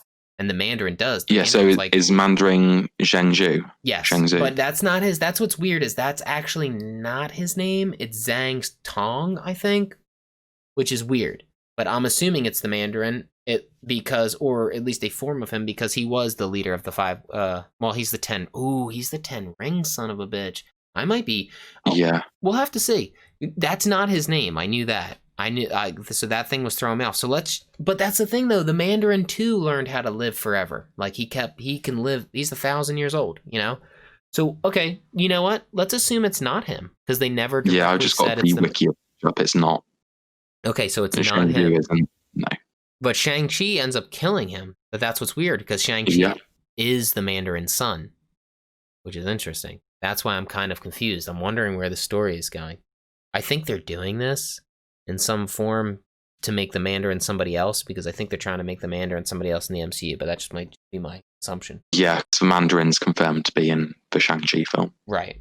And so what it ends up going to, when it goes to current day, you just have the House of the Deadly Staff. On the wiki page for Shang-Chi, it says Zhengzhou is his father, not...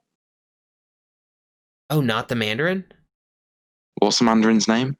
I thought it was Zhang Tong. Ton, I think. G, maybe? I think. I just made the assumption that it was the Mandarin just because based on like his background of living for a long time and being like the leader of a society. But now that I think about it, yeah, he's the leader of the 10 rings. And he may not have the 10 rings yet. I don't know. Yeah, it's not the Mandarin. Okay. The Mandarin, real name unknown, but Zhang Tong is one of his aliases. It's an alias, yeah, okay. Yeah. So we'll say it wasn't the Mandarin. But nonetheless, Shang-Chi had killed the leader of the 5-weapon society because at some point, too much power and corruption over time. Yeah. Cuts to current day, and you pretty much the House of the Deadly Staff. They're having a meeting to see who is the new leader. And when it is decided on the board that the House of the Deadly Hand, right, he should be the new leader, this chick, I'm blanking on her name. I can't remember. She's called like Hammer, right? Hammer? I have not learned the names yet. I think her name's Hammer, and I think it says it at the end. Well, let me see if I can... Yeah, Sister Hammer. Yes, Sister Hammer. So the Flame didn't choose the hammer, so she just lost it and kills the guy who was hosting the meeting. And then, of course, in order for none of the other ones to die, they pledge their allegiance to her, and she sends them... She killed the Deadly Staff one. Yeah, she kills the Deadly Staff guy, right. Yeah, thinking she would become the leader, but instead Zhengzhou chose the Hand to become it, and the Hand is Shang-Chi. Shang-Chi, which is real cool. So she ends up taking control after killing him. She's not allowing. She's like, fuck it. We're killing Shang-Chi too. We're sending you guys to America. in America. It's just nice. I like this. So Shang-Chi is no longer an Avenger. He's a humble dude. He is just He's working in like a bakery or some kind of like restaurant. Cake yeah, shop. no, Wong Bakery. Yeah, Wong Bakery. Yeah. I think it says. And he's just godly at packing those fucking bakery pastries. It's funny. He's tossing them out to everybody.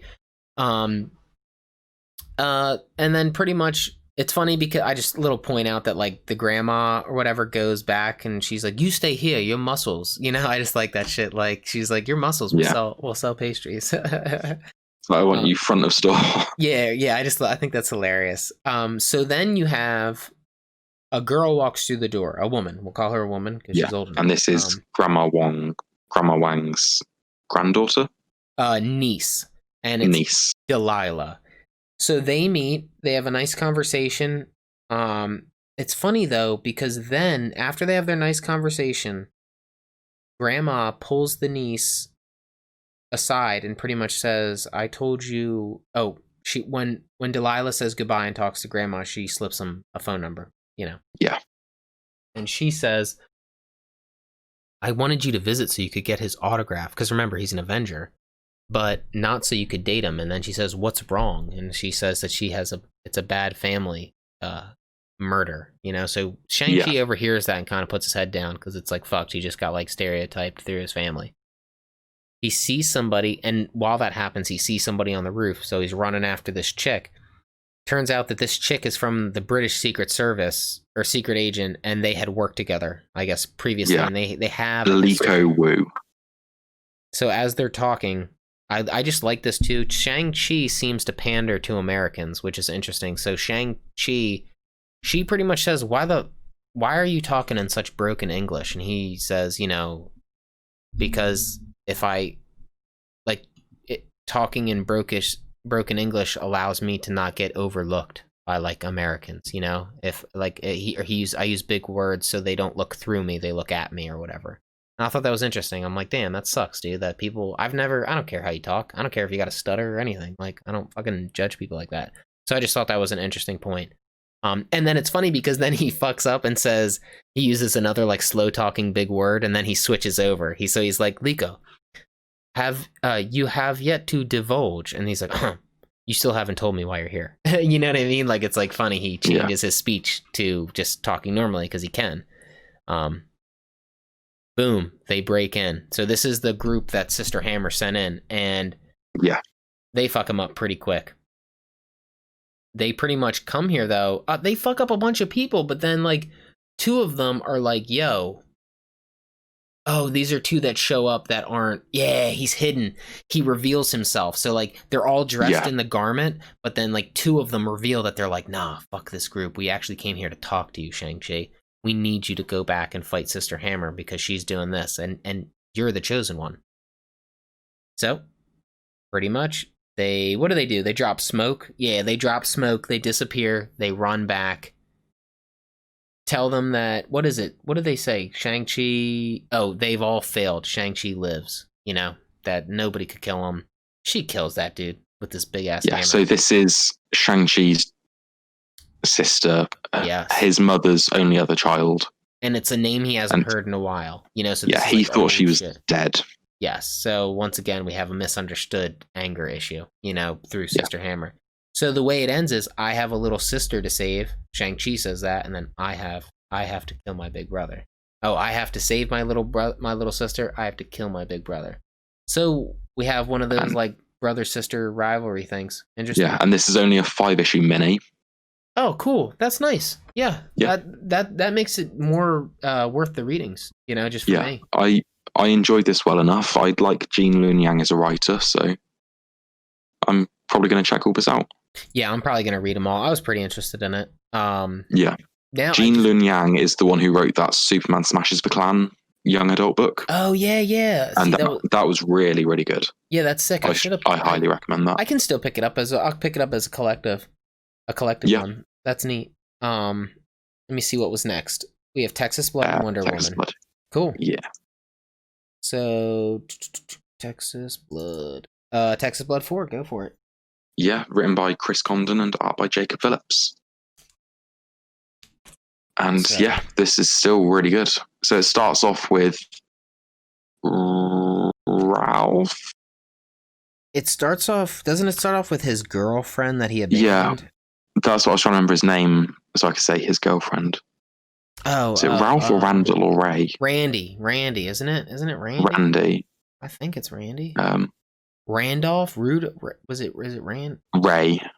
It's Ray. Okay, Ray. Yeah, Ray Terrell. Yeah, so Ray's girlfriend is she's talking to her friend. She's like, I'm gonna go to Texas and surprise him. The friend pretty much says like, yeah, he kind of just left and wanted his peace, but she's like, fuck it, still going. Takes her to the airport. She gets off. I like this conversation. I don't know. I read these accents and so southern. This conversation between the sheriff and the guy just washing off the mats and shit. I just loved it. They had such a good. He writes it really well too. That you can read it with your broken English, like southern accent, and it's neat. Yeah. They end up talking. He's trying to get up some dirt, right? The sheriff's trying to dig up some dirt, and yeah, he's trying to find out some more information on Travis Terrell, Ray's brother. Yeah, he heard he killed himself, right? Yeah, got himself killed. That was it. He heard he got himself killed, and then he goes in to say like, finally, yeah, he goes into. Oh no, sorry, it is Randy. Oh, it is Randy. Right. Okay. Yeah, you were right. Randy.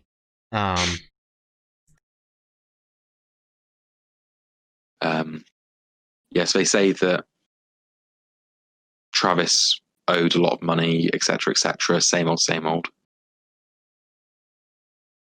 I like he bums the cig too. Interesting. Yeah. Old man. So then it cuts to Randy going back to that house. You know, because the last issue ended with him walking up the pathway to his childhood home. It's damn, because he's struggling pretty hard. He said, it pretty much ends with all that remains in him is the memories fade. All that remains is and there's a bottle of whiskey in the house as well, and he's a former alcoholic. Not a good look. It cuts to his girlfriend trying to rent a car. I just think this shit's funny. She rents a car. She sees something. She's like, right? Isn't that it? She's like, Jesus. Yeah, she's like, I paid extra for a better car. And he's like, oh, but you bought it through a intermediary website.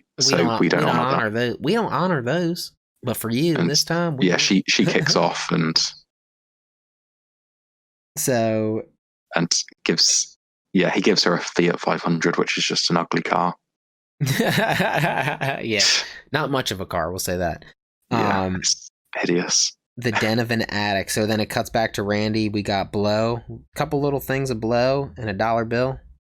Yeah, and looked like maybe a nudie mag in there. I don't know if when he throws the dresser drawer, it's like a nudie mag. Yeah, looks like it. Finds a gun, a clue, a message. I like that. Yeah, shit. one bullet's fired out of it. Yep. He breaks the bottles, right? Yeah, he smashes them. I was surprised he smashed the bottles. I would have just been getting drunk. I don't know. When you're feeling... But I really like the panel where you see the bottle drop into the floor. Oh, yeah, that's so sick. It's like quarter paneled or whatever, you know what I mean? Yeah, and then there's another panel similar to that in a few pages. I think that was really cool to do it like that, you know, rather than just draw it as a full. You know, I think it added a lot. Yeah, and then it's back to Joe Bob, right? He's with his wife. He's being quiet. Let me see. I just forget how. Yeah, it's just a little wholesome scene. Nothing important really happens there. Yeah, they keep going back to them having their little wholesome. It's like they live in they have a little tiny wholesome world and a bunch of chaos, you know, in their town. Then Randy goes to a bar. Yeah, here's where he gets his shot and a beer. He orders a shot and a beer. Yeah, shot and a beer. Yeah, this is where the panel happens again, where you see him lifting a glass up to his mouth. What a sick fucking panel, man. So cool. And the final panel is just blackout. Yeah, and that lights out, baby. And the book ends with his girlfriend calling him. She's like, I'm on my way. I'm nearly there. I'll see you soon. And it's like, she has no idea that this. She's about to see the worst of him. Yeah, and I'm gonna assume that she's never seen it ever. Like he's already, by the time they had met, he was already cleaned up, sober. Yeah, damn, dude, it's really this is. Yeah, I'm loving this book. It feels so like TV show worthy, you know, like each issue. I can picture the actors. I can hear the voices in my head. Yeah, little Sam Elliott being the sheriff, you know. Yeah, that's who I'm reading as the sheriff. Yeah, it's Sam Elliott. You should do. We should have a read through maybe on a bonus where we like pick one comic and then we have like maybe a comic that has like 5 characters. And I mean, I could play multiple. I don't care. We should just do a read through for a bonus and like everybody does an accent. I can't do voices. Oh, you can't do voices? Oh, you gotta try. No. Oh man, I love doing that. I had to walk upstairs and tell my wife, like, let me read this to you. I gotta read this because it was just so fun to like that Texas Blood was just so fun to read. Yeah. Because you know they're Southern, you know, and that adds a lot of like input for me at least. Yeah. Okay, we got Wonder Woman, baby. Yeah. Let's do it. So Wonder Woman 763, written by Mariko Tamaki, and art by Carlo Barberi. It's fun, man. It's a fun read. I like the art, actually. I know. I really like it's jagged. It's like jagged, like all the muscles are like shapes, you know what I mean? Or something like you can just, everything has it's hard lined. It's neat. Thin, hard line, too. Yeah, it starts off with Liar's mother crashing the car. Yep, crashes the car. A little bit of an origin, and it turns out she was Maxwell Lord's daughter. Damn, and then it cuts back to the scene where it ended. Okay, so you have Liar versus Max Lord and Wonder Woman. Boom. And you have I'm forgetting her name, the black chick with the mohawk. Etta, yeah, and her crew is now under the guise of, like, or she's under control. Did I read this? Yeah, I did. I remember the end. For some reason, I completely skipped over the page where it showed that she killed her mum. Yeah, that was just like one panel flashback, right? That's what you're saying? Yeah. Yeah, there's a whole page there, and like Wonder Woman for some reason I just skipped over that when I read it. I think Wonder Woman is trying to diffuse the whole situation, and as she's diffusing, it's the chance for Liar and Max Lord to have a conversation. But Max Lord is pissed. Yeah, but Max Lord whispered in her ear as soon as Liar showed up. And that's the thing. So, like, you're telling me that Max Lord stopped Wonder Woman from being affected by it because he said you will not listen to her words, right? Yeah, he says when she speaks, you won't hear it. Yeah, that's beautiful. I like that. I like that power. It's neat. You can see the color of her eyes change after that panel. They start glowing in that first panel where he whispers to her, as if she's under mind control. Oh shit! Let me see it because I think I. Yeah, I did see the blue eyes, but fuck me, I didn't. Everyone else is glow pink. I forgot. So his eyes, he does the blue eyes. She's doing the pink. Yeah. Yeah. Then it cuts to a panel where you realize that she's just a little brat who has mind. Yeah, she told her mum to drive into a truck and kill herself. It's fucked up. So then she's got the truth. So she gets Etta out of it. I'm trying to remember. I think Max Lord pretty much like disowns her, right? Yeah, basically, yeah. Trying to think. It's like, you're a child, like, you're not part of this game. How many people, too, have been fooled by this fucking panel yet? How many? Have you seen this yet? Oh, is it Snickers one? These fucking sons of bitches. Oh, my. No. At the beginning of Rebirth, the first Action Comics arc was a Doomsday story. And halfway through the Doomsday fight, it breaks into a Snickers advert with Doomsday in the advert. Oh, dude, all right. Well, let's just say it. No, it happened this week. We just read a Jon Stewart Multiverse, and I flipped the page, and I was like, oh, it's Jon Stewart. And I was like, oh, this must be a flashback. And I'm like, no, it's the fucking Snickers ad. So God damn it. It's just these sons of bitches, dude. What a fucking... Ugh. Okay, let's see. How does this wrap up? So Wonder Woman takes her down, and Max Lord takes away her powers. Yeah, how does he do that? He just says, Emma Lord, you are powerless with his mind control. And so he's more powerful, so it worked. Yeah, he's very powerful. But she reminded him, did she? I swear there was a panel. It might have been last issue. What is it, so I can remember it? Where... Oh no, it was this. We see it in the reflection of her eye, or Max Lord's eye, where we see Diana snap his neck. Yeah, that's right. She gives him, like, he has like the vision of it, right? Yeah, because just before Infinite Crisis, Diana killed Max Lord by snapping his neck. Does he not remember it, or was it just a reminder? He doesn't remember it, but now he does. Fuck. That's crazy. And he still fucking saves? He still says you're powerless. Oh, he definitely has some ulterior motive now he remembers. Yeah, it's like everything has changed for him. He seemed like he was going to be on the path of like his whole thing is to save, the world and keep the world safe, and like, damn, now he's like fucked again. But yeah, the second to last page, we see him having another flashback to her snapping his neck. We see it in the little speech bubble in his mind. Second to last page. Yeah, second to last page where he stood in front of the airplane. Yep, that's fucked. Jesus. And he's like, "Oh yeah, I'm here to help." So he's definitely gonna. Yeah, but look at his smug ass grin he's got on. He's like, "Yeah, he has got a thick neck." Yeah, he does. Yeah. Look at the last page. Why is he so fucking? He looks so like fit. You know what I mean? I feel like for a little mind control guy, I feel like he'd be a scrawny little shit. Yeah. So that's our. Yeah, he was always a businessman originally. He was never like Max Lord's spy guy. Yeah, right. That's weird. I still like. I think the art's pretty cool for it. I think it's like it's I think different. Next issue has a fill-in artist. Oh shit!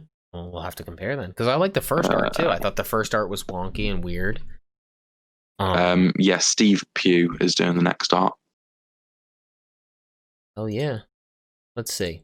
We have got a busy week next week. Yeah, we're gonna find a bet. I'm gonna have a little timer here or something. So what I think we should do is we should do what we just did. We walk through them and the big ones of the week. If there's like, what I mean? We go in, because I think it was fine. Department of Truth, Three Jokers, that was good to go into. They're definitely like, we all read them and it was cool. And just before we wrap up, I'm just going to briefly mention what I've been reading this week. Oh hell yeah! So I've caught up on Once and Future. Oh man, that's a dope fucking cover, dude. Holy shit, that hand on the sword, that looks sick. Oh, yeah. Dude. All the covers are like that. Let me see. Oh, that's so badass, dude. It's such a, it's really cool. It's modern day Arthurian legend. Damn. Zombies. It's so badass. It's set in England as well. I can hear the voices. Like. Nice. Yeah. Does it ever tie into Excalibur and King Arthur and the Lords of King Arthur's King Arthur comes back from the first arc. Fuck yeah, that's so sick. I love that shit. Kieran Gillen, Dan Mora. It's a really fun book. It's fucking crew, dude. Yeah, holy shit. Yeah, it's really fun. It's really like the art's great, so it's really flashy. Fuck, that sounds like an amazing crew. I really like Kieran Gillen, man. Yeah, I will. I'll get caught up. I gotta do that and Something's Killing the Children then. I know, dude. I'm actually a little salty because I'll probably do it digital, and then if it ever gets collected. I picked this up from a shop a few months ago because I was talking to them about it, and they were like, "Oh, we've got the singles in if you want it." And like, they had like 1 to 6, but they were missing 4, so I had to track that one down. But I might have to hit up my shop and see what he has, if he has any. That's sick. I really I talk to my shop all the time about like they tell you not to judge a book by its cover, and I'm like, fuck that. I look at the cover, I'm like, yeah, I want to read that. So like that I totally do. Like basically the plot is this woman resurrects King Arthur, and he's like a zombie, and he's trying to break through into the real world. So are we saying because he's in like this alternate King dimension. Arthur bad then because he's like a zombie, or he's just caught between bombs and he can't? He is like, he doesn't really remember much. He's like still quite fractured and he's broken at this point. Yeah, he starts killing people who aren't like full blood English. Oh. And like when they first resurrect him, he goes around like sniffing the people. Then he's like half Anglo. Saxon. Oh, fuck me. Oh, shit. Yeah. I'm Anglican. I wouldn't make it. I'm Anglican. I wouldn't make it. He would kill me. Yeah, so, it's I really enjoyed it. I'm up to date now, and I'll be I'll mention the next issue on the show when it comes out. Is it monthly? Yeah, it's monthly. Cool. But it did take a break between arcs. I think some of the most solid work is monthly. The time in between, the care, I think it ends up being really solid that way. All right, cool. Fuck yeah. Was there anything else? Yeah, or was it just that you were weren't you catching up on something else? Yeah, I mentioned that in just a second. I'm just checking. You still got to do Last God. I kind of want to get caught up on Last God, especially you're playing D&D, and I heard Last God's mad D&D oriented. So like, hell yeah. You gotta let me sit in, just let me sit in on it. I just want to see it. I'll mention it to them at some point. Yeah, we don't play that often, but yeah. I feel so lost at the concept because I'm like, what? You're just a level 4 now? It's all just in your head. Yeah. The dungeon master keeps track of what goes on, and I know, but in reality, can't he just say what he wants or no? It's he's bound by the rules. Yeah, it's so weird though. So I'm so interested to see how it plays out. Yeah, it's funny. Cool. There was a 3-month break between issue 6, the first arc, and then the start of the second arc with Once and Future. I think that's a good way to do it. We were talking about that earlier. Yeah, and then I've also caught up on Far Sector, which is written by N.K. Jemisin and art by Jamal Campbell. Can I see that? And this is cover again? Yeah, it's a Green Lantern book, but it's an entirely new character set in an entirely new sector in space that we've never seen before. Oh, that's cool. So she's human, but she's been recruited by these aliens who the aliens don't have any emotions. They've had it inhibited through breeding because it brought an end to the war. Dang. Oh, that brought an end to the wars? Yeah, they got rid of their emotions to stop the fighting. It's pretty... I don't know how many times I've told somebody you got to take your emotion out of your fucking opinions, man. You gotta stop being so offended by shit. It's funny because it would create peace if you'd stop being so goddamn attached, just separate yourself. But the art in this is very good. The writing, I've seen a lot of people giving it a lot of praise, and I do think it's good, but I think it's getting too much praise. How deep is it in right now? I think 7 issues, and it's going to be 12 overall. And side question, because I watched a movie about the Lanterns. It was an animated. Is Limelight a real character? A chick named Limelight? Look her up real quick. I don't remember her real name, so I think she might have just been called Limelight for this movie. That was her special, secretive, her destiny name. But it's not Jessica Cruz, is it? I don't know if they ever referred to her. I know she was real nervous. She didn't even want to be a Lantern. She lacked confidence. Yeah, that's Jessica Cruz.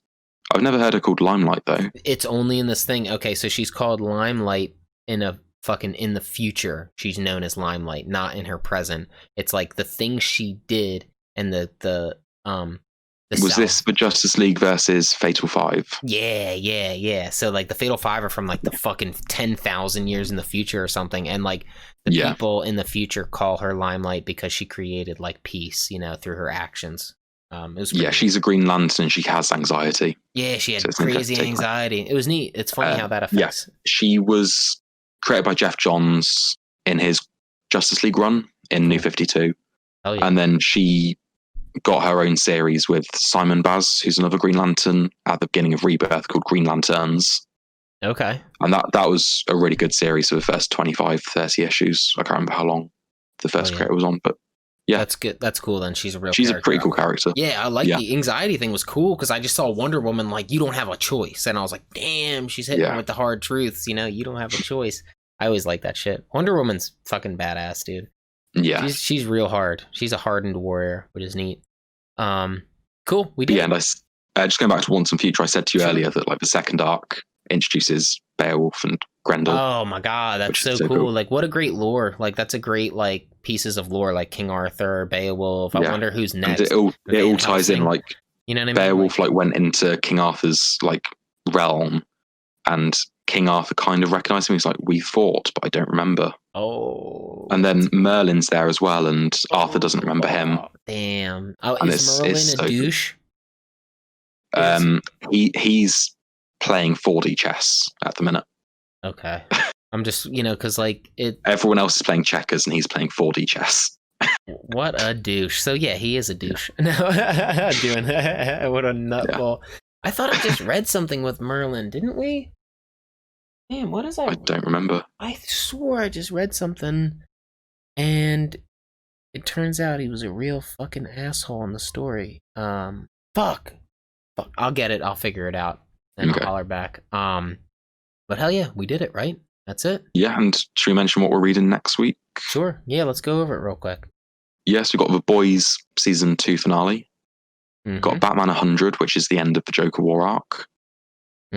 I'm reading Black Widow number 2. Are you going to jump on that, or are you going to? Let me see how packed this fucking week is. It's fairly busy. Is it? Let me see. 1, 2. We've got Deceased, Dead Planet 4, Decorum 5, Far Sector 8 if Ty wants to review it. Firepower, Justice League 54, Spy Island 2, Thor number 8 if I catch up with it. It's so packed. Yeah, we'll see. If I have time, I'll get them digitally and I'll read them. Walking Dead number 1, which we'll cover again.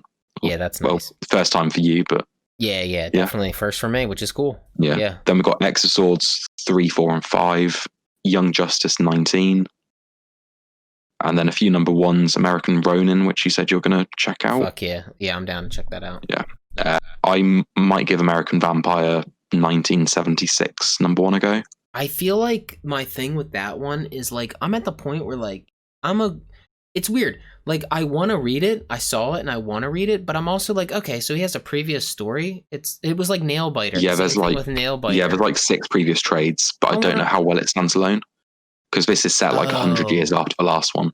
But vampires are immortal, so it might. I should really look into it. I'm wondering if anybody on like the Reddit or anything had talked about like whether it's can it hang on its own or do I need to know? I assume we'll find out more when it actually comes out and people can say, yeah, pretty good jumping on point. Yeah, that would be cool. Yeah, American Vampire's been one of those things I wanted to get around to, but just never got around to it because it's Scott Snyder's creator-owned stuff. A couple things I had pulled, just that are on my list that I don't think I plan on reading. Right, I might just pick them up, but I'm also just wondering. Star Wars Adventures 1. Are you interested? I don't think I am. I just pulled it because I was like, it was. Is that one of like the kids' ones? I think so. That's the thing I couldn't tell. It looks like fucking Rey, and like that's why I almost don't want to read it because like I almost don't want Rey or any of them to be canon at all. Like, you know what I mean? Like I almost don't want them. I don't think they're not that it was the actor's fault, but that's why I look at it and I'm like, yeah, it's like a all ages book. I'll probably give it a miss, to be honest. I'm reading. No, that's so fine. Much. I really don't even think I was gonna read it. I knew. Oh wait, this one, Michael Moretti art. That's interesting. It just, I look at the cover and I want to read a Star Wars number 1, but I don't think I want to read a fucking Rey story. She's not a fucking Kenobi, which is the worst fucking send. There's a Star Wars series at the minute that's only about 4 or 5 issues in. Yeah, and is it, I think I know who's doing it. It's set in between, it's Charles Soule. Yeah, okay, yeah, that was it, yeah. And it's set between episode 5 and 6. That's cool. How about Transformers Back to the Future? Are you going to check that out? I love Back to the Future. I'm going to check out issue 1. Yeah, I want to check it out. I think Crave said he might as well. It looks so interesting. Like, what? Yeah.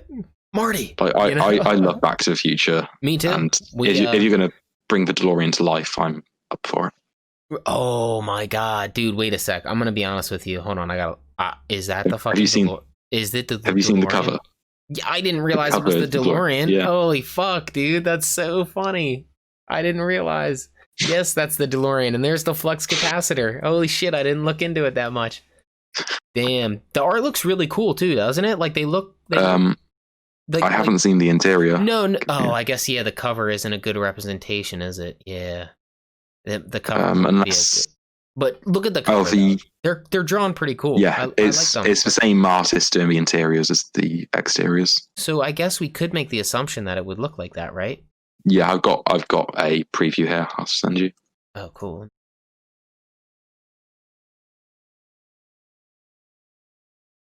I'll give the first issue a go. Yeah, I want to give it a shot. And even if it's like, then you get the number 1, it's pretty cool. Yeah.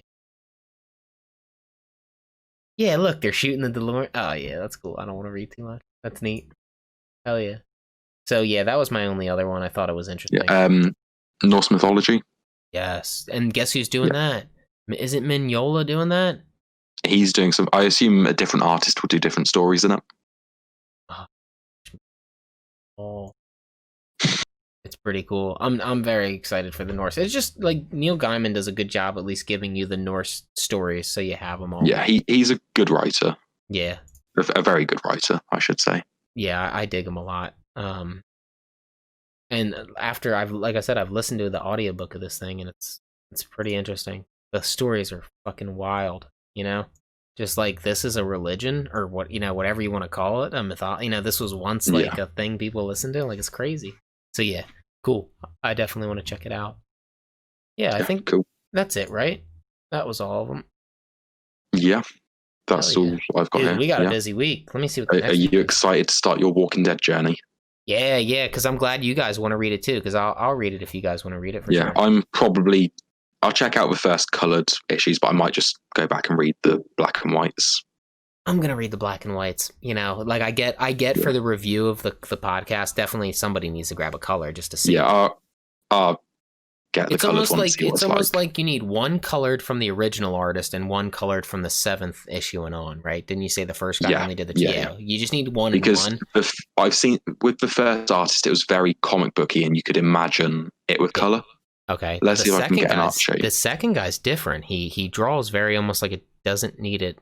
And all it had was red, right? Isn't red very heavy blacks and in the Negan red didn't. No, there were no reds. No, there were no reds. Okay. It wasn't like Sin City. Yeah, that's right. It was cool though, man. I dug it. He had a certain his line styles are perfect. Like they don't need color. Yeah. So these two images that I'm sending you now are from the first issue. And you can kind of see that artwork. You could imagine it with color. Yeah, you could call. Yeah, because it's almost he drew it like it's grayscale. You know, so it almost could just be supplemented with color. Can you send me one of? Yeah, I'm just looking for it now. I just want to see the comparison because, like, you know what I mean. Like he's drawing it in grayscale, so you literally could swap out the tone or the colors. And then I can't. Negan was like, wow, that's funny. That's how it started, huh? Yeah, like this artist, he's very heavy on shadows, very heavy on inks. Yeah, holy shit. I can't imagine that with colors. No, it's fine the way it is. Looks great. Wow, that looks like a fucking mess of a panel, dude. You know, like, holy shit, so many fucking bodies. Yeah, cool. All right, hell yeah. Well, this is the part of the show where we say goodbye to you. For anybody listening, I'd like the audience at home. Yeah, I'd like to say goodbye. Goodbye. Sean, would you like to say goodbye? Goodbye. I need to go to sleep soon. Oh my gosh, I need dinner. We'll see you all later. Bye-bye.